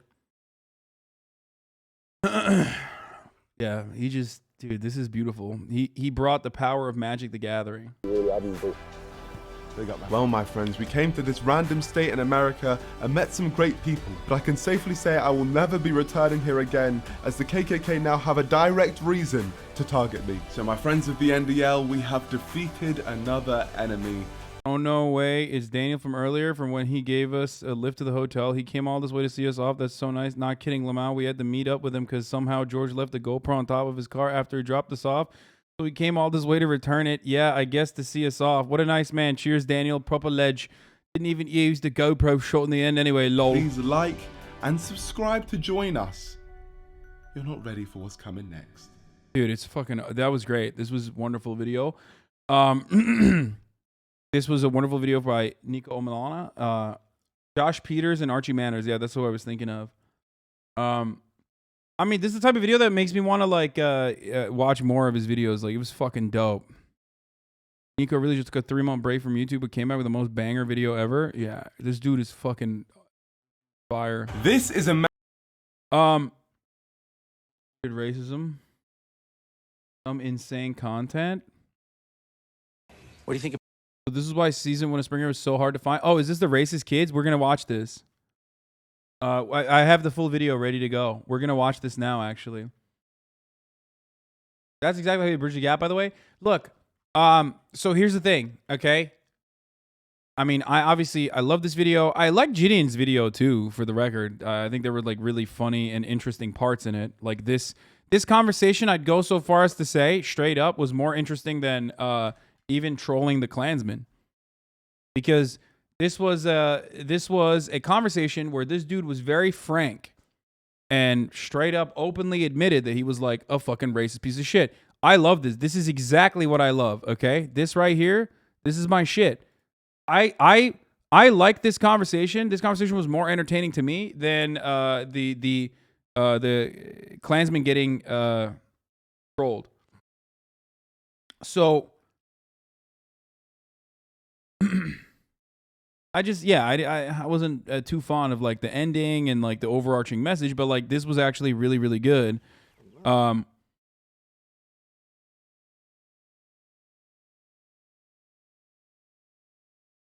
for who's in a red state right now. I looked in the Wikipedia. This is what I found. National director of the Knights Party, also known as the Knights of the Ku Klux Klan, taking control of the organization in 1989.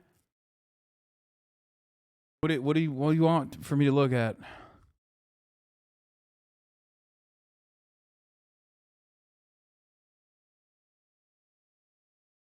So, no, I'm not gonna watch Niko running for mayor right now.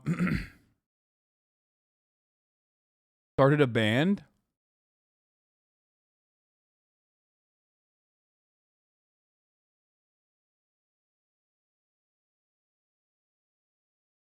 So, okay. Have you ever watched Louis Theroux on stream? Incredible content. Yes, I have. I love Louis Theroux. I like to give a what is it? My money don't My money don't wiggle, wiggle, it folds. Like that's Louis Theroux. Like, I don't think people know that.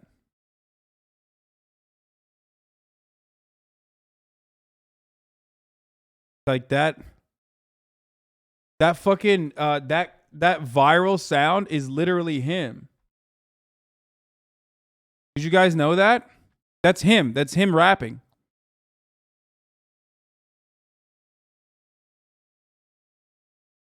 You don't have to watch the full video, but I wore your merch on PBS. Yo, where? As the death toll. HasanAbi heads rise up. My dog is in his lap. Oh! HasanAbi heads rise up. Patrick worked for both. I mean, it's an unfortunate, for the record, it's a very unfortunate reason why Jocelyn is giving this interview, but oh my God, look at that fucking chair. This is your setup? This is your setup? You should have never shown me this. Her father passed away of COVID after believing the propaganda. What is this? What is this gamer chair? You have a Marvel chair? What the fuck is this? It's just Lane.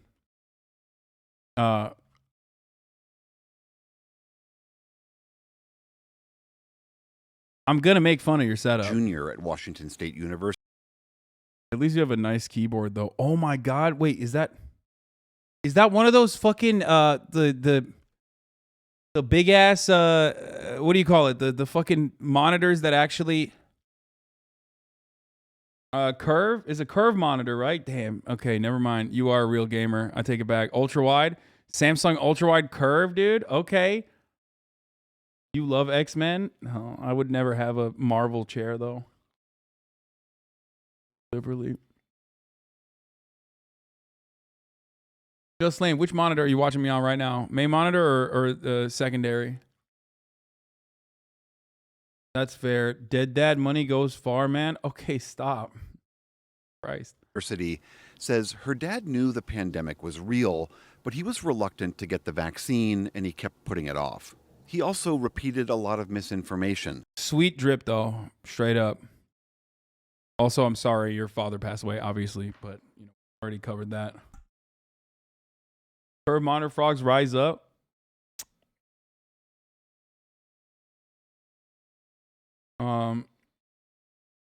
Can't talk when you got a Zelda shield after playing one Zelda game. Haven't even played Majora's Mask. Yeah, that's true. I am planning on releasing more merch, yes. Okay, that's fire. HasanAbi heads rise up.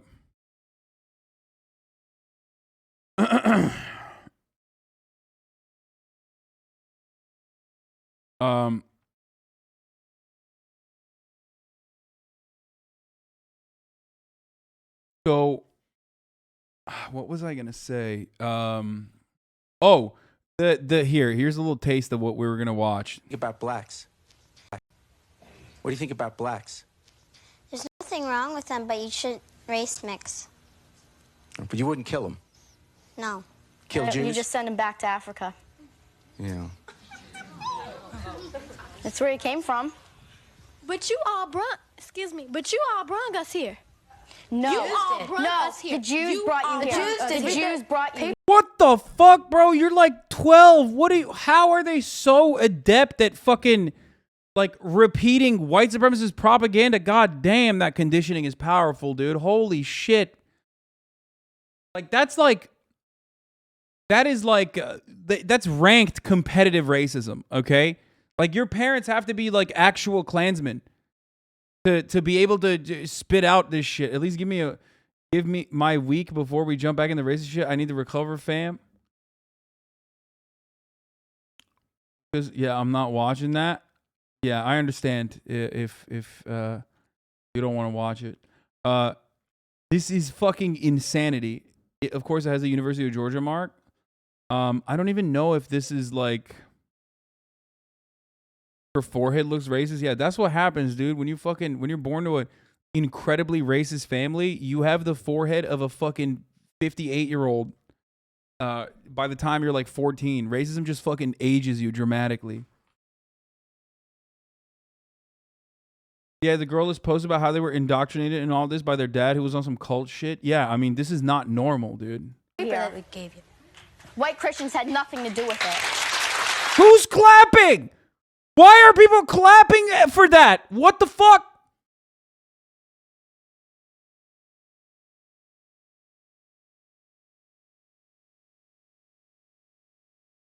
Racism at that age is very easy to teach. Bro, she's like mad. She's like, bro, you haven't lived enough to be that mad. You know what I mean? Like, what? Like, the only time you should be that mad at that age is like when, you know, your parents don't let you fucking go out with your boyfriend or some shit. What the fuck is this? Like, what? She's like mad about a made up thing that she learned from her parents. Like, it blows my fucking mind. Does she have a swastika necklace too? Or is that Iron Cross? What the fuck's going on? Apparently, she like apologized for this video and said that like they were indoctrinated by their family. Of course, by the way. Of course, this is like, she's way too young to have this kind of attitude, and then like, you know, or when your parents don't let you do atheism, stop. You haven't seen the shit that happens in our schools, man? No, I haven't, but I see the results. I see this chat every time I talk about like the move bombing or the Tulsa massacre, and there's people in the chat that are like, I'm literally black. I've never heard of this, which is fucking insane.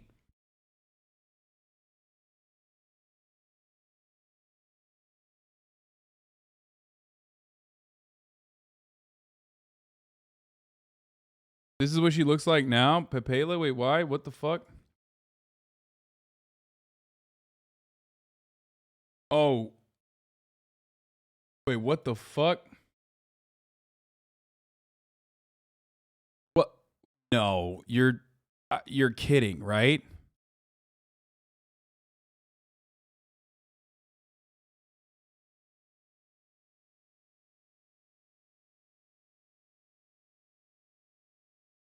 Sometimes it's better not to know. You know what I mean? Like,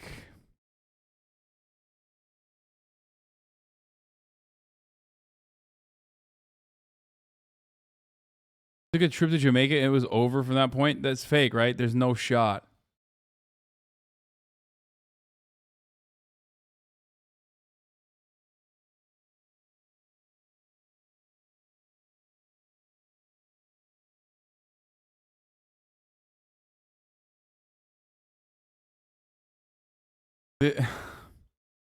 I have nothing to say. Okay, okay. Let's just get back to the fucking video. I don't know. What?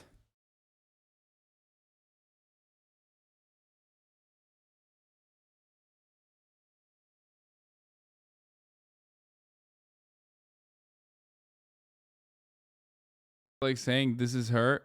Stop. A gap was bridged. Sometimes you don't need to bridge all the gaps, okay? Maybe you bridged it too hard, okay? Went from hating black people to trying to be black people. I mean, I guess like the impact of it is not as awful, you know what I mean? Just like the top of the hour ad break impact is not as awful as long as you are subscribed for $5 or for free with a Twitch Prime, you know what I mean?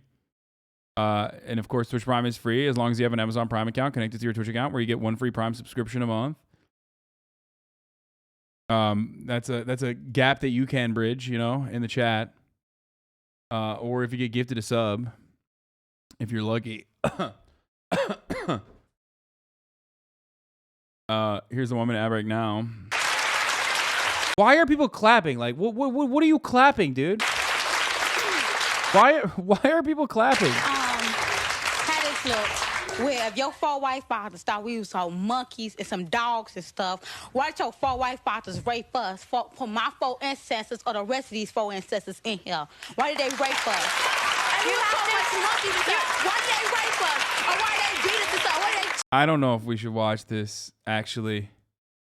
I don't know. This is... Nah. It just like doesn't feel... This doesn't feel right. I don't know if we should watch this. This is like you know how We watched remember we watched the Oprah Winfrey episode with like the racist people who were like, we don't want black people living in this town or whatever.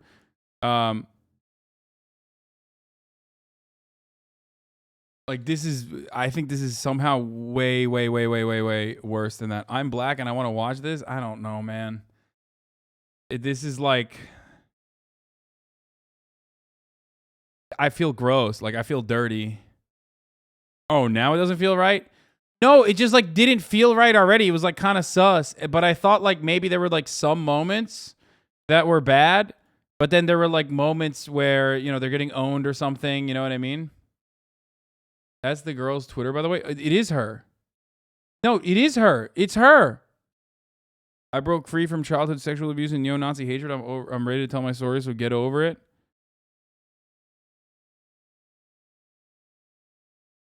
Probably too many white Zoomers to watch. I'm black and I was enjoying it. I mean, my two black moderators were immediately like, I don't want to watch this. So, I mean, that made me feel a little bit, you know, that made me question this decision. What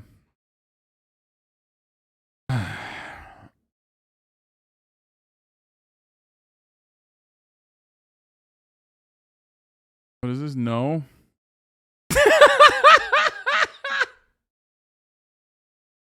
Wubby was watching yesterday and had to stop right around the same spot. It got to be a bit much. Dude, Wubby stopped watching this.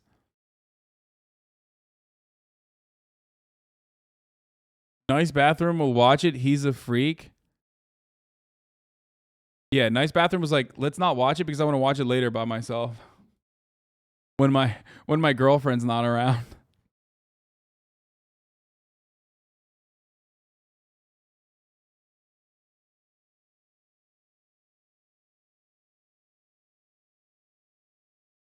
Okay, that's an inappropriate joke, and not a single other person in this community is allowed to make that joke, okay? And if I catch you even saying anything resembling that, I will personally permaban you forever, okay?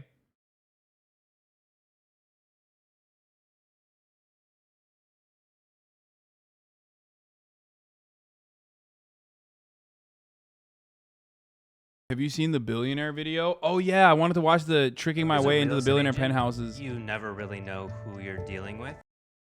Kendrick's last bar on his song was race play visibility, by the way. Go read it. I heard. What is it? Like God was watching while he fucked a white woman or something? What the fuck was it? I don't know. I heard. Yeah, same for anyone making fun of me for any reason, right? Exactly. Don't make fun of my moderators ever. Low key, she went for that alloy look. You ever wonder what you forgot because you remember shit like chatters, names, and sexual preferences? No, because I will never get those memories back. Or no, he said the ancestors were watching.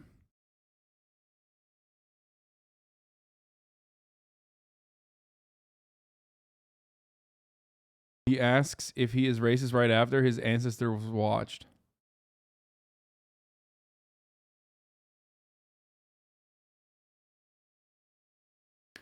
Louis Theroux has a Nazi documentary. There's a Nazi kid band called Prussian Blue. Did we ever end up watching that?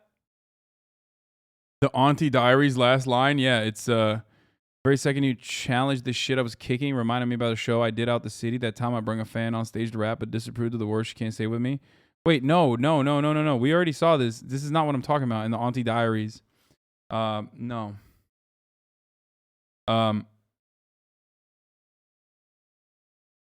She went full centrist during George Floyd. Bro, she was literally... Okay, this person is not... Stop combing through her fucking tweets, chat. She's literally not all right mentally, okay? She grew up in a fucking Nazi cult, okay? Leave her alone, please. Like, we made a couple jokes and we're moving on, okay? She's like... Your expectation of this person who was, like, sexually abused in a fucking Nazi cult where she's, like, spitting out straight fucking racist fire at such an early age like that should already be, you know, cause for concern or help you understand that she's not all there.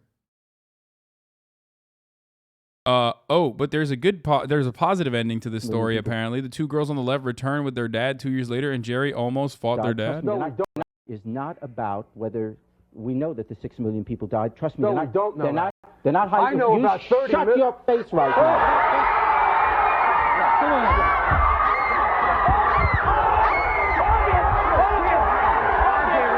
Okay, now I kind of want to watch more of this. What the fuck? Jerry Springer's got fucking hands like this? What the hell?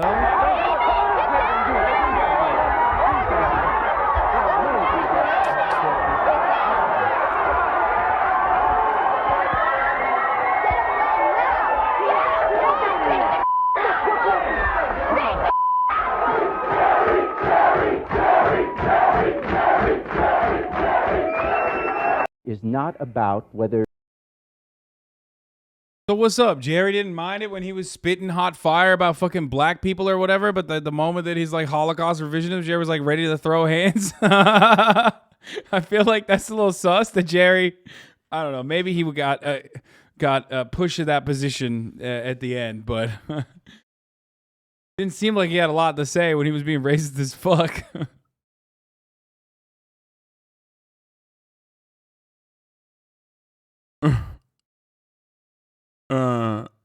Okay. Former mayor of Cincinnati, Jerry Springer.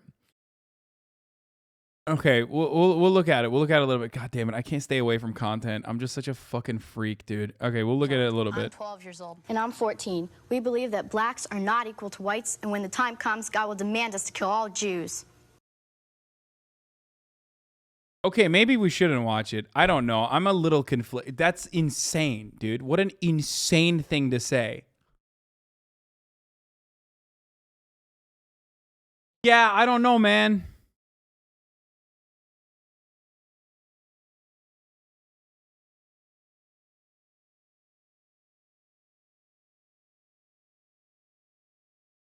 Bro, she popped off on the first one, dude. Like, she literally... She started off on the highest note you can start off on.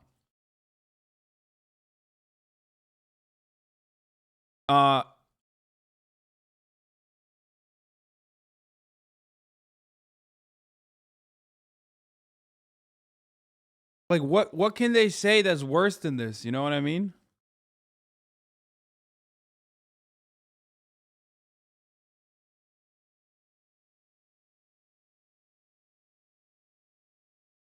There's something really strange. There's something really strange about seeing, like, little kids, you know, like 14-year-olds and shit, be this racist too.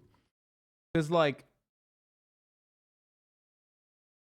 you know, they don't know what the fuck they're saying. You know what I mean? Like, they arrived at this attitude. They arrived at this attitude because, like, they were taught this. You know, it's so sad. So let's look. Is the weigh-ins happening right now for Clash of Creators or whatever? Is that what's going on? Someone was saying that the weigh-in is currently occurring for the fight. I would like to see that.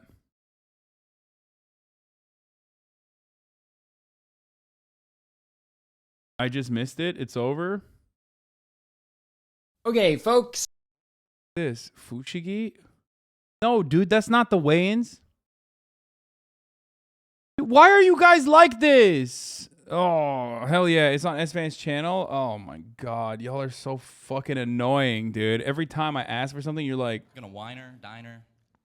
You know the rest. Every time I ask for something, you're like... Very good. Thank you, guys. Woo! Immediately. Hey, look at that. Thank you, guys. Okay. Dude, this is... Our next fight of the night will be Ryan McGee against Alex Ernst. That'll be our next fight of the night. Ryan, also a member of Super Mega. Yes. Also a member of Super Mega. How has your experience in content creation with Super Mega and also as a former employee of Markiplier helped you get ready for this fight? Well. Oh, sorry. No, it's fine. As Matt said, Mark does have big muscles, and he used to actually wake us up at 6 a.m. every morning to go rock climbing with him, and then Denny's. And so I think that that was good enough training for my muscles right now. I did a little bit of training afterwards. Chat, for those of you who don't know, I was supposed to be on this, and I told him no. Hand-eye coordination when it comes to editing Let's Plays for Markiplier. I did not want to train, but I was supposed to fight. I did a thing. Amazing. That's fantastic. That's But fantastic. So you made a big body. I do like I did a thing, and I will be. What was that supposed to mean? I will be doing content with him when he's out here. Heavily. I gained some muscle, yeah. So. Yeah. And you also quit vaping? Yeah. He did. Oh, he did. He did quit vaping, guys. I'm 30 minutes sober. But we will be. I will be doing. Incredible. Content with. I did a thing. I have a. We have like a cool thing lined up. Yeah. He wanted me to do You some used to freak package shit, meat and I was at like, your no. father's butcher But shop. Is that true? Yes, that is true. So how has handling your father's meat helped you prepare for this fight? You know, I really don't like it when you word it like that, but it was a lot of coldness, because I would have to go in the freezer sometimes, but then I would have to be precise on the ounces of how much things weigh. So I've been very precise about things. And he said he rock climbed. That is new. I do not rock climb. yeah, I told you. But, I know who I would have fought. I did get lost on a hike because he posted a photo of his body, and I thought he looked really good. And he looks really good. I'm really proud of you for everything. Your quit vaping. That's like, I'm genuinely proud. What were you saying again? I mean, I thought that was beautiful. I'm gonna be honest. Well, thank you. I got lost too, so. Thank you. Very good. Very good. What was your biggest obstacle in training for this? Weight management. Managing your own weight or managing the weights in the gym because you were lifting so much? Well, my weight would fluctuate. It would go up, it would go down, it would go up, it would go down. Esfand's doing a really good job. I'd go a little mad from it, but. Guys, for My those of weight you who is don't know where I what we're want it to watching be. currently, this is So I'm a creator very good, fight very good. tournament that All right, iDubbbz put thank you, guys. together. Harley from Epic Mealtime is a part of it. Michael Reeves is a part of it. All of your favorite Our next content fight of creators the are a night part of it. is going to be Eric, Internet Comment Etiquette Eric. And Internet against Comment DJ Etiquette is a Welch. part of it as well, as he just pointed out. I was supposed to fight I Did a Thing, who's standing back Eric, there, you're the the most Aussie, respectful the person on beautiful the internet, is Aussie that boy true? right there. Yeah, I'd say so. But I chickened out because So I how is said he'd beat how my is ass. that respectability that you have, how is it actually going to help you in the fight tomorrow night? I think it's about part of respect is knowing what's going on. in AB someone is a else's part of head. it as well. H3H's So, very own I'm in the ring with AB. DJ. I spent a lot of time getting into DJ's head, and what I found there was lovely, and I can't wait to see it on the outside. That's wonderful. That's wonderful. So DJ, what is in your head? Well, I play video games, so that's cool. So those are in my head, and I box now. So Nice. I'm going to show that. You box now, and you were actually a late addition, weren't you? You got it about 2 months ago. Yeah. It But was you have tough. an MMA background. Yeah, I used to do a little MMA here and there. back in Okay, the day, very yeah. good.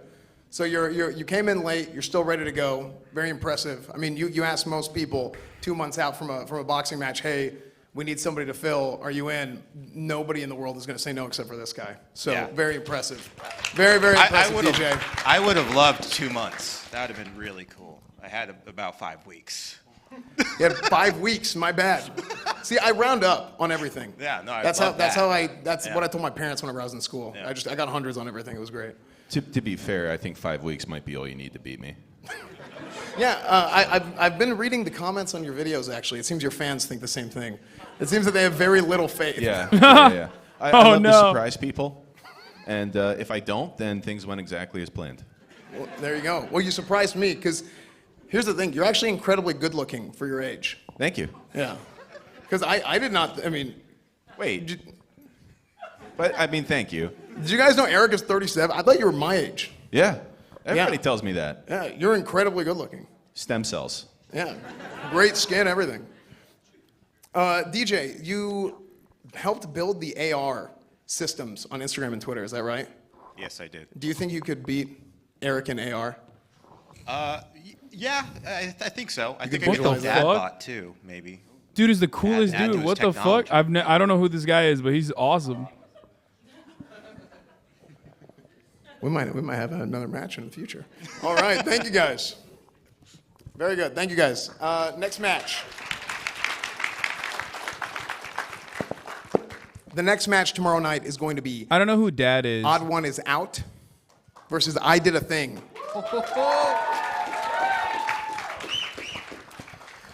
So, I Did a Thing hails from Australia. Is that right? Yep, it is.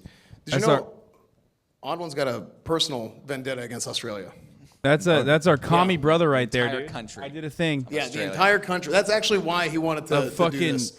Is you're now representing all of Australia. How does that make you feel? Kind of proud, really. It's awesome. Very, very proud. But what if you lose? And you let the whole country down? You know, I think I'm the first Australian to ever come to America, so they're going to be happy either way. Very good, very good. So, whenever you were training, what is how do you feel after your training? How long did you train for? What was? He's a what was the thing that beanpole. you thought I you know, needed to work but on the I was most? still. I didn't want to. I think I've been training. Chat. When the fuck would I have time to train if I were to fight him? When would I have time to train? Very good. I did it. I thought more of this. Excellent, excellent. I also didn't know what he looked like when your birthday tomorrow. iDubbbz asked me. I was like, this dude. It is your birthday tomorrow. On fight night. What if you lose on your birthday? I literally was like, "There's no I shot. mean, It'll kill me. I I don't haven't want even to. I don't want to considered it, train. really. I don't want to fight train." But I mean, if you do, You know, we'll cross that bridge if it happens. When it happens. I mean, this guy, he's representing all of Australia. You know, I mean, that's big time. Yeah, and I'm representing all May 14th birthdays. So. Oh, there we go. There we go. Very good. Very good. When you were training for this, did you have a specific vision of, man, I really got to beat Australia? What did you need to do to be able to beat Australia? Well, I guess I didn't really have a vision of Australia, but I envisioned I did a thing, and I would aim just a little bit higher every time. It's a So good like when I would strategy. throw punches, I would just go, right there's good. That's good. Very good. Very good. Very good. All right. Dude, thank Mink's you guys. got fucking jacked, dude. Mink's got fucking jacked for this fight. Did you guys see her transformation video For our that she next match posted? of the night, we have from Ireland, Just a Minx, the Gaelic Goblin. Is that true? Did you call yourself the Gaelic Goblin? No, I didn't. I wanted to call myself. What do you want to call yourself? I got banned on Twitch for the word. Oh. Okay. Well, we'll just call you the Gaelic Goblin. How's that sound? And, Oh no! Yodeling Don't Haley. do it! Don't do it! Oh no! Don't say it. So, Yodeling Haley, is it true that you said you don't think Ireland is real? Yes. So, what is the deciding factor that makes Ireland not real? Well, I've never seen it. I've never been there. So I just have no proof. Damn, she's British. Maybe like we could go to Ireland together sometime after the fight. You want to go somewhere that you don't believe is real? Well, I want you to prove it to me. I want to believe. I really want to believe. Man, I England wanna just believe. took half our country. There's still half of it left. Yes! We're still Oh! there might be a bunch of alcoholics in pubs, but we're still there. Jesus, she said that. Yeah, she did. She also said her least favorite vegetable is a potato. You're just attacking me now. You're just attacking me. Why would you No, bring up potatoes? that's her You know words, we not had the mine. famine. This is on you. This isn't on her. That is her words, not mine. It was in the paper that exists. So, Minx, you want to bring glory to Ireland? What? You want to bring some glory to... Normally, I'm the one saying what after you speak. You want to bring glory to Ireland, is that right? That's right! Yeah, I do. And really she want will. to. She No, will not bring really. I bring actually glory to kind of want Ireland. You guys have Uber Eats here. We don't have that back there. We still call up the chipper and I'm like, hey, can I have a kebab? And then they take like 2 hours.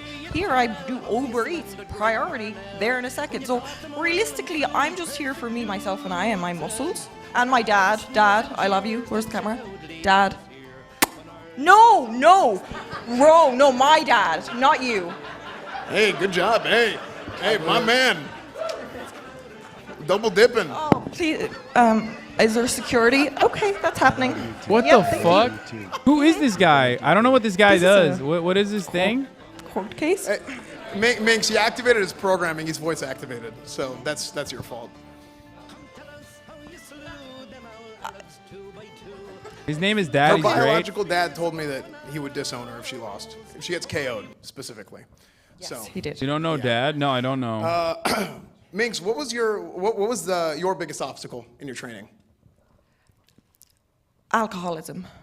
Well, we already know you're Irish, so. I watched was Mike Tyson's one coming back from it, probably on a replay, and I too thought I could do it. Turns out I couldn't, but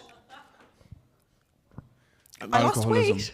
Hey, and that's what matters. That's what matters. Haley, you came into this a little bit late, didn't you? I did. What I guess led you to really want to jump at this and go for it? For fun. For Something fun. new. Cool. Something So exciting. You wanted to beat Minx's face into a bloody pulp for fun. Yeah. Fantastic. Thank you, guys.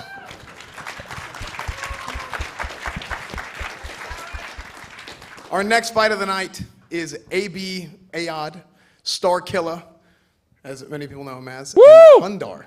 On the H3 contingency, boys.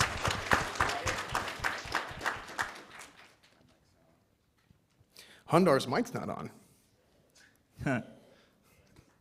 But Star Killer's is. No, none of our mics work. Mine's on.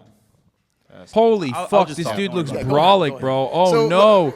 Bro, he's got her everybody in the shirt room off at knows, the everybody on the pre-fight, internet dude. knows. That's dangerous. AB, I believe in you. Heartthrob of You got 2021. this. So, Lebanese king. yeah, look at his eyes. Look at Look how everything. tan Beautiful he is, skin, bro. beautiful hair. Very good. So, how did you take that energy and channel it into your training for your boxing? That's a tough question. Matt Watson looks like I don't Machine really have Gun the answer Kelly, to. straight up. I can tell you that it prepared I'm me to sorry. not be ready for boxing. I'm not saying I that was not because I ready, still was have out of not been shape. on the Super Mega podcast, But, even though you've been I asking for a think in the year end- and then just lying to me. I don't know what the hell I'm saying. I didn't help at all. Well, I heard you gained 15 pounds of muscle this week. Yeah, 15 pounds of McDonald's muscles. There you Yeah. go. There was some kind of misunderstanding between me and the event, and I didn't think that we needed to be within 10 pounds because we're not doing a professional fight. And I found out 2 nights ago that I was wrong. And so I've been slamming creatine and McDonald's and everything I get my hands on. And I feel like shit, and I took a massive shit right after we weighed in. So, how many calories did you eat in the last few days? McDonald's, I switched it up. I got some Taco Bell on there, some Wendy's. Yeah. Well, I'm ready. Did you Look count at the amount that! of calories? No, Just the that's minx. all out the window at this You should have gone with Harley for that. Yeah. Look at that! Next He's got time. Some experience from back in the day. Hundar's mic works now. Hey guys, my mic works now. It does. How come everybody put their shirts back on? Well, Nice, brother. Nice. Bro, he looks. not everyone is quite as shredded as you, Hundar. God damn, bro. There's He a lot looks. of good bodies He out looks there. I think you fucking guys should be proud. brolic, dude. Should Holy be. shit. Proud of all of you. Everybody just pop your shirts There we off. go. That's fine. There we go, baby. So, formerly of Cow Chop, co-owner, co-founder, is that right? Yeah, whatever. It's Go- dead. it's all It the doesn't same. matter. It's gone. It's all. It's for me with OTK. It's just I don't even know what the words are anymore. But yeah. So you're a fitness enthusiast, is that right? They're really scatterbrained. No, I was just Working kidding, out. dude. How many years It's a have you meme been at this working out? point. Have been lifting? The Super Mega thing was a You said joke. How many gears? I don't know, like 7. 7 years of hardcore training. I mean, sometimes. I was hungover for a lot of them, honestly. 4 years of hardcore training. That's incredible. Good. Actually, round So- it down. So when did you start your? I don't know boxing what training cow for the event? chop is. I started when AB started, which was what, like December? Yeah. Okay, so you guys have been going at it for a So long when you time. think about it like that, he's not really the underdog. You know, it's kind of like we had equal time. You know, we both had Well- really good coaches. Definitely the underdog, bro. Look at you. look, 7 years. you're more charming. I'm a little uglier, but I think it kind of evens out in the end. What do you think? We'll see. Okay, so this will be our first perfect tie. It's going to even out 100%. So awesome. Thank you guys so much. Cow Chop is one of the best YouTube channels of all time. No. You RP'd with No. some of the founders of Cow Chop. I did. Our next fight for tomorrow night is going to be Graham Stephen. Stefan. Woo! Sorry. Bro, what the fuck? Dude, he looks ridiculous, Against, dude. That's scary. Mikhail Rivas. Michael Reeves. Oh yeah, it's on. So, Graham Stephan, Steven. Graham Stefan. Kidding. A lot. Dude, come on, A lot of people Michael. know you as a real estate agent and a financial guru. Is that right? I guess so. But you're yeah. you're actually also a YouTuber. Yeah. So what? Let's made go, you wanna Michael Reeves. from Let's fucking go. Having, training your mind, your business sense, to training your body and wanting to box. Michael Reeves It's said just so tenants' different, rights, dude. And I thought that I would look back at this and regret not doing it, so I figured, why not? Right. Well, now you're going to look back at this and probably not remember. Yeah, that's true. Probably for the best. Doing it for the tenants. So, Michael, you're in a similar situation. You're a professional Fortnite player and a Dream SMP hopeful. Is that true? Yes, sir. Okay. Yes, sir. That's it. Yes, and you kind of like robots too. Yeah, sometimes. Yeah. Okay. So, what made you want to take that and channel it into boxing? No relation at all. I've through hard work and dedication, I've managed over the last 4 months to ignore my YouTube channel so I could do boxing. So that's been pretty tough. Yeah. It's been tough. You know how it is. So here's my question: how were you able to actually focus that hard on not actually making any content for 4 months? Dude, it is a tough one. It's harder than you think, actually. Yeah. I don't know. I just managed. I thought of death coming up on May 14th, so just managed to ignore it somehow. I've been ignoring it actually. I've had practice ignoring it for a year. So I was kind of getting ready for the fight a year out, really. That's awesome. Yeah. So you've just always been ready to go. Pretty much. Yeah. So this is the kind of guy that can come up off the street and just be ready. Very, very impressive. Sorry, yeah. What is the hardest thing for you, Graham? What was the hardest thing for you whenever you were training to get accustomed to? Yeah, I'd say it's the mental aspect because I've always put an emphasis on fitness, but getting over this and hitting somebody else or especially Michael, it's tough. So for me, it's getting over that hurdle. So it's so you don't want to inflict pain on Michael, but I will. But you will. See, that's dedication. Doing things you don't want to do to get the job done. Incredible. Yeah. Let's get a round of applause how's your for stock that. market Very good. portfolio doing? You probably only have $10 million in your bank How's that account goldfish? still. Yeah. It's tasty. You're an idiot. Very good, very good. Thank you guys. Awesome. Very good.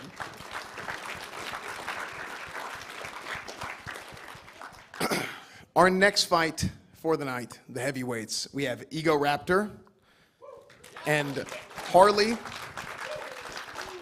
of Epic Mealtime. Harley, you're doing a lot of stuff these days, aren't you? What's that? You're doing a lot of stuff these days.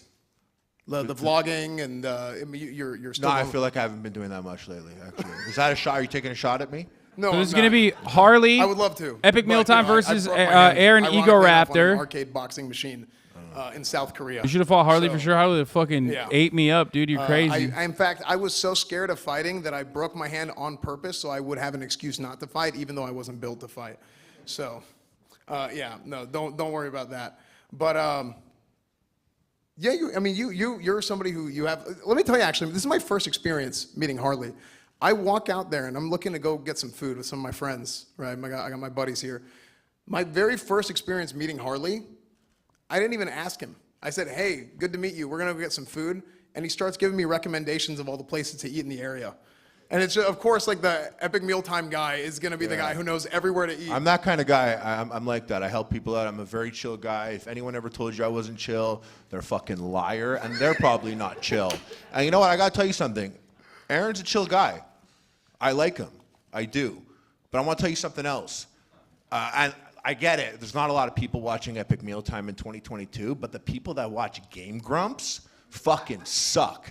He's got, and I'm going to be honest for a second, he's got 8 billion views, and I always ask people, yeah, I'm boxing Aaron from Game Grumps. They don't know. Because the people that watch Game Grumps, they're not out there being real people. They're not real people.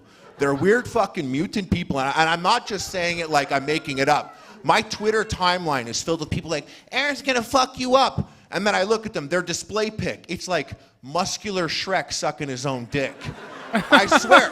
And I'm not gonna kink shame. For sure I won't kink shame. I'll nut in my own belly button multiple times a week, sip it out with a straw, so I'm not gonna kink shame. But when you bring dogs into it, that's when it gets weird. And I'll look at these people that are like, Aaron's gonna fuck you up. I'll click on their media on Twitter.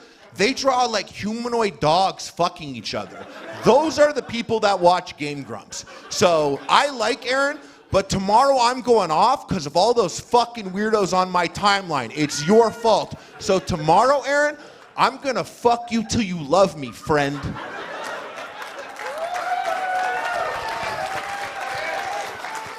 As the co-founder of Game Grumps, how does that make you feel? How does that make me feel? Yeah. Well, first of all, I want to air a grievance with you, okay? You're talking about how Super Mega worked for Markiplier and then went straight to Super Mega. They worked for Game Grumps for like 2-3 years. Why'd you skip that part? Because everything Harley just said. All right, there's nothing wrong with anthropomorphic animals fucking each other, okay? Can I just say that out loud? Can we all agree on that? It's great. As long as you're not hurting anybody, draw whatever the hell you want going into whatever the hell else you want. You can't draw whatever the hell you want. Trust me, you can't. There's a lot of things you can't just draw. I'm telling you right now. And second of all right, I love my fans. They're great. You know who I hate? Epic Mealtime fans. All 2 of you out there, you need to get your shit together, all right? Those 2 Epic Mealtime fans would fuck up your entire fan base. I know that. They're big boys. They got a WWE t-shirt on right now. They're mad. They're mad. Your fans are honestly, they are fucked up people. They're ill. They're ill. And I like you, Aaron. And I know as YouTubers, we got, I love my fans. I wouldn't be here without you. Like, I know that bullshit. There's no way you like your audience. They fucking suck. So, Game Grumps fans, eat shit. Tomorrow I go off and it's your fucking fault.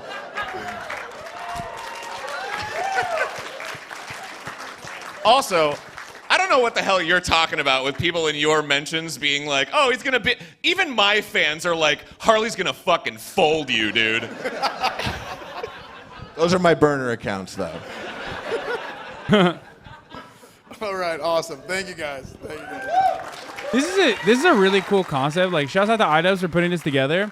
But this is actually a really cool concept because, like, everyone's an entertainer. Like, they're all against iDubbbz, the Skull Crusher. It's very like it's not like the fucking weirdo boxing things that they put before with like TikTokers and shit. Like, these guys are like actual entertainers. You know what I mean? He's been training. How much weight did you put on for this? Like 100 pounds. 100 pounds of solid muscle. There's a little bit of fat in there. 100% muscle. You heard him. That is amazing. Very, very good. So here's my question to you. Dude, Dr. Mike is dude. I can't wait. Immoral? Listen, no disrespect to Dr. Mike, but he's had it coming. Okay, he's too hot. I don't like it. iDubbbz beat his ass. You know what I mean? Get his ass. The U.S. healthcare system. Yeah, I hate doctors. Yeah. Yeah. No, fuck doctors. They do bad shit all the time. Yeah, I agree. 100% in support of iDubbbz. They give you the jab. Oh, really? You don't want the jab. Yeah, hell, absolutely. That's right. Hell. How does it make you feel, Dr. Mike? I feel like the jab keeps you alive, though. You want the jab. You don't want just the first jab. You want the second jab and the third jab and maybe the fourth booster if you're severely ill. I'll give you the jab. So, speaking of jabs, do your doctor Dude, he's skills too good translate looking, to your dude. combat I don't skills? like that.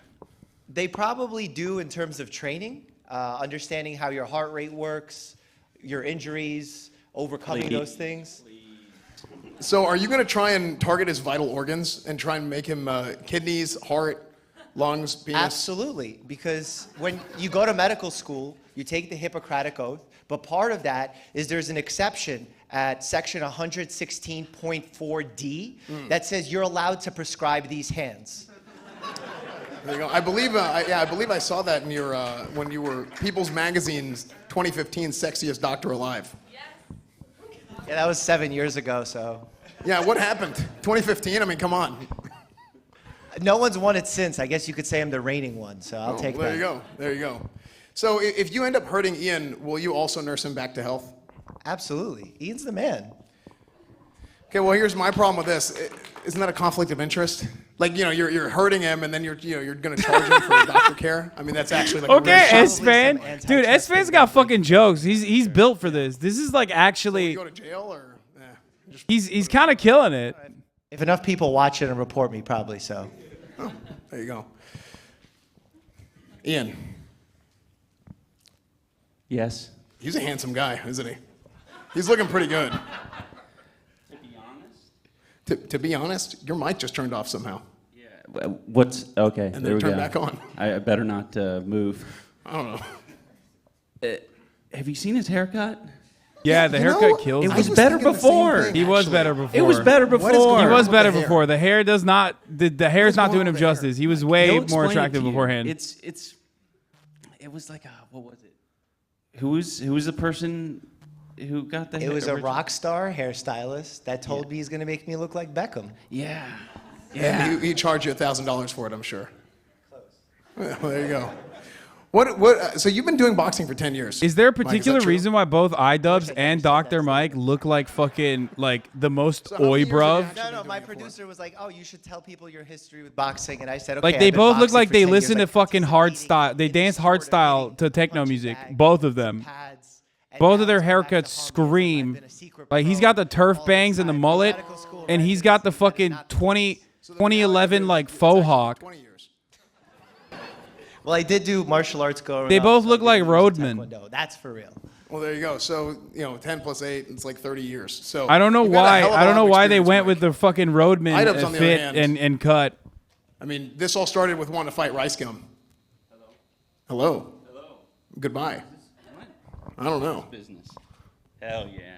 Look at that. That's Yeah. sportsmanship. I Very like good. Look at this. that. Sportsmanship.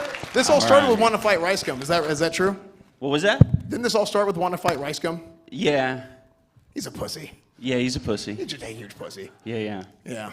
I thought like a lot of these guys would be pussies, but none of them are. Yeah. I was inviting them to it, and they all said yes immediately. Yeah, that's Surprising. true. I was we a got, we got a pussy. lot of badasses on stage. I don't we? straight up was a A pussy. hell of a lot of badasses on stage. I was a pussy, 100%. So, when did you actually start training for boxing? When did this whole event start? Because everybody knows, if you don't know, iDubbbz is the event organizer. I mean, this whole thing started with iDubbbz. So, and Anissa as well. I'm putting a lot on you, aren't I? Yeah, I mean, you're just saying the stuff. I'm cool with it. I could sit here. Cool. No, we started back in July of last year, and Anissa, my wife, and I have just been grinding ever since. You know, we had no idea how to put an event together, but it's coming together. It's coming together really well, really, really well. This has been really impressive so far, and actually, we went to the venue today and kind of like did a light run through some of the Yes, stuff. I was and we'll do invited. more of that before the show tomorrow, of course. And this thing is going to be nuts. Didn't you say the entire lower bowl sold out like within the first day? Yeah, well, within like 10 minutes, the Within entire 10 minutes. lower bowl, yeah. That's how hyped up this event is. The in-person tickets, the entire lower bowl was sold out within the first 10 minutes of this thing going on. So this is going to be very, very exciting. A lot of training has gone into this. A lot of effort has gone into this on the back end as well. What was the biggest thing that you had to do, lifestyle changes that you had to make to get ready for this this boxing match? I had to eat a bunch of food. You can see it in my big distended belly. That's how it You and Ethan both are, lol. Dr. Mike Dude, was there's bullying no me on shame in Twitter that. today about it. He was posting. I'm not a fighter, my boys. physique I'm a versus lover. His, and yeah, it's not as impressive. Send his picture of Nathan because you don't know who Bitch. Dad is. He's gonna kill Matt. That's bullying. Oh my You can't God! do What that. the fuck? It was only in response to your cyberbullying of photoshopping images of me on Twitter earlier in the day. That's okay though. I can do that. You're a doctor. People respect you. They don't. They expect that of me. Yeah, nobody's respected Ian in years. Who would they put you against? I did a thing. That's who I was gonna fight. Okay. No, they're real fights. They're gonna actually been box. training, you've been doing this So whole what happened? This is not a joke. Like they are gonna straight up box. They got training for the past year. Okay, they got training. They got training for the past year with like coaches and whatnot, like actually fight training, actually fucking like weight training, all that, and they're gonna like legitimately fight. Which is kind of a cool thing, in my opinion. Not MMA style boxing. It is. So Or not Mike, the past year, so for the past 4 months, I think, or something like that. I don't fucking know. Microphone. But they, I mean, this has so been like you say putting you've been hitting a iDubbbz been putting this together for a long ass fucking time. for 10 years. Well, residency's stressful. It is. So did you ever hit dead bodies, like cadavers, for your training? Can you say? No. So no or no you can't say? No, you can't treat say. cadavers with respect. Oh, okay. I saw Rocky. I mean, it's like the same thing. Dead cow, dead person. It's all the same. I actually thought that was ridiculous. I did a whole Dr. Reacts to Rocky. I don't know why he's punching a cow with ribs in it, breaking his fists. Makes no sense. Just because it's more badass. It's just cool. I mean, I broke my hand on an arcade boxing machine. So, for you've been doing weight training. You've been doing. I have no boxing training. background in What some is, form of what is combat the biggest training. thing No, for you I mean in I've your training boxed a that, little bit, but like nothing. You really amped up whenever you were getting ready for this fight specifically. Good video about how this boxing before event is I was doing different. training even late last year, but now in 2022 we stepped it up with sparring and sparring guys that have experience, guys that had fights before, and sparring them competitively. So we're trying to do this seriously. We want to come out and do something in boxing. So that kind of sparring really takes a toll on your body. You get injuries every time you have a This is a session. pay-per-view event. I bled a lot. So yes, My and it nose is bleeds for easily. charity. So I will use that not to be your stealing it. And also because I have a lot of it's respect truly- for IDubs everyone and everyone coming up else on involved in stage it. here So today, that's another they're reason why I will not be warriors. stealing it. coming in, And you're neither putting should your you. life on the line. This is And you serious, should you also know? watch it We're as well. making It's jokes cheap as about it, fuck. But we're actually going to hit each other, and this is a serious sport. So we need to take it seriously. We need to respect it once we all step in the ring.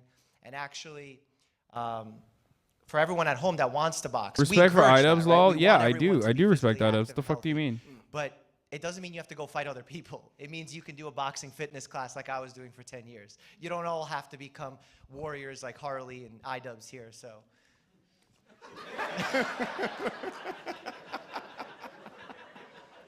Sorry, bro. Something about those animatronic dogs just. That's going to stick in my head. So Ian, this is Mike. Mike. Very good.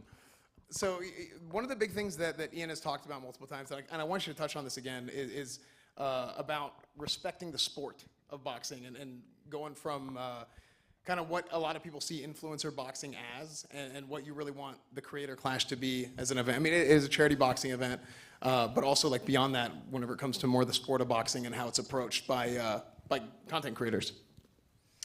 Yeah, I think we tried to give all of our fighters like as much time as possible. There's a few people that started a little bit late, but I think that's one of the more important things with influencer boxing is making sure that you're not rushing anything and you're giving people ample time to learn how to actually defend themselves against a punch. And I think the majority of these guys know how to do that. So we'll see what happens tomorrow. But Bro, this is literally, dude. Don't pirate this, dude. Straight up, don't actually pirate this. It's $25. Where were you at? Do not fucking pirate this. Oh, what do you mean? I sucked. Yeah, but I mean, like, I mean, I pirate everything. I'm the #1 pirate. I love pirating. I love theft. I love stealing. It's $25, and it's made by a fucking creator and with other creators. Like all of your fucking favorite creators are in it, and it's a charity event. You know what I mean? Holy fuck, dude. Jesus Christ. Some of you motherfuckers are crazy. No. Literally, like, it's for charity, dude. Holy fuck. So you basically changed your entire lifestyle over the course of the last year for this event. Yeah. That's sick. I just boxed and walked my dogs and boxed and what else did I do? Did you box perhaps? Yeah, I did one of those. Wow. Awesome. Yeah, that's about it. Sick. And I mean, obviously, if you don't have $25 fucking dollars and you really want to watch it, is there that's anything what else I'm that talking you guys about. want to say? I'm talking about the dudes who have the capacity to pay for it and are like, no, fuck that. I'm pirating it out of principle. Do the nice guy No, thing. don't do that. Say we got to give a huge round of applause for Ian for making this thing happen. This is one of those instances where you shouldn't do that. It's As not someone who has been doing boxing for 10 years, it takes a lot of guts to fight someone who has been doing that. So props to you for real for doing that. And thanks for everyone for coming out. Awesome. So. All right, wait. I got some stuff to say. Okay. Thank you, Dr. Mike, for accepting the fight. I know I'm very intimidating. And thank you to my wife, Anissa, for setting this whole thing up. I couldn't do any of this on my own. That's it. Cool, awesome. We're actually going to take some questions from the media as well. We've got some members of the media here. So, do we have a mic guy? Do we have a second mic, or do I have the mic off? You got it. Okay. Lol, awesome. Rich Guys is not the pirate, okay, dude. I great. tell you to So, pirate everything all the time. What the let's fuck's go ahead wrong and with get you, started. idiot? We got our media. Do we have any questions?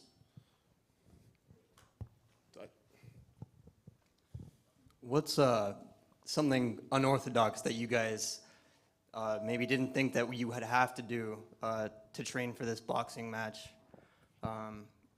Maybe something that you didn't expect, or yeah, anything that you had to give up. I used to. Hello, is this working? I literally tell you to I was even smoking avoid 5 the ads at packs the top of the every hour. day, Nice. And I don't do that anymore. Or I used to Yeah. tell you how to avoid the ads at the top of the hour. But now I'm only allowed to tell you that you can avoid them by subscribing for $5 or for free with a Can Twitch we Prime. leave everybody's mics on? Is that I think it's on now. way Can too you hear loud? me? Okay. Can I say come on this live stream? Sure. Okay. I said it. Our coach wouldn't let us nut for the last 2 weeks. I just want to go on record that that's a thing. Here's the woman ad right now. Have you nutted recently? I was told 4 weeks. 4 weeks? 4 weeks, yeah. Okay. You guys got to nut? No, oh. Dude, I did hear semen retention was a good thing, a good strategy. I completely ignored it. And I actually don't believe any of these guys, by the way, that they did. Fantastic, fantastic. Okay, very good. Next question. Hi, I got a couple questions for a couple different fighters if you have time for that. Go ahead, go right ahead. All right, so first one would be Minx. Did your nickname start with Celtic by chance before the other word? Yes. Perfect, I thought as much. Yeah, you want to say it? Because I can't, because I'll get banned again, but you can say what you think the name is. No! You know what? I'll go for it. Yeah, I don't think that's a good idea. Don't do it! Don't do it! Don't do it! It's muted. It's muted, Twitch. No. Yeah, I'm not changing. This is live streamed on Ian's. Ian, are you okay? I think he gets in trouble. I think he gets in Yeah, trouble yeah, if yeah. you say something. Well, I'll ban Esfand every day for Asman's sake. Hey, it is what it is.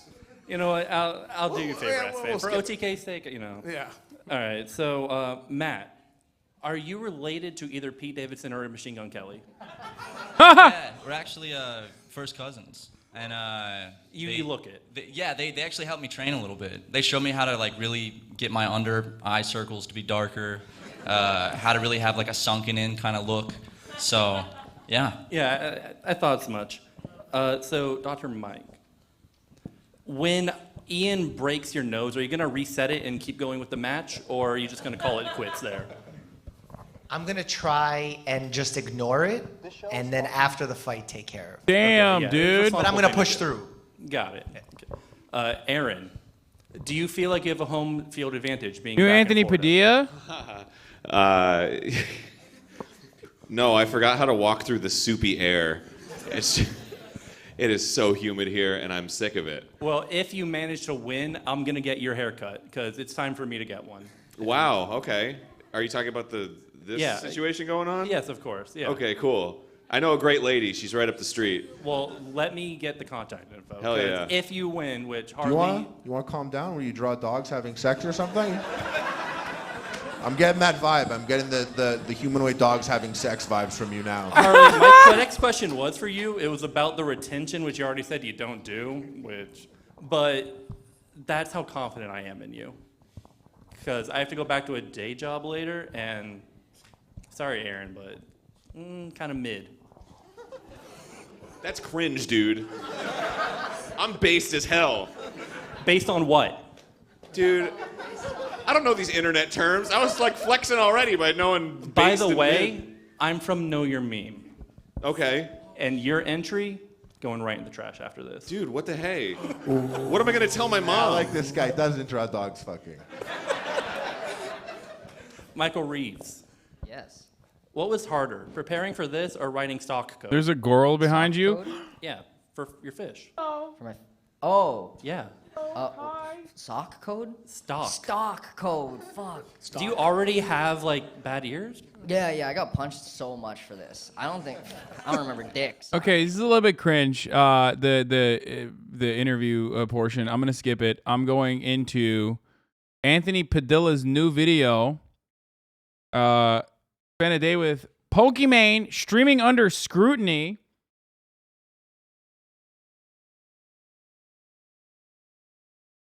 No, I mean, I was just saying, like, the media part is like, all right.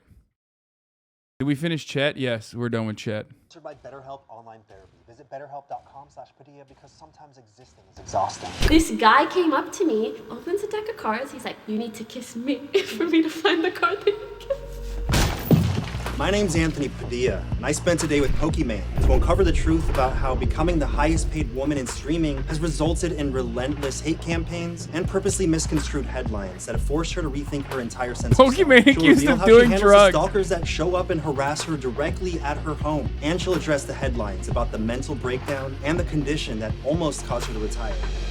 Hello, Pokey! I am saying that right, Pokimane? People say Pokimane, but isn't your Pokemon. name pronounced Iman? My name is Iman, so it's the second half of the name, I-M-A-N-E. So it's meant to be like Pokemon, kind of like the game Pokemon. But I totally understand it reads as Pokimane. So when people say that, I don't correct them. Also, I just fucking hit my hand so hard with my ring that my pinky is like numb, okay? My nerves are shaking. And y'all thought I had enough coordination to fucking box. I did a thing, dude. Are you kidding me? That motherfucker made like a punch glove that literally kills people, right? Didn't he do like a punch glove? I can't even kill a fly over here. You want me to fight some fucking Aussie commie motherfucker, dude?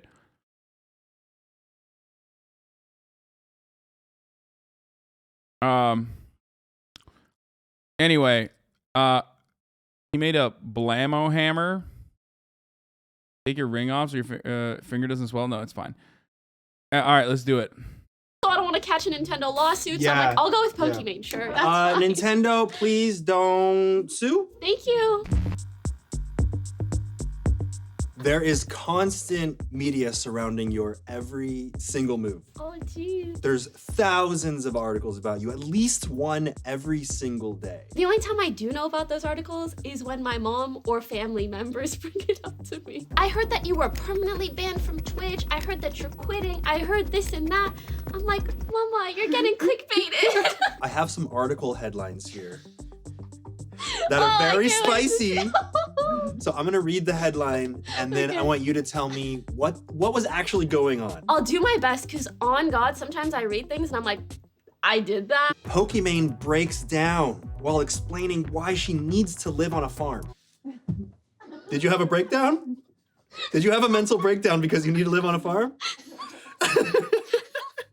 I feel bad trapping my cats indoors. And I'm like, they deserve to be free, Yeah. but within confinement so they don't die. Right. So my dream is like to have a farm where they can just roam around, but within, like a Right. fenced area. I do attempt to make a funny every now and then. And I'll just, my poor cats, they just sleep Wait. on my couch. I won't actually break down. Twitch star Pokimane reveals stunning condition which would have Someone said ethical cat lady. Dude, literally just the most normal cat person. I feel like every cat person is like this. forced her to retire earlier. What is it? I don't know. I don't know either. What do you mean? She said, if it wasn't for the influx of female viewers, female streamers, and just more diverse community members, I think I likely would have retired from streaming this year. They made it sound like a disease. I thought you had a disease. I was thinking of like pivoting away, but now that I see so many more female viewers, people of color, like different minorities, it makes me feel like it's becoming more inclusive. But I don't think that's that kind of a condition. Pokimane addresses rumors of her doing cocaine on stream. That one is real. Not me doing cocaine, but I did address it. I am very far away from substances. Not in a judgmental way, it's just, not my thing. I kid you not, 6 years ago. Wait, how old where I are was you? 19. And I You were was a playing teenager. around with these candies, and one of them was like a white powder, so I like jokingly cut it up Yeah. into like haha, you know, like. Kind of wild that And people like this- literally fucking people looked at this and was like, oh, that's real. That's like a person. She was literally doing cocaine on camera. only circulated I feel like people still, Pepela, sure. Yeah, dude, you're right. You're right. She was doing cocaine on camera. Like, birds, man. I don't know. Okay. after that like Gideon drama thing where like random people are like, oh my god, look at her doing drugs. And I'm like, this is literally something I broadcasted as a joke 6 years It was ago. your choice to broadcast that. Yeah, exactly. It The was other like, day when you had COVID, I thought you were doing coke, Lamar. Yeah. oh, just like playing around with candy. Yeah. Dang. Anyways, I did address that, and I'm addressing it again. So. And the negativity that you face online isn't just confined to specific Bro, moments. she doesn't even You've fucking had like drink, entire dude. What do you smear mean? campaigns built around you. Sadly, yeah. Or at least it's felt that way. Yeah. But that's just what happens when hating you is profitable. So Yeah. obviously people will look to profit. Honestly, even for them, they're just doing what produces a successful result in a sense. Yeah. So, Pokey and I have like very similar experiences on the internet. Obviously, hers is significantly worse though, because like, I mean, I've said this before. I come across like a simp when I say this, but being a woman on the internet, automatically your situation is like fucking dog shit. I know this from all of my friends who are women that happen to be on the internet. My situation is pretty fucked up, but it's still nowhere near as bad as just like every random female content creator. They have stalkers, Discord groups that specifically are designed around stalking the content creators that that put everything that they do under a microscope, are hypercritical, and it's fucking insane. Like the shit that female content creators go through is absolutely fucking bananas. You guys in this community are aware of the shit that I go through, obviously, like just times that by like 5.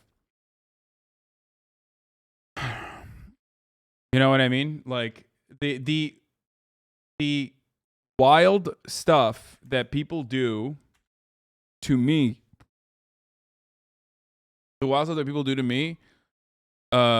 they do to like every fucking woman on the internet, but especially Pokey, because she's like, you know, they treat her like she owns the platform. They treat her like everyone that's banned is like banned because of her or some shit. It's fucking crazy.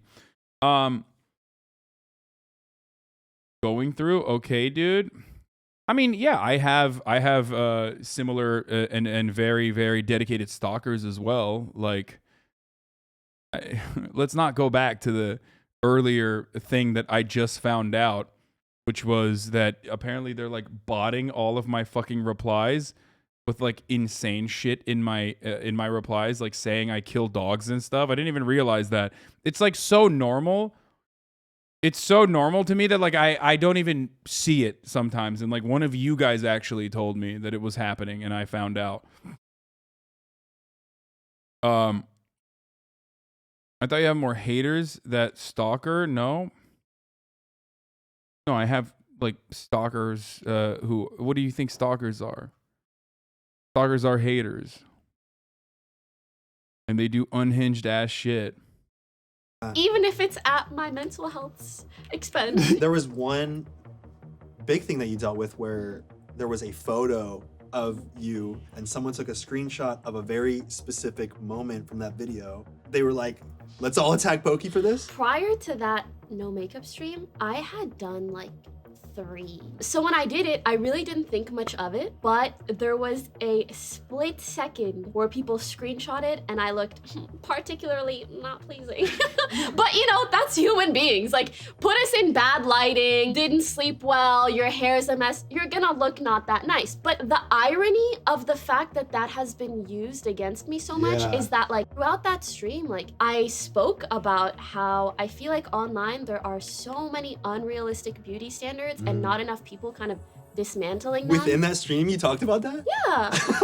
And then they did the exact same thing? I intentionally had my hair like really messy, like did not look cute. And I'm like, yeah, and then I'm gonna make myself look cute. I don't know, not with me though. I look this perfect all the time, but go on. We can't all be you. And you've had it brought up constantly for 3.5 years? I mean, it's kind of like any time the incels come around. Oh. That's their bread and butter. They're like, look, Oh, they're coming now. you're ugly. See, we proved it. And I'm like, sweetie, I know, I live with myself. I've never had an issue with the way that I look without makeup. Why do you think I was so comfortable putting myself out on stream like that? When that first came out, were you affected by it at all when people started attacking you for that screenshot? I felt very confused. I grew up in like the YouTube beauty era. Yeah. You see people like at the beginning with zero makeup, like they look very different than the end product, which is fine. That's part And of the draw. So when I saw people online making a big deal out of it, I was like, that's weird. However, I noticed that long term, whether you like it or not, when something is like thrown at you and people are like, this is a bad thing, it will seep into your subconscious a little bit. I noticed myself catching myself.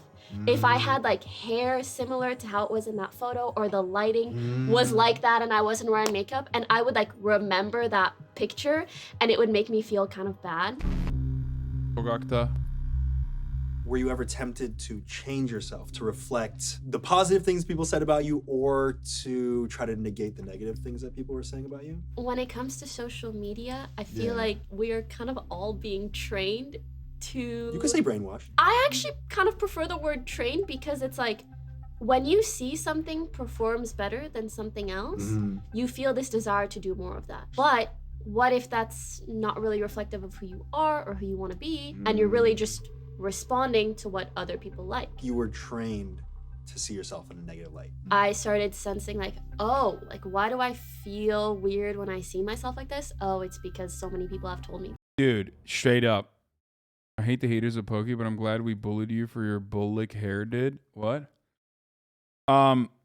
I mean, dude, this is like, this is how it is with every internet content creator, honestly, to a certain degree. Like, I literally, motherfuckers have me thinking like I'm a bad person, you know what I mean? For the longest time, I was like, dude, am I like a bad person? Am I like fucking up without realizing it? Or like, are these people, these random strangers on the internet who keep saying I'm a bad person? Are they right? Maybe I'm just a bad guy. That like this is a bad thing. Were you tempted to change? I mean, I'm over it now, but I it's just intentionally fucked don't up. in those moments. The alternative would lead me down a bad route, which is like, okay, maybe I'm fixing this moment temporarily so that I feel better about myself, but I'm doing this to appease others. Considering you stream for so many hours, is it kind of running through your head like, this could be taken out of context, this could be taken out of context? I felt that pressure a lot, and initially it was like, should I be super... Manufactured consent also applies to the filtered views people receive of you. Yeah, I mean, it definitely does have staying power, and that is something I worry about still. But there was a point in time when it went beyond that, right? Like, obviously, people that do like negative PR are people who are like diligently trying to spread misinformation about you, and they do it a lot. They do it for Pokey, they do it for me, they do it for a lot of like... they do it for a lot of content creators. Like, there's a lot of people who just have nothing going on in their lives, and this is kind of like what they do to get their rocks off, right? This is the only way that they can feel like relevant, feel good about themselves, whatever. And basically, like in that situation, there is, why is this about you? No, I'm talking about haters propel you, though. Would Pokey even be this famous if she wasn't hated? I don't know why, but Pokey's just always comes off insincere. Her frame grows more with this hate-based style of interview. Why is this about you? Dude, okay, I'm gonna be very positive to you right now. Okay, are you ready for this? Look, my friend, please, like, notice how everything you're saying is negative in the chat. Chatter off the perk. Like, just... haters don't propel you, okay? Your fans propel you. And toxicity should not be like an automatic qualification. Like, people unironically think that like on the internet, like they have to tax you. You know what I mean? They're like, we're gonna tax you for your fame by just being as like horrible to you as possible, and you deserve it because hey, sucks to suck, but like you got to that position, you're better off. Okay, well. No, you don't have to do that. You don't have to do that. XQC biggest streamer and no haters? No, XQC has a fuckload of haters. He just doesn't respond to them. So his fan base, which I assume includes you as well, literally it does not are never aware of it. And not only that, but also, yeah, XQC has tons of haters, bro. What the fuck are you talking about? Could just not be a dick. Yeah, exactly. Think about someone other than yourself. Seek help. Turn off the internet. Read a book. Volunteer. Think about someone other than yourself. Okay. See, notice how like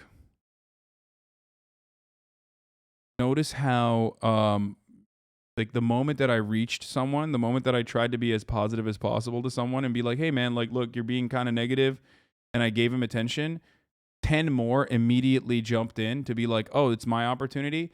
To all of you, if you have the urge to write some like crazy stuff in the chat and think that like you're giving me good advice or whatever, I'm gonna be honest, like you're not. Okay?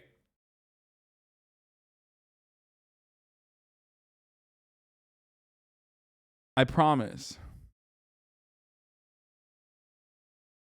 It's fine. Like you're gonna be all right. I know life is shit, but just chill out. Try to slowly but surely make more positive, make more of a leave a positive attitude in the chat. You know what I mean? When you're in here, try to make sure that what you're leaving behind is more positive. You'll start feeling better too as a consequence of that, I think. There's no guilt for people punching up. I mean, there is a difference between like punching up and punching at the person who is still like completely irrelevant and not trying to hurt you in any meaningful capacity. If anything, like there are a lot of people are, especially like Twitch streamers are grimy. You know what I mean? We're in the trenches. As far as content creators goes, like we're doing probably one of the grossest ways of making money and doing content. Part of it is literally like we subject ourselves to endless amounts of either trauma dumping, or we subject ourselves to endless amounts of people just being like, saying whatever the fuck in the chat. And that opens the door up to a lot of people who want to take advantage of that. I do it because I want to build a awesome community, and I have been able to do that, and it's fucking dope, right? But also there's a lot of people that take advantage of that. It is a low rent medium, 100%.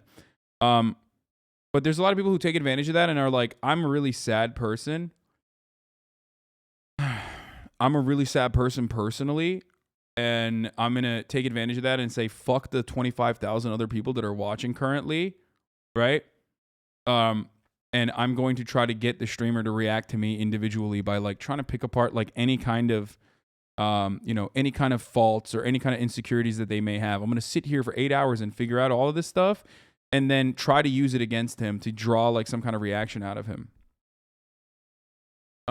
Having said that, of course, it's still, it's still awesome. I'm an incredibly fortunate person, and I'm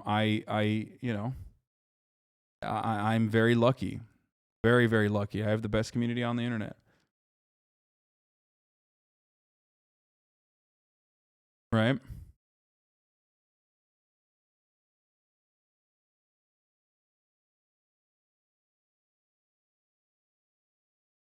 Anyway.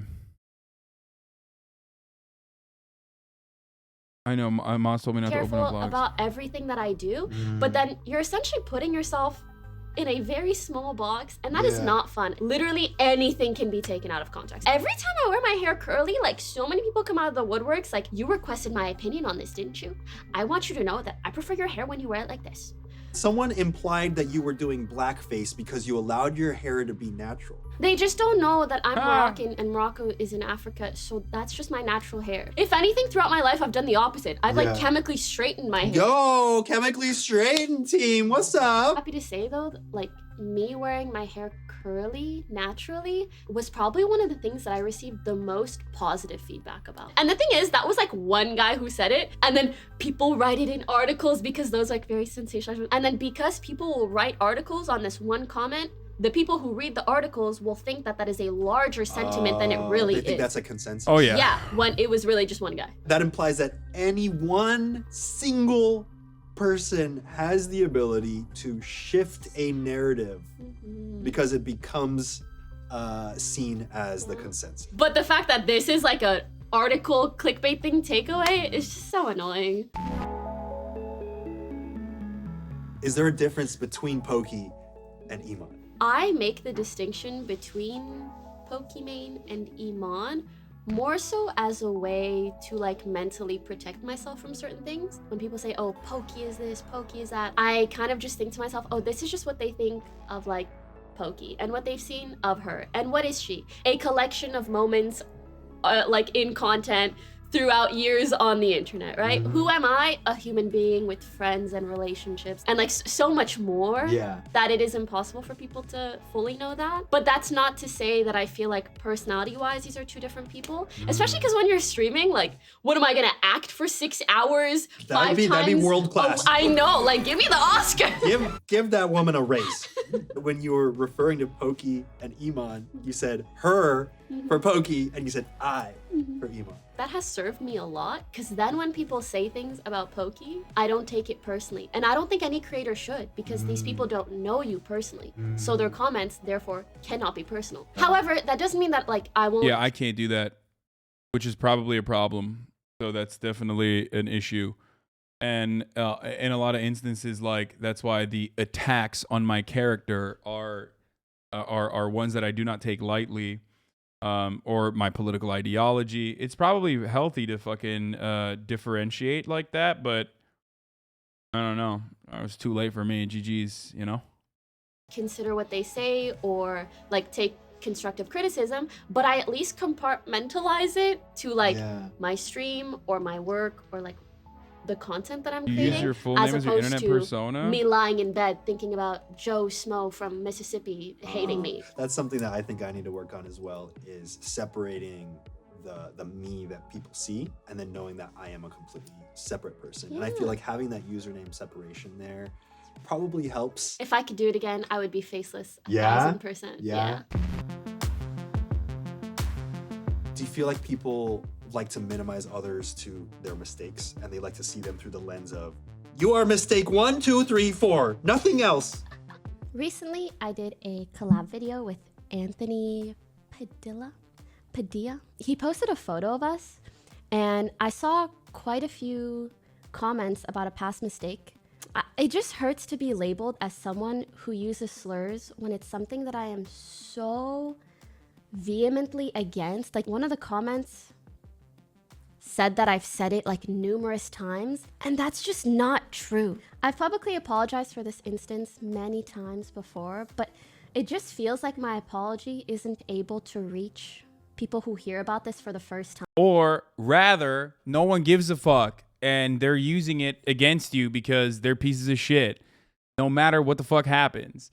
Fuck you up when you saw the content creator episode of Black Mirror? No, it's just, it is such a disingenuous thing that people do all the fucking time.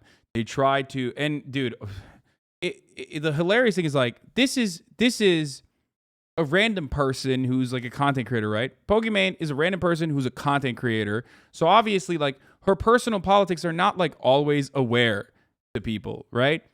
It doesn't really matter. So like Joe Rogan, okay, so I'm going to differentiate between the two. First of all, I defended Joe Rogan apologizing for his past sentiment, okay? But there's a difference between Joe Rogan and Pokimane in the sense that, like, you know what Joe Rogan's politics are. He mentions them every episode, okay? You know, but the other thing I was going to say is, you know what my politics are.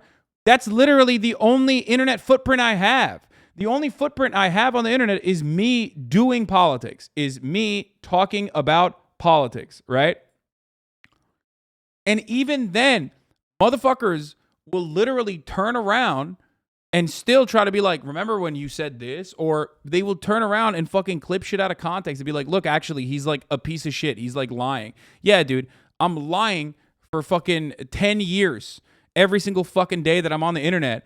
and you finally caught me in my secret moment. Like I'm personally trying to make the world as best as I can, and not my I don't have a lot of power to do so, but like as best as I can to like make the world a fucking better way, a better place for marginalized people, so that like more people can cancel me in the fucking future when I'm secretly racist, and then like I get exposed for it.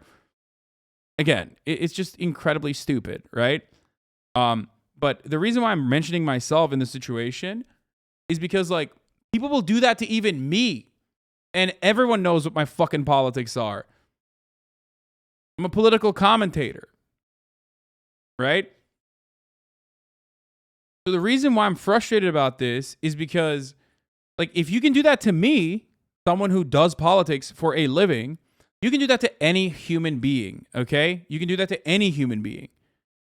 Because the expectation that someone is going to like constantly fucking give their perspective on every political matter is a ridiculous one, especially if you're just like a regular random content creator, right? That you're just like an influencer. All right?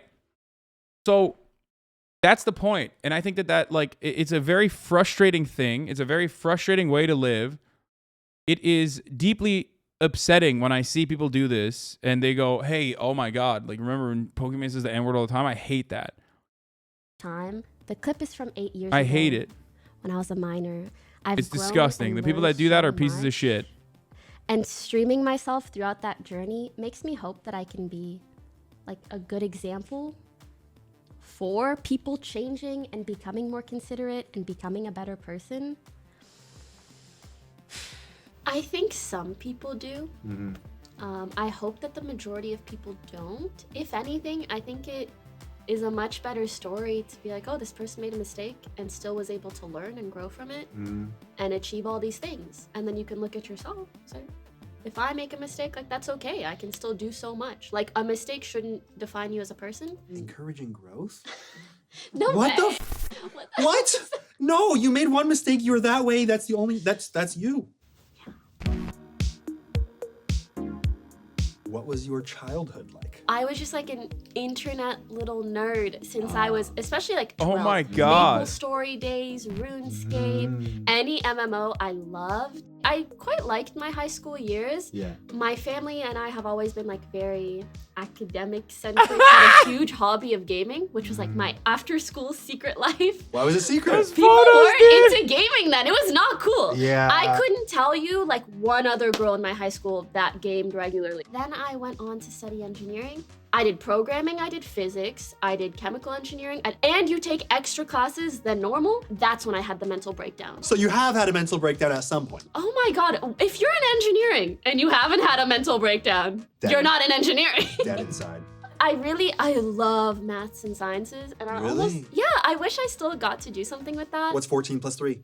17. Thank you. Damn. Quick math. Damn. I made myself have like 2 days of like back-to-back 12-hour classes, and then I would stream like Wednesday, Friday, and then like a weekend day, which kind of worked, but was extremely stressful.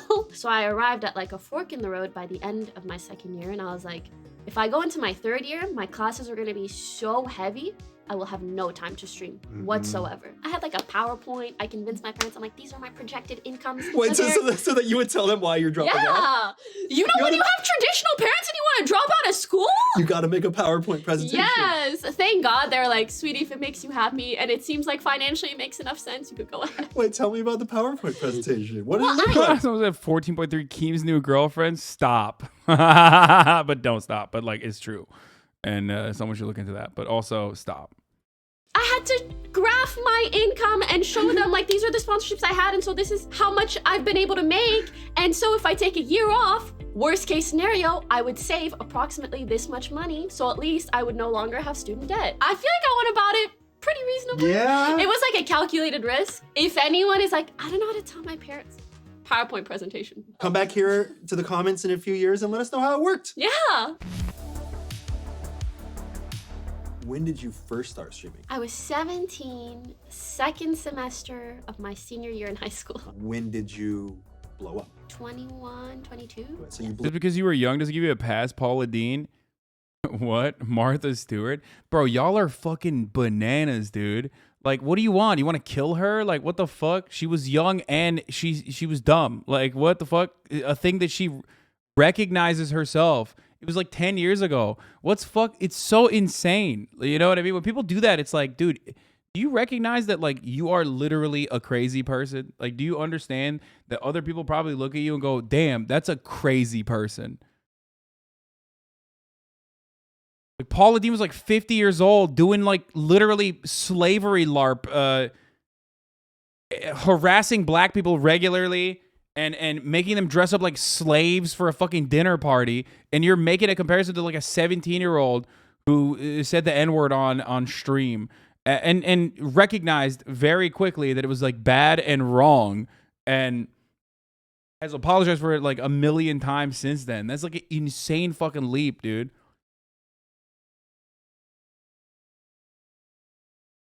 It's just, I don't know, dude. I don't know. It's so fucked up. It wasn't a hard R, mind you. Yeah, exactly. But like, it doesn't matter. It's like, yeah, people, bro, even if she had literally, I'm going to say it, even if she had literally said like the hateful version of that, okay, still, you can fucking redeem yourself from that. You know what I mean? The entire point is not being, like, not fucking locking people into literally the past version of themselves, okay? This is not like a insane take. This is at the heart of my commentary. This is literally what I advocate for. If you're new here and you didn't know this, like, I constantly talk about fucking growth, okay? That you can grow and you can learn from your past mistakes and apologize and you know, redeem yourself. And someone like Pokey with the crime as well, that she committed, you know, is 1,000,000% redeemable and has, you know, redeemed herself 1,000,000 times over. I don't know.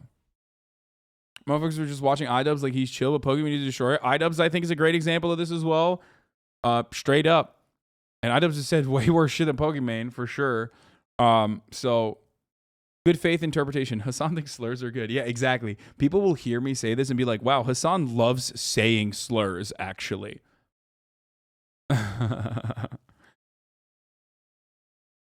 You know, half the time people that want to like cancel me are literally like people that were a Nazi last year, you know what I mean, and haven't really even like fully changed their attitude or their behavior on the internet, and they're like, oh dude, we're gonna cancel this fucking guy, let's bully this guy a little bit, you know, let's find something, you know, anything. It's like, come on, brother. Like, this is what I've been doing for years. Like, give me a goddamn break. We learned already. Yeah, like Keemstar said, I secretly want bad things to happen to black people so I can help them.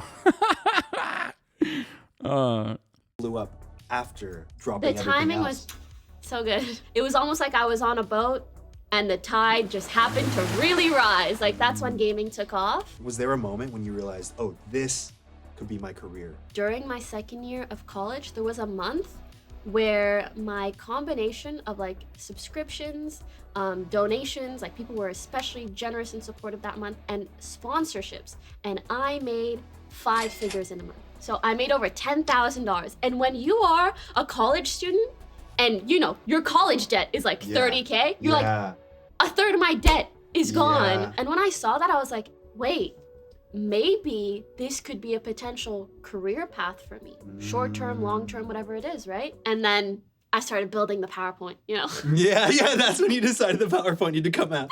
Yep. When the Twitch data leak occurred, Yeah.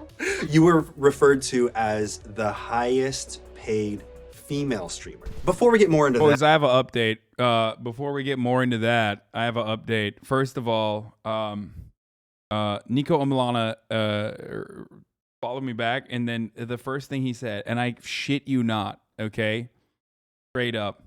Bro, I love your English accent, Lamau, bruv. Niko. That's the first thing he said. And I told him I'm 100% mentioning that on stream. They're going to hate it, okay? So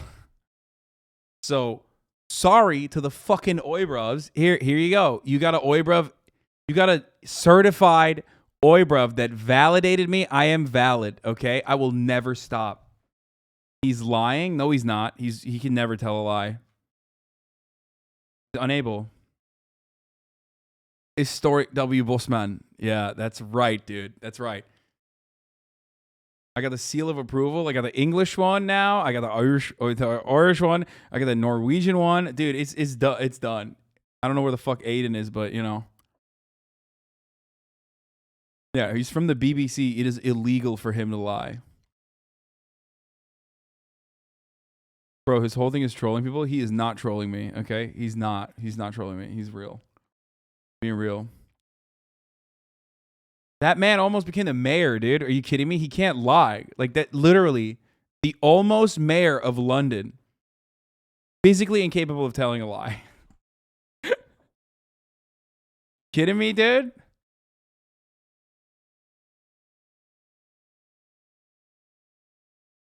All of your accents are white-leaning, so Eurocentric, and low-key racist.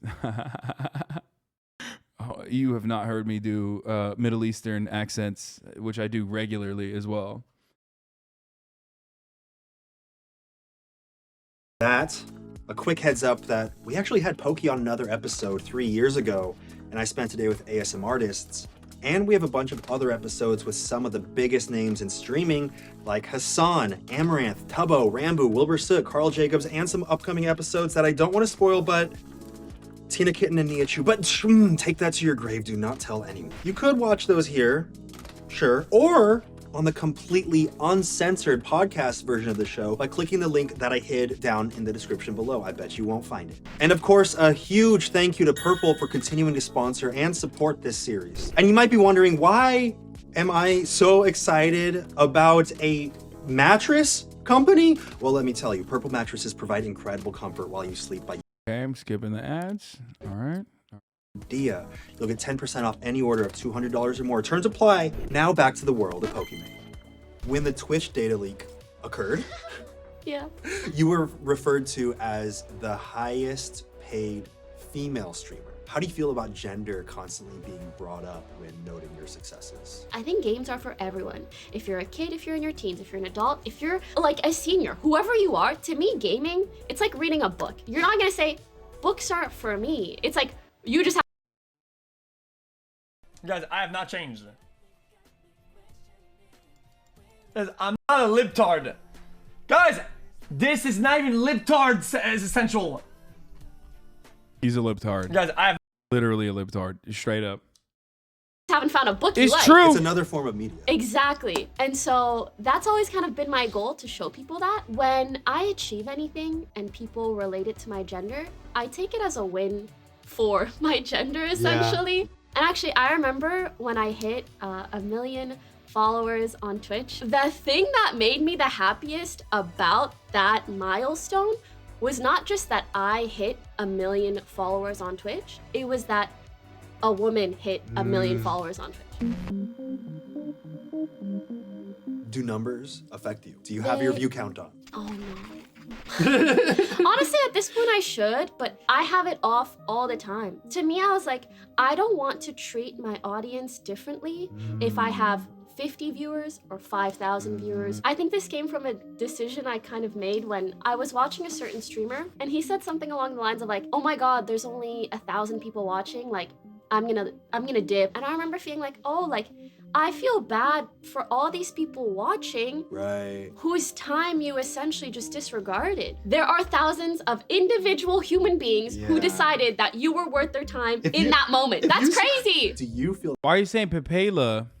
Pepela H? Okay, listen. For me, I think like view count. I mean, what she's doing is right, and more power to her. I wish I could. Okay. But for me, view count dips indicate that like the content is getting stale. You know what I mean? The view count dip indicates that like people are just not into it. It's the best, unfortunately, perhaps the only way that you can like make any kind of assessment on something that is otherwise qualitative, right? Or it indicates that XQC went live or something. Yeah, I mean, but that means that, you know, our shared audience, there's still a lot of people who are just like, oh, dude, no, I prefer this content to your content. It's just the truth. I am, for example, and every streamer is like very good at at noticing these sorts of things. But I'll tell you this much. I love the types of content that I do. Sometimes like I'm popping the fuck off. And you know what I feel terrible about? Like when I do that, and stop looking for other excuses. Like it's not dinner time or anything like that. Chill. No, it doesn't matter. I'll tell you this much. Like there are times when I have like really good content, like really fire content. Right? And I think it's like really good. I'm killing it. You know, we have a great vibe going, like me in the chat. We have a great back and forth, right? And while I'm doing that, like sometimes I'll peek at the view count and it's like going down. I'm like, damn, like I wish more people were able to see this, because like I feel like this is really good. Like this, I feel like more people would enjoy this. Like I'll have a guest on and it'll be like a fire guest. And like people just don't, they're just like, no, they don't know. You know what I mean? Like they just don't know. They don't know any better. They're unaware. They've went and like watched something else. They've moved on to something else. So they don't think that like it's going to be good. There's a lot of people who like, there's a lot of people who think that like, for example, that when I have a guest over, like they're just not going to get like the one-on-one, the possible one-on-one that they can get from me when I'm in the chat or whatever.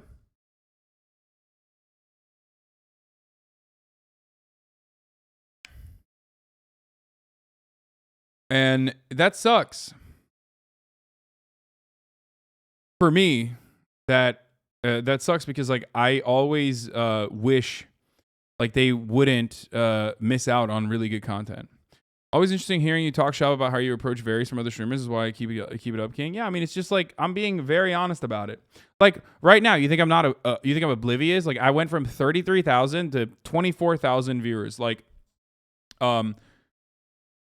XQC went live. That's probably part of it. And then like other people it just like left. They didn't like what was going on because I wasn't like exclusively talking about something political. And normally there was a point in time when I would you watch the boxing event? Yeah, that's why. But also at the same time, there were other content creators who were watching the boxing event, like Miskiff, where his view count went up. People were like, oh, dude, Miskiff is watching the boxing event. I want to watch the boxing event with Miskiff, or I want to watch this with XQC. And the reason why I'm brutally honest about this sort of stuff, but like the thing is, there is a lot of, how do I describe it? On Twitch, the reality that you don't understand, or reality that like the watchers don't really feel, or even though they are participating in this, is like a lot of people will go with like FOMO. FOMO is precisely what guides people into like picking content creators, because they see someone popping off, and you've all probably done it at some point. You see someone like with 100K viewers and you immediately go to that. You're like, oh, what the fuck? There's probably something cool going on there. And that's why the platform is so top heavy. Yeah, you probably feel FOMO when you probably feel FOMO when you see someone else like getting a lot of viewers and you're like, I want to see that.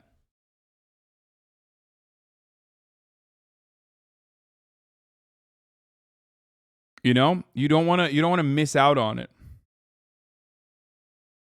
My roommate Googled dream cheated Hasan because he wanted to see how you reacted. Funny.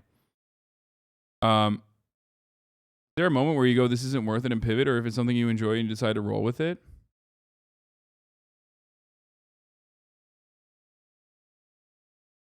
Honest criticism, you're hard to watch when reacting to something live. You mute and go off tangents and I miss what's going on. I mean, yeah, because I'm not like, you can watch it live on your own, you know what I mean? Yeah, there's a new Twitch Rivals that I'm going to be on. You ever take your YouTube views into account? Not really. I don't really care. I mean, YouTube is YouTube, but...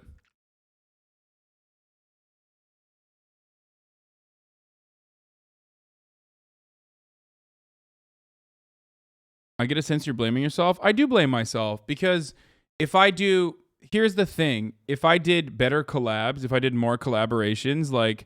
I would have more people interested in not just like the fucking political shit, but more collaborations.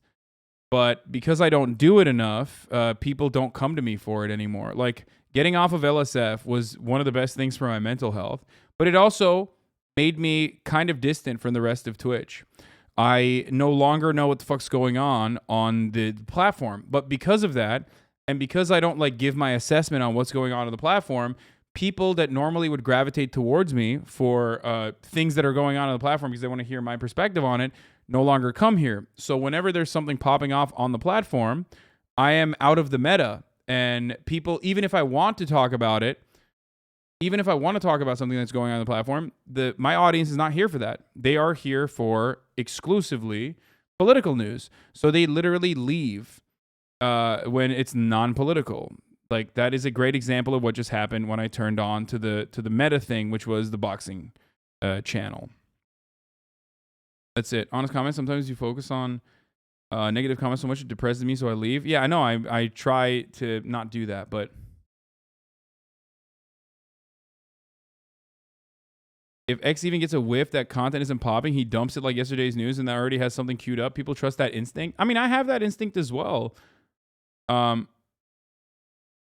It's just that ironically people complain about you pausing, but it's literally why I think most people watch you. It's for the take. Yeah, exactly. Anyway, so that's just how it is. I'm not doing collabs, but about to be mastership with Myth next week. Yeah, no, I need to do more. I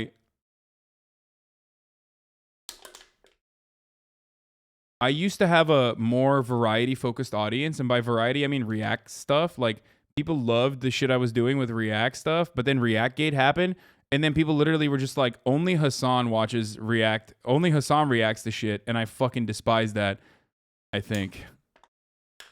And then they were just like, I'm not gonna do this anymore. I don't want to watch him react to shit anymore. I don't know what the fuck happened really. But I think like that was one of the weird things that like people just no longer like that as much. Anyway, let's continue with this. Feel that pressure to constantly either maintain or climb. After Ukraine chat has been a no phone zone, yeah, exactly. And viewers and sub count and followers. I think I just do my best to not let it impact me too much, in the sense that if I'm going to make a decision, I take a moment and think, am I doing this because I like it or because it's fun? Or am I doing it for the numbers? Once you cross a certain threshold as a Twitch streamer, your viewership depends on how many hours you stream. I can't be an 18-hour Andy every day. I cannot. Oh, like Hasan? Is he alive? Is he barely, okay? Someone check on that man. Do you have fear of losing it all? Not really. What the fuck? If people... I don't even do it that much anymore. I do. I'm an 8-hour Andy. As XQC is the 18-hour Andy still. weren't interested in what I had to say, I would just be like, okay, and I'll just move on and do something else. And especially initially, like when you first start gaining traction, you're like, I could lose this at any point, and you feel like you have to work really hard and do all these things. And I think that's to some extent good for motivation, but long term, you feel trapped in that pressure. So what I did to combat that was just work really hard on my personal relationships. Even if, like, worst case scenario, everybody on the internet decided to wake up and hate me tomorrow, well, at least I'll still have my best friend and my 2 cats and my family, and like I will go live in that happy bubble, you know, as a human kind of should. I think it's tempting though to feel like if this starts to fall, my whole life is destroyed. I lose everything. I feel like a life should be a bunch of Do you think it may have gone down because of that too? I mean, the things that are down because the things, it's not the view count that goes down, it's the subscriptions go down because of that, probably. Like, because the more you stream, the more people are like, oh yeah, I want to subscribe to this guy. But that's it. And your work should be a pillar. It shouldn't be the only pillar. The less pillars that you have in your life, the more that each one becomes the end all be all. A scary thought of what happens if everything this one will fall collapses. apart if you only have one pillar, of course, yeah. Don't worry, election's coming soon. What has been your most bizarre I think fan- people just don't care. I feel like there's a sizable part of the audience that only comes for Twitch for the commentary and doesn't care or know anyone else on the platform. That's how I was at first, yeah. And then they actually start liking other content creators on the platform, and then they're like, yo, fuck this politics shit, I'm done. Yes, I am going to be doing this. I'm going to be doing this next week. We worked so hard on this. I'm excited to see it come together. I'm going to beat fucking Sear and Rich W. Campbell's ass, dude. Me and Myth, we are going to fuck them up, dude. I don't know how to cook at all. I don't know how the fuck this is going to work.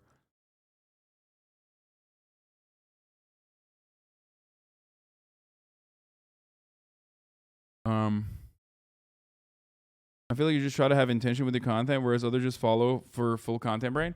I try to do both though, because I think meta chasing is good. I don't think there's anything wrong with it. Like, especially because like meta chasing is the reason why I get. Okay. When I chase metas, or when I don't know, I don't really do it ever, but like, if I were to, or when I do react streams, or when I do collaborations and stuff like that, fun stuff. One, it's good for my mental health, so that's better. Okay?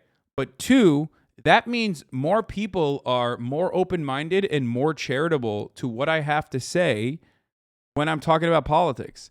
And the entire purpose of, the entire goal for me is to get people to have an open mind to my brand of politics. So that's it. That is precisely my goal. And all that other stuff that I do serves the purpose of said goal. And part of the problem is that, like, part of my brand is about like likability and having people be like, oh, the left is not about like fucking being woke, scoldy, and boring and being no fun as fuck. There's more to it than that. You can be a leftist and be fun and have fun. And when people are, you know, purposely creating this image of me that's like I'm a bad person, it fucking sullies that. So many people who are supposedly on the left, like a bunch of clout chasing motherfuckers, have very maybe deliberately or maybe indirectly without realizing have ruined that, which sucks. Because they actively are fucking bombarding me with like, he's stupid, he doesn't know anything, he's just bad, he's just like fucking and you know, we should cancel him. And it almost like creates this environment where people on the outside think that my audience is like that. Interaction. This guy came up to me. He's like, oh my God, Pokey, do you want to see a magic trick? And I was like, hell yeah. Yeah. I love magic tricks. Okay, I'm scared of where this is going, but continue. Opens a deck of cards. He's like, pick a card, any card. Okay. Uh-huh. And he's like, all right, now kiss the card. I was like, okay. And he's like, put the card back in the deck. And he starts shuffling. You know how they shuffle? Uh-huh, just like that. Uh-huh. And then he's like, all right, now I will find your card. But you need to kiss me for me to find the card that you kissed. Okay. And sorry, every time this happens, I feel kind of cool. But Deal with it. deal with it. Obviously, I didn't do it. Oh. I was like, what, you think I did it? Wow, so disappointed. You think I did it? Yeah, You think I'm that easy? No. Of course. But I had to give him props. I was like, you had a creative idea behind it. Okay. Have you dealt with any super creepy, any like stalkers? I've received so many scary texts if someone finds your number and they're like, we're gonna send someone out to essay you, to do this, to do that. I'm gonna find your family. People have said the worst of the worst thing. And that's why I have 3 different phone numbers. There was a guy who showed up to our neighborhood and was just like walking around looking for us. And he came across my roommate and he was like, oh, like I know you. You need to take me to Pokey. Like, Bro, this is actually wild. I mean, look, all I'm gonna say is a lot of content creators experience stuff like that. Admitting it is wild, honestly. Like straight up. There are plenty of opportunities where people are like looking for quotes or whatever, and I'm just like, nope. Because like it honestly, I think it's horrifying. All I'm gonna say is it's a lot worse than you would think. And it's kind of wild that she's admitting to it. Like it's brave, almost a little crazy, but it's her prerogative. You know what I mean? I came down here for her. My roommate texts us and he's like, this guy is like walking around looking for Pokey. I remember when I first All I'm saying is just because you don't hear it from me doesn't mean it's not happening, okay? Or doesn't mean it's not happening to other content creators, okay? Maybe it is, maybe it isn't. But I'll tell you this much, acknowledging them emboldens them. and I didn't know what was going on. Like this random guy is walking around our neighborhood and he flew down here from somewhere to find me. And he's asking for you by name. I was streaming at the time. I ran to my door, I locked it, and I streamed all night because I was like, if this guy finds me and tries to do something scary, at least, you know, I'll be streaming so people will see what happens. At least it'll be documented on the internet forever. I know. How kind of crazy of me, but I try to do what I can to have like reasonable security precautions. If I'm gonna live in an apartment, it's a place with like 24/7 security, with like front door service. I love that I just said I don't like talking about this sort of stuff because it emboldens the fucking freaks, and immediately Chet's like, do you have stalkers? Has it ever happened to you? Like, motherfucker, I just said I'm not gonna say anything. What's wrong with you? Why are you asking me these questions, bro? No, of course not. Obviously, that would never happen. I have machine guns, okay? I have multiple weapons, okay? I am so fucking armed, dude. You don't even understand. I'm the most armed man in America. Don't fucking come near me, okay? Dumbasses, I will fucking blast you. Without a fob, like things like that. That's why I haven't invested in like real estate or looked into really getting a house, because are your security signs outside of your home all fake? Here you go, 8-month subscriber. Have fun with that, okay? that's like a commitment. I don't think you understand, bro. I don't know you. I can't differentiate between you and a stalker. You understand that, right? So when you say stuff like that, I don't know. I don't know if this is a joke or not. Like, you think that's a joke, maybe. Or you're like actually a fucking stalker. How am I going to know that?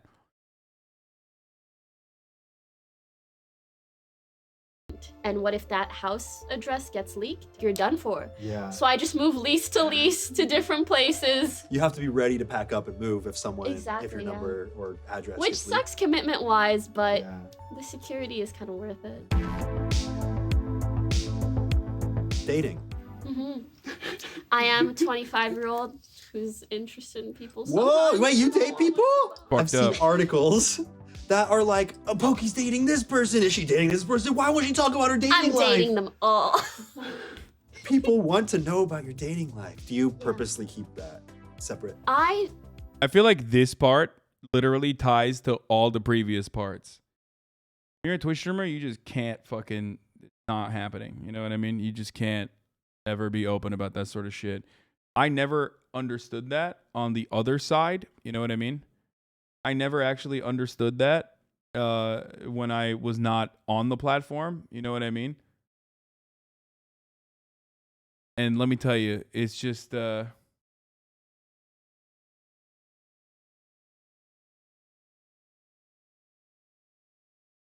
people are fucking psychotic. had seen so many instances where people would try. Yes, being a streamer is fucking awful, dude. Yes, it is awful. I don't know why people don't understand it. We are incredibly fortunate, but we get fucking shit on by everybody, dude. Which is funny. Like, people used to shit on YouTubers, right? Because YouTube was the most kind of fucking access that you could have to a content creator. So people were like, yo, fuck these guys, or Vine or whatever. Now, there's no better way. You can get real-time access to motherfuckers in the chat. Okay? What about when a Twitch streamer is dating another Twitch streamer? Dude, that any other kind of fucking circumstance, all of that should be kept private. Okay? 100%. Except for me and your mom, chatters. Ooh. I had a video pop on my recommended. It was insane, hilarious conspiracy theory about you and Poke dating. Dude, yes, they're fucking insane. People are fucking psychotic. People are psychotic. People are psychotic. Don't even mention that. That guy's like literally a stalker. He's probably in here right now. Even when streamers bring this shit up, all like, fuck you, you're rich, like you can't have problems. Dude, I'm telling you, people compare themselves to streamers. So they're like, well, it's much fucking, my life is much worse than a streamer. At least a streamer is like, you know, rich or whatever the fuck, right? Except you should be comparing streamers to other content creators, like other people in other facets of entertainment. But they don't do that. And that is kind of inherently the problem here, because then you're like, well, obviously, yeah, you do deserve stalkers and people that want to fucking kill you all the goddamn time. Whereas like people in Hollywood are like significantly more isolated than that.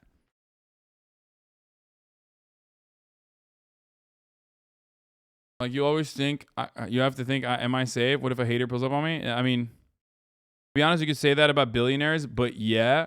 Dude, but do you not understand that? Do you not understand the difference between a billionaire and a fucking Twitch streamer? Do you not get that? The amount of exploitation you need to fucking engage in to become a billionaire is like not even like that's, dude, you're talking about a person that like has a career with a fucking shelf life where they will make a lot of money at the top level, at the top, okay? But a career shelf life of like 3 years max where they burn out and fucking kill themselves. And you're literally comparing that to a billionaire, dog. You're fucking insane. You think you have this level of access to fucking Elon Musk, dude? You think you can like literally tell Elon Musk like, dog, shut the fuck up. You're a billionaire. Like you can write it in his fucking, Twitter DMs or Twitter messages or whatever. He's not going to see it. And also the way that he fucking made that money is drastically different.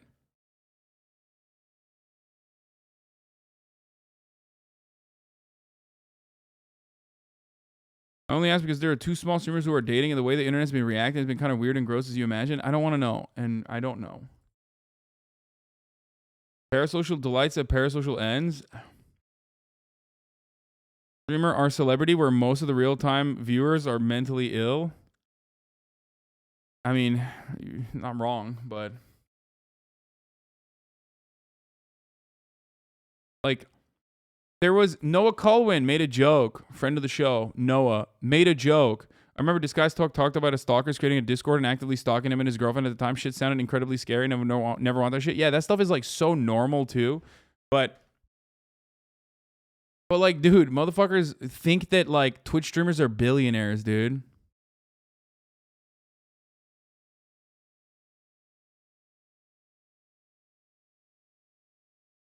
Anyway, friend of the show, Noah Colwyn was like, dude, why would you think like any celebrity would be on the platform with us? Like we're mentally ill. And I was like, yeah, I say that all the time.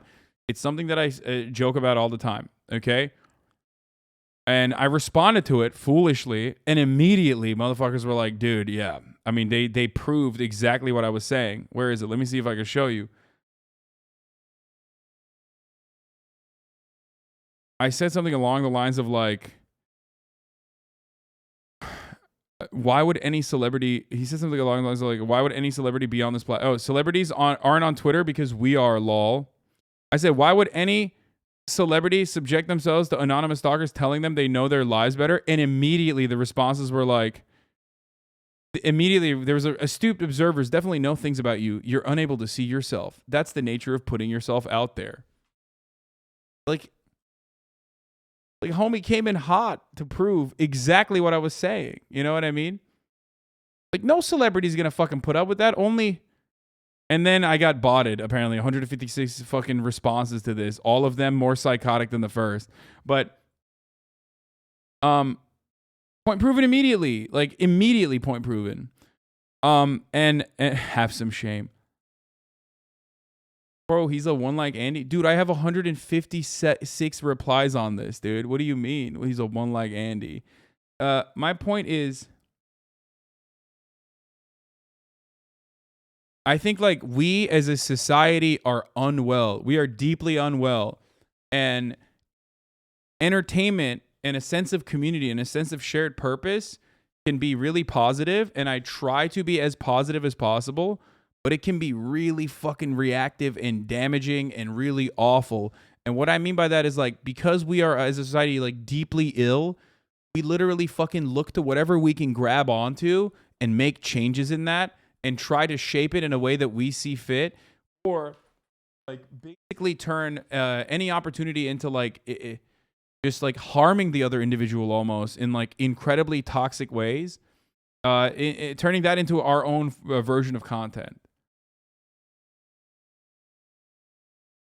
It's just so crazy. Like so many content creators are just literally playing the role of a fucking therapist. So many content creators that are accessible are playing the role of like a daycare provider, playing the role of, a punching bag, and people will say, dude, just do and say whatever you want. Forget those people. I do that already, but it still seeps into, my what I'm trying to do.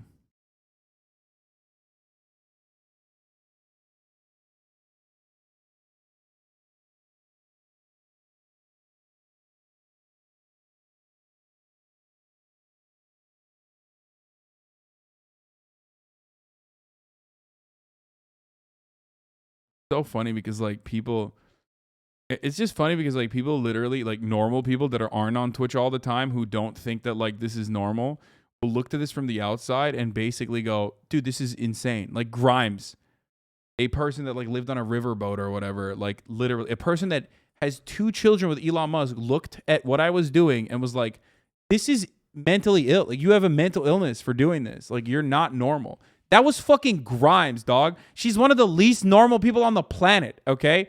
She's so not normal. It's like a part of her brand. Like, she's like not normal for Hollywood celebrities. And she said that. And she was right. You know? She was right. We can't see it in our trapped in our bubbles because like this is just our existence, right? But in comparison to every other facet of entertainment, it's like this is probably the most like in the trenches. Would you rather only be surrounded by positivity and people saying you're always right then? Yes. The answer is yes. I would much rather do that. Like obviously not. You can also disagree with me, but just like do it in a normal way. There's a difference between like, hey man, I really disagree with the way you said this, and being like, you're a fucking bad person and I think you like kill homeless people on the side for fun. And now I'm actually going to go and tell other people that because I think that I hate you because you banned my other account for saying something equally as deranged. And people think that like, you know, they're holding the content creator accountable. You know what I mean? That's the other part where they literally will be like, I'm doing this and I'm doing this because like I'm holding the content creator accountable.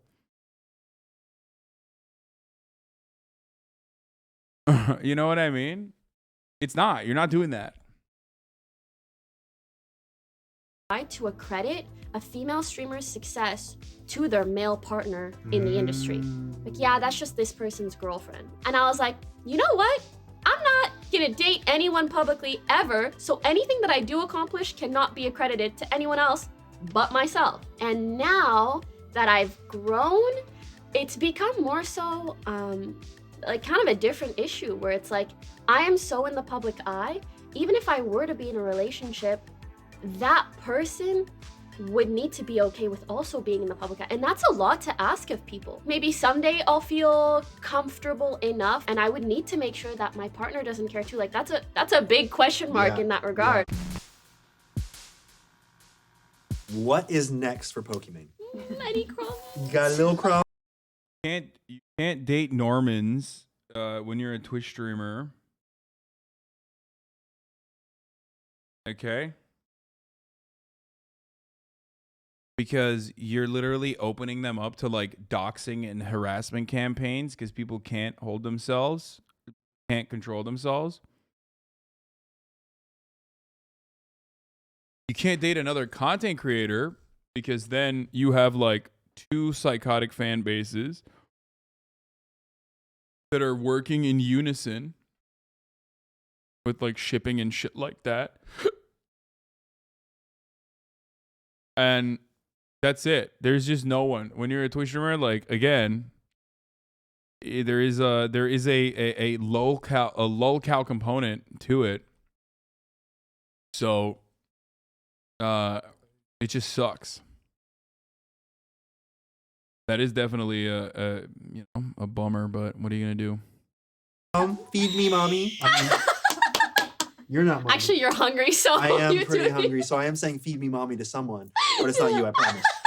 I did start a channel called DENNN, I-M-A-N-E, where, as I said, I just like post whatever. And I feel like this is something that no matter how involved I am in like streaming and gaming, no matter what, this is an outlet for me to like connect with people and kind of showcase myself. I recently started like a management kind of firm. For other streamers? We help guide them through the process. We help events, experiences, all of that. What is it about doing what you do that brings you the most joy? Since day one, it's always been being able to connect with other people and being able to feel like you make someone happy or that you can be a positive influence on their day. It's like there's something so gratifying about that. It's like it's because of those people and they really uplift me so much. Like the kind of sweet messages that I receive, just I've cried over those. I spent a day with Pokimane. One thing that really sits with me is the importance of establishing multiple pillars to form the entirety of who we are, rather than reinforcing the idea that our entire dude, this is literally the reason why, like, yeah, the money's good, but The reason why I do what I do is literally the impact that I have. Whenever I talk about this all the time, whenever I see people out and about, I go to a restaurant and you know, as soon as I sit down and I see someone, I see one of the waiters like looking at me, I'm like, I know that's a HasanAbi head immediately, okay? Or, you know, the hostess, or I don't know, just like random people throughout the day, right? That's it. That's why I do it. When I talk to you guys in public, that's when I am reinforced in what I do. That's when I remember why I love what I do. When I see you guys out at fucking picket lines wearing merch, or just like out in picket lines in general, you don't have to be fucking wearing my merch when you're doing it, but like that's just an immediate and very clear indicator, you know? When I see you guys talk about how you're the president of your fucking YDSA chapter because I got you to go and you know, join the DSA. Stuff like that is really, really, really important for me. That's the reason why I do it. That's the reason why I do what I do, regardless of the insane amount of hatred that I might get on a daily basis. But it's not even that bad right now. You know.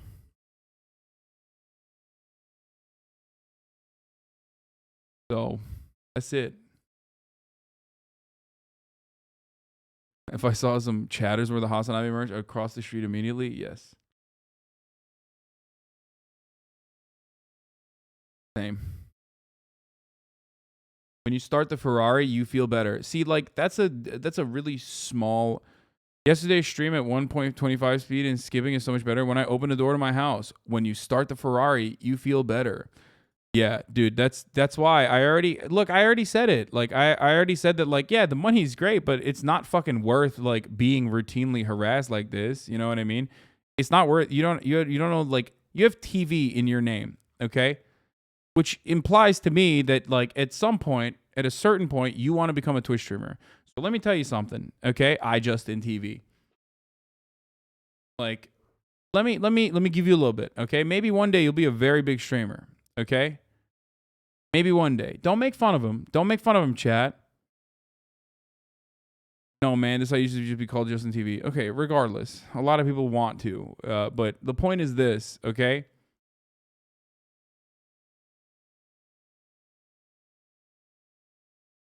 The money is good. It's just not like you could be making a much better you could be making a reasonable amount of money with a much better mental state, okay?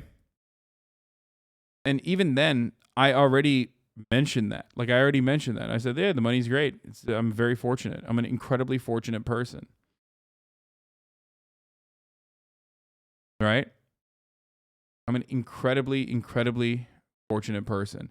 But even then, the real reason why I do it for 8 fucking hours, 9 hours, whatever the fuck,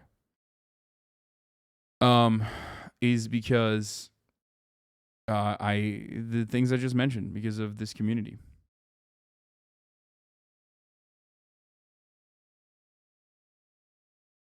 I want to help people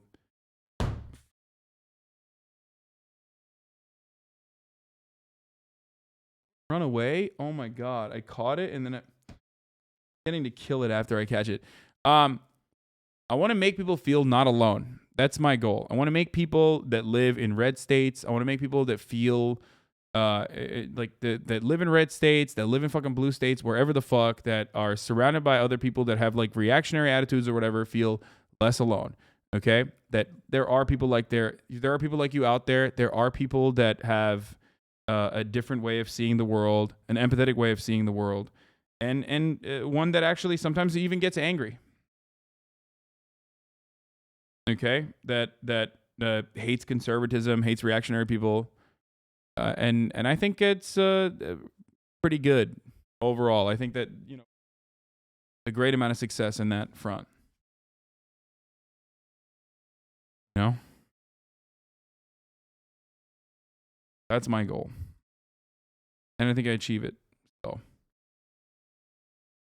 anyway, all right. I'm going to go hang out with my family. They're here, okay? This is a short one. We're doing a 7-hour stream today, a half day once again. Here is the last 3-minute ad break. Oh, fuck, I forgot to finish this video. Jesus Christ, my ADHD. Here, let's finish it and then... Entire sense of self is based on one pillar alone. So when it becomes profitable for people to spew hate or establish entire hate campaigns around you, your entire sense of self doesn't come crashing down with it. He's right. I've talked to Anthony about this a lot off camera as well. You know?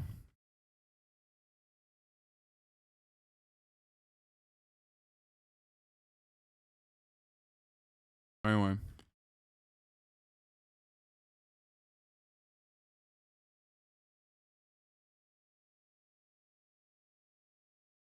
We didn't watch Tricking My Way into New York City Billionaire Penthouses again. There is so much good content out there that we have missed watching. Okay? But we will tomorrow. There is going to be a fuckload of content that we will watch tomorrow.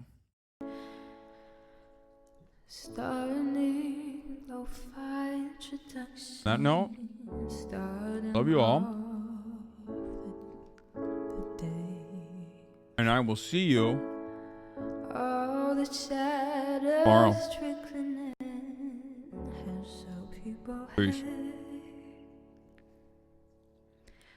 Sunny Los Angeles, California, says Hasan. The stunlock to the stunlock to the topic just begun. There he is again, Hasan is streaming. Hasan is streaming. There he is again. Hasan is streaming. Hasan is streaming. Reviewing the P.O. box. Uncle Uger's face. Sudden discord as a prop grenades take on rays. Tiny Bernie Sanders, LGBTQ Air Force. The whole left at your fingertips, only at your door.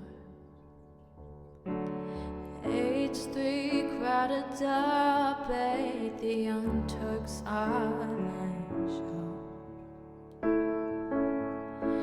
3-4 fucking years of this and plenty more to go. 90-day fiance talks of champagne bourgeoisie. Trump rally live reaction, Owens riot at DC. There he is again, Hasan is streaming. Hasan is streaming. There he is again. Hasan is streaming. Hasan is streaming.